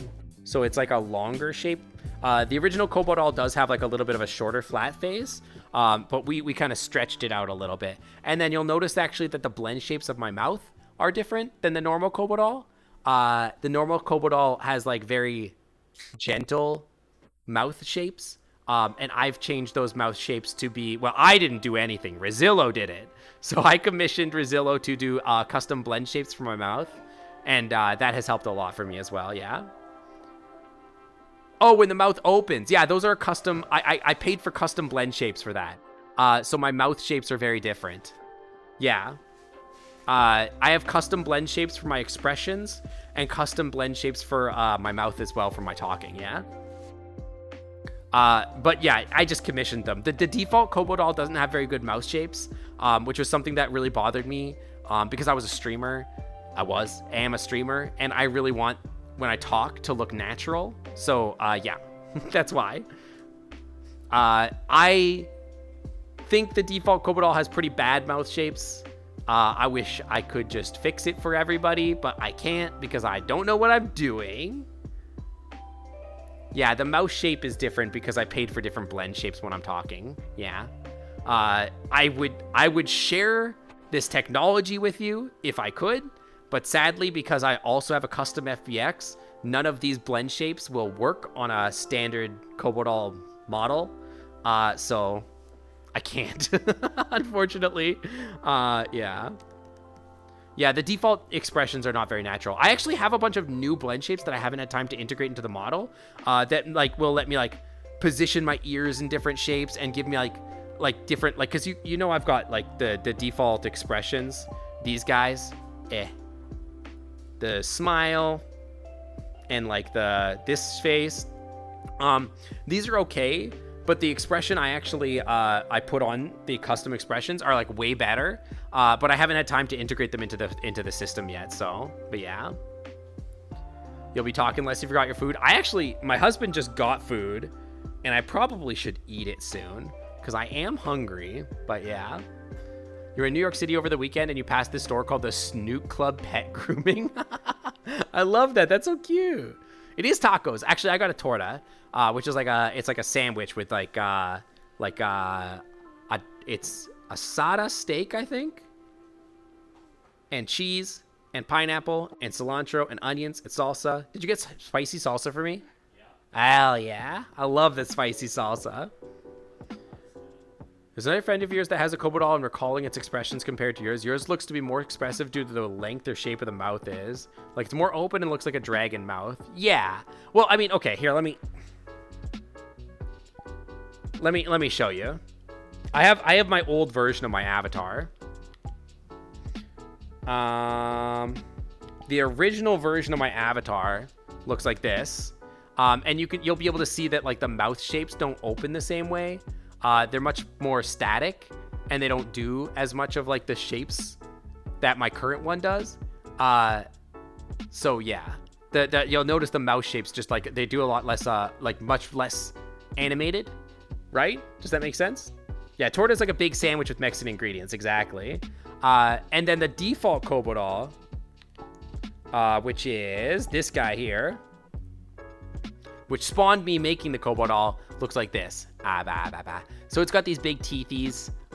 So I shrunk the teeth down so that there's less of that. But the expressions are pretty similar.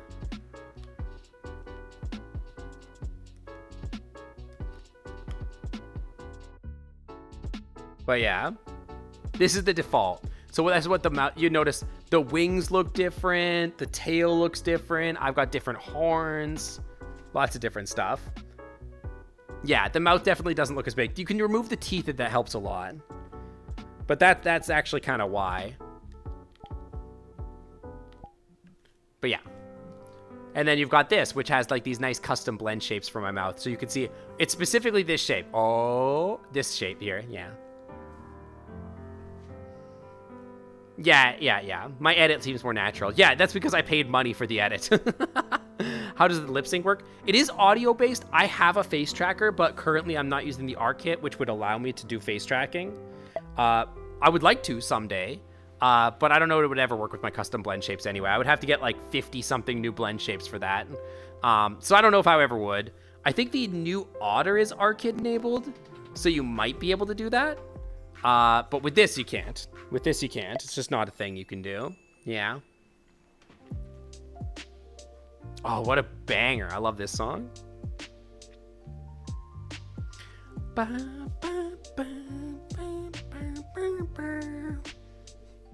Dude, Persona 5, I say this every time a Persona 5 song comes on.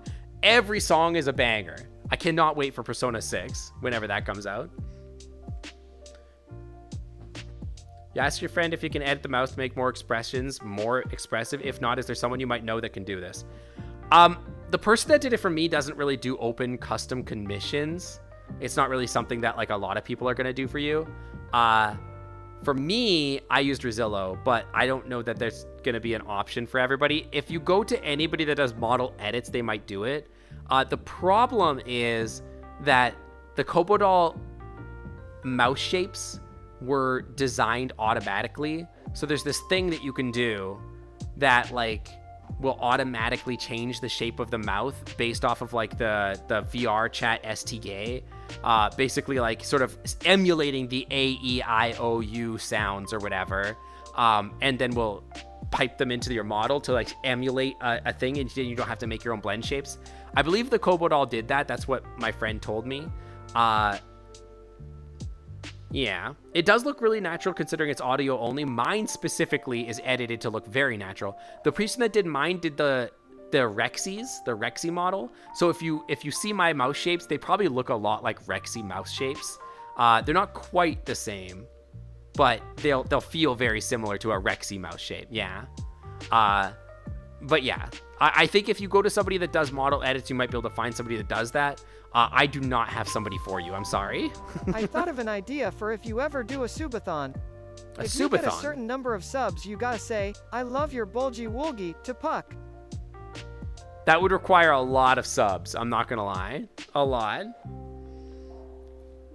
That is a lot. But honestly, I don't know if I would ever do a subathon.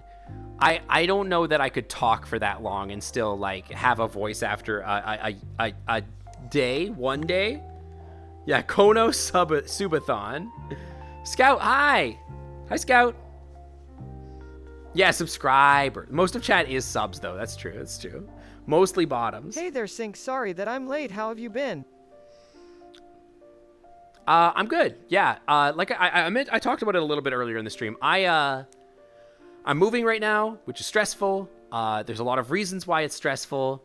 Money is one of those things. It is very expensive. And another is just the fact that, like, I hate moving. I don't want to uproot myself. I don't know if I'm even going to like the new house. I probably will. But, like, right now, I feel safe where I'm at. So my, like, flight response is sort of activated. So, yeah. No, I am. No, you. Uno reverse card. You've never seen someone get through a subathon without being like, oh God.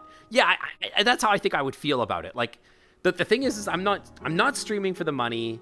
And so the whole point of doing a subathon, or subathon apparently, as Noodles would say, is earning a lot of money, right? Like, that's the goal. It is hype and it gets you some followers, I guess. But, like, I don't know, man. I would rather do a different kind of special event. I would rather do a special event that's like a concert or like a charity event or something like that. You know what I mean? But yeah, I think the movie is going to do well. But yes, hi, Scout. Hi. Yeah, Corgi did 39 days, and they had to take a week-long vacation afterwards because, like, oh my god. Like, I can't, I don't know, I can't. I can't imagine. Jed! Jedicus Floof just rated with 7 viewers. Guys, Pause get up your for our beans raiders. up in our beans up in the chat. If you got my emotes, you can use my emotes. If you got any other bean emotes, put them in the chat for me. Want to see those beans in the chat for our raiders. Welcome on in, Jed. How the heck are you doing? How was your stream? You were playing Minecraft. I just grabbed my camera. I was about to yeet chat across the freaking century. Welcome on in, guys. If you're not familiar with me, my name is Sync. I am a variety streamer, normally an otter, but on Tuesdays we stream as a dragon. And I stream on Tuesdays, Saturdays, and Sundays. Tuesdays we do VR. Saturdays we do simulation games. Sundays we do story games. And I'm a biochemist in real life. If that sounds interesting to you, feel free to hit that follow button and stick around. How the heck was your stream, Jed? And Stormy, welcome to the Clam Club. Thanks for coming on by. Welcome, welcome. You're doing a pacifist abstinence Minecraft in honor of No Nut November. I have chosen to abstain from NNN, as I will be referring to it. And instead of NNN, I will instead be participating in an alternate NNN, which instead of the word no, I will be doing it nonstop. Forever. And I hope that's okay with all of you.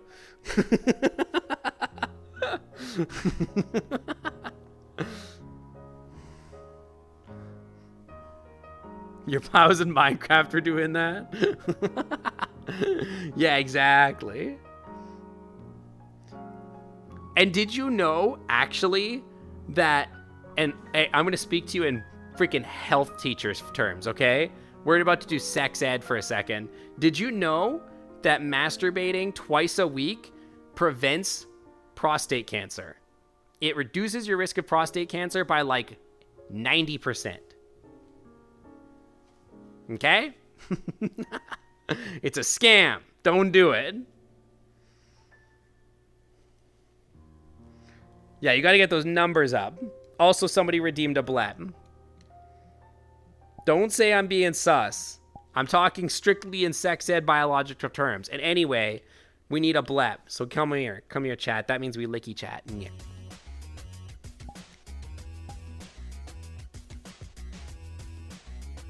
You got to get chat their lickies.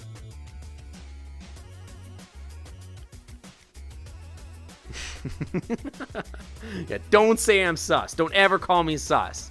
I'm just telling you biologically that it's important to keep yourself healthy. How do you stay healthy? Well, I just told you. You can tell your parents I told you to jerk it. Sync is Seuss. I'm so Seuss. All right, Jed, I'll see you later. Thanks for dropping your community off. I appreciate it.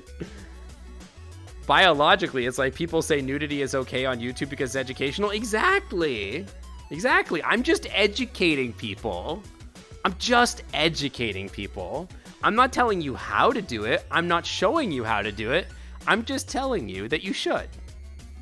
You should. Also, hi, Woody. Yeah, not all heroes wear capes. Some wear leggings and tight shorts. Some. Clears your mind, relieves stress, makes you concentrate better. Exactly. Exactly. Do do do do do do do do.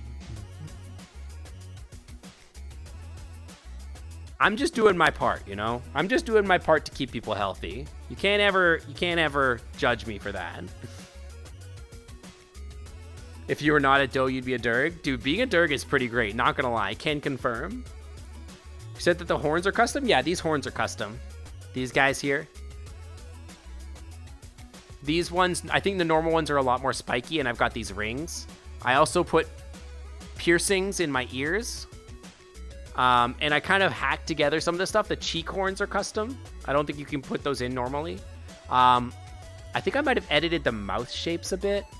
And the tongue is custom. This tongue is custom. So this guy, and I don't think I can grab it, but the tongue is custom too. Because the normal tongue can't go out far enough for good lickies. So,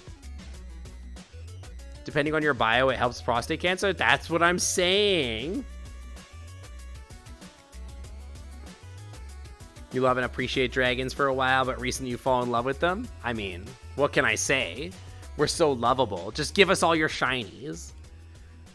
Yeah, the tongue has super fluid movement. It's all custom there. The tail has custom physics on it, I think. I don't know. Lysic knows all the changes. I don't remember all the changes. I still have other things that I need to edit with the model, and I just haven't had time. Like I said, I'm moving and everything like that. I'm like, I don't have time for any of this. What does one get in exchange for the shinies? I promise not to eat you unless you want me to eat you, in which case I promise to eat you. Does that work? How do I even wear shirts? What do you mean? I just have holes cut for the wings.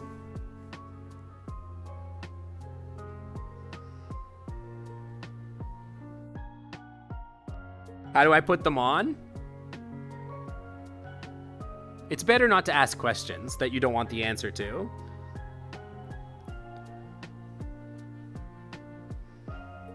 The same way you put a shirt on, I put them on over my head.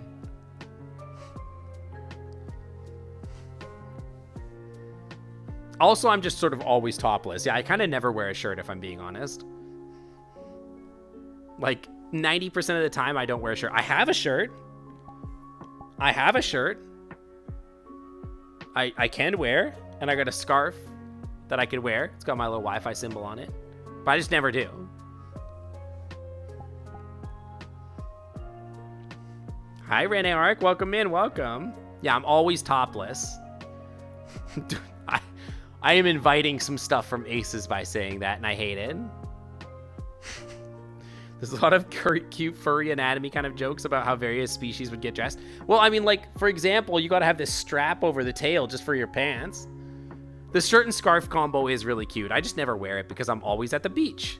Why would I bother wearing a shirt at the beach? It's comfy here. You would hug me? I could hug you. Here, hang on. Chat, come here. I'll give you a big hug. Ugh. There you go. There's your hugs. Yeah, Aces, I knew you were going to say that. I knew it was coming. You can't burn me when I already know it's coming.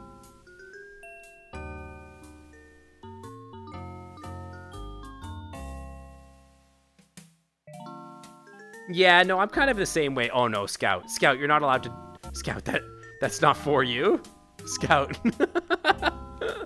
But wait, that's not for you. That's not a redeem for you. You're not allowed to touch that button. Scout, I am going to do the rudder time, but you can't look, okay? Promise you won't look. Promise me you won't look.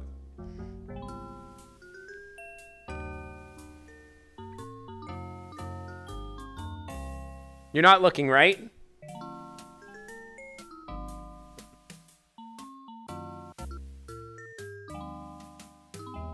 Okay, good. Just making sure. You're only listening. I'm glad you're so... Oh no. Okay. It's about to get spicy.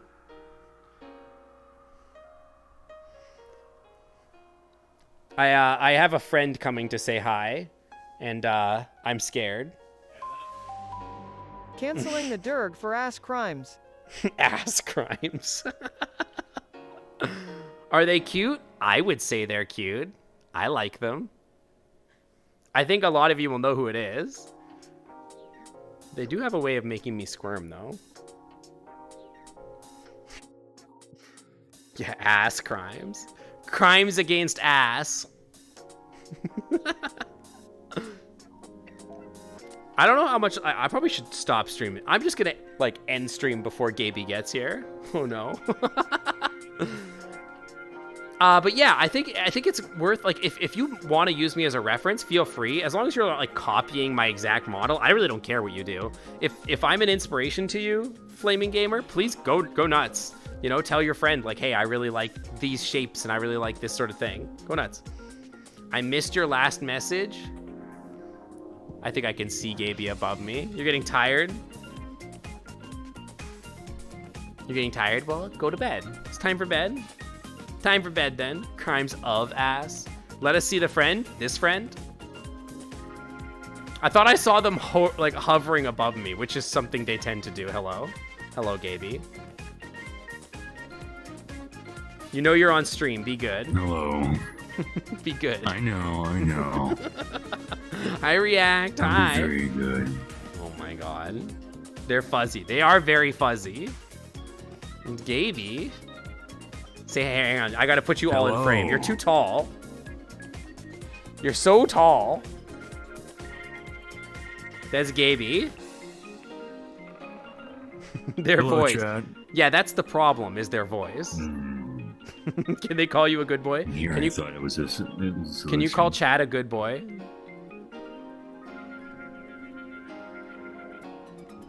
Hey, Chad. You're such a good boy. Anyway. Sync, is this the Samoyed you're getting? They asked if you're going Sync. They asked me if you're the Sammy that I'm gonna get. I keep telling chat that I'm getting a Samoyed, but he's not a Samoyed. He's a wolf. I am actually a Samoyed. I'm a Samoyed wolf dog. Oh, are you? Oh, well. Yeah, I guess this is the Sammy I'm getting. They can't be in the frame at the same time as Tiger. I'm gonna get you something. Oh. Yeah, if I put Ty here, Ty would come up to like here, down here somewhere, and then like Gaby's like 7 feet tall. Like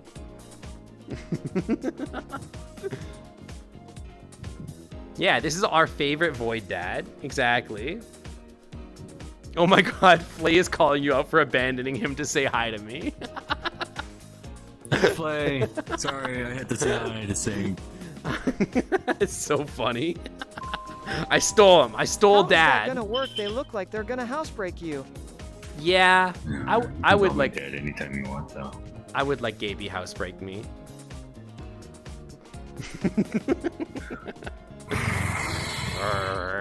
Gaby is a streamer. You can find Gaby at voidhound_. Yeah, Gabe Daddy, exactly. That's what the Y stands for in Gaby. Daddy.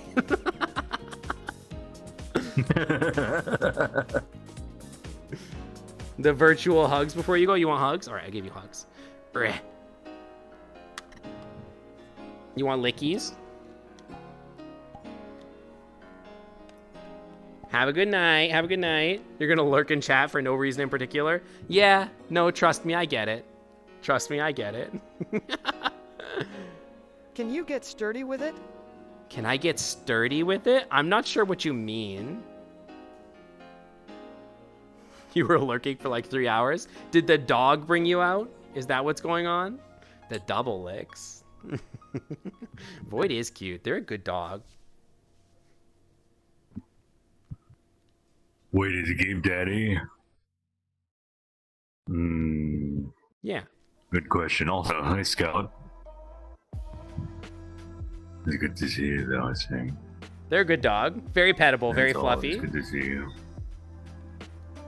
It's a dance? I cannot. I don't even know what the dance is. Doesn't count. Hi, Astro. Hi. The creed, though. Yeah, we're licking the screen. It kind of happens. It happens sometimes.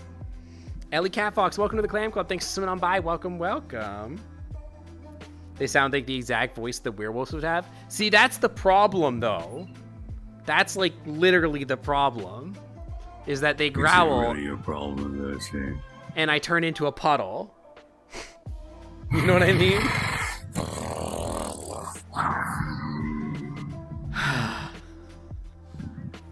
Davey, I told you to be good. I am good. Yeah, you're good. Be good. Bad dog.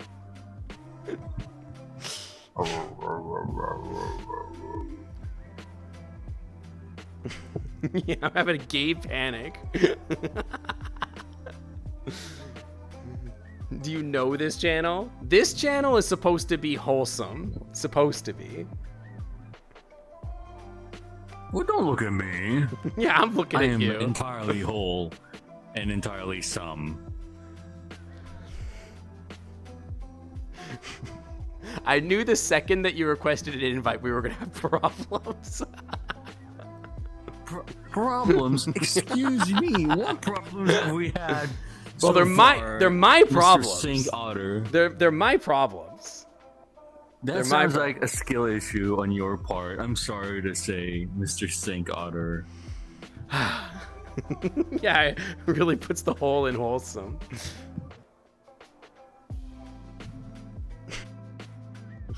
You recognize the art style and stuff in the about section. Wholesome. Yeah, I knew you were gonna say that. Yeah, no, Gaby's art is awesome. They draw really cute dads.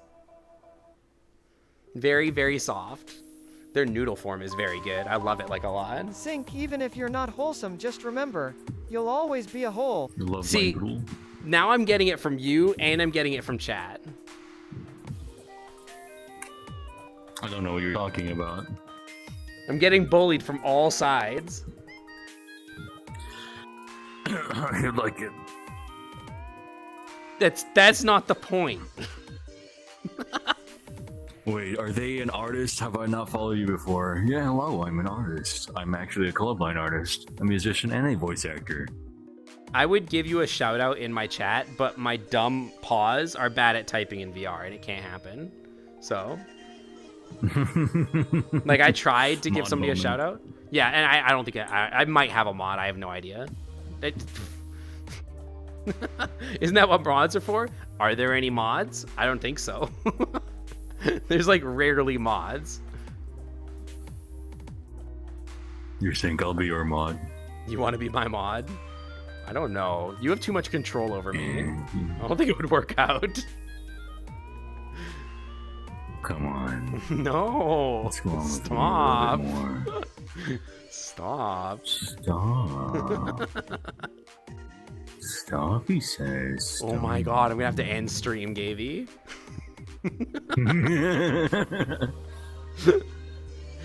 Let you ring chaos on your chat? I don't know. I don't know, Flay.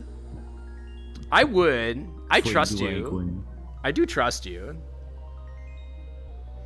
Your favorite streamer, I'm a mod, but your mods are all kind more than me. It's like that meme. You know the meme where it's like the guy holding the person leash, and it's like my friends, me or whatever. Yeah. But for me, it's like me. Yeah. I'm the gremlin on the leash, and my mods are all the people trying to keep me in check.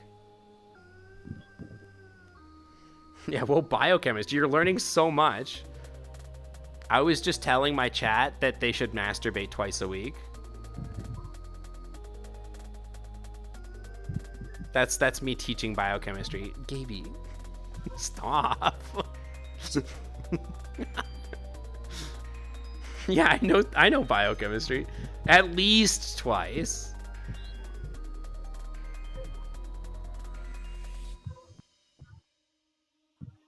For your favorite streamer, you're a mod, but the mods are all kind of lewd. I mean, I'm pretty sure all my mods are like that. Purposely flirt with your streamer to break their mental. Yeah, it's yeah. Clam Club's getting wetter. There's already a pool and an ocean. What do you want here? Oh my god. All right, here's the deal. I love you, Gaby. I am gonna end stream though in a second here. You're not gonna sleep yet. You were just requesting a hug earlier because you weren't gonna end stream. I was gonna end stream, then Gaby decided to come and ruin my mental. Now I'm all derailed. Not the only thing I'm ruining. Ah, God. Okay, I freaking end stream. We're gonna go hang with Flay for a little bit while I eat or something. Varric the Circle, welcome to the Clam Club. Thanks for sitting on by. Welcome, welcome. You don't want to be a mod because you would take it seriously. That's the thing, is I would expect you to take it seriously because you have to be like a community ambassador. Right away. Yeah, no, jail. You know what? For the first time ever, the jail redeem, absolutely appropriate, to be honest. Absolutely 100% appropriate. Absolutely the, listen. The rare sync jail. Appropriate jail. I'm never weird on stream or whatever. All right, listen. I'm going to end stream.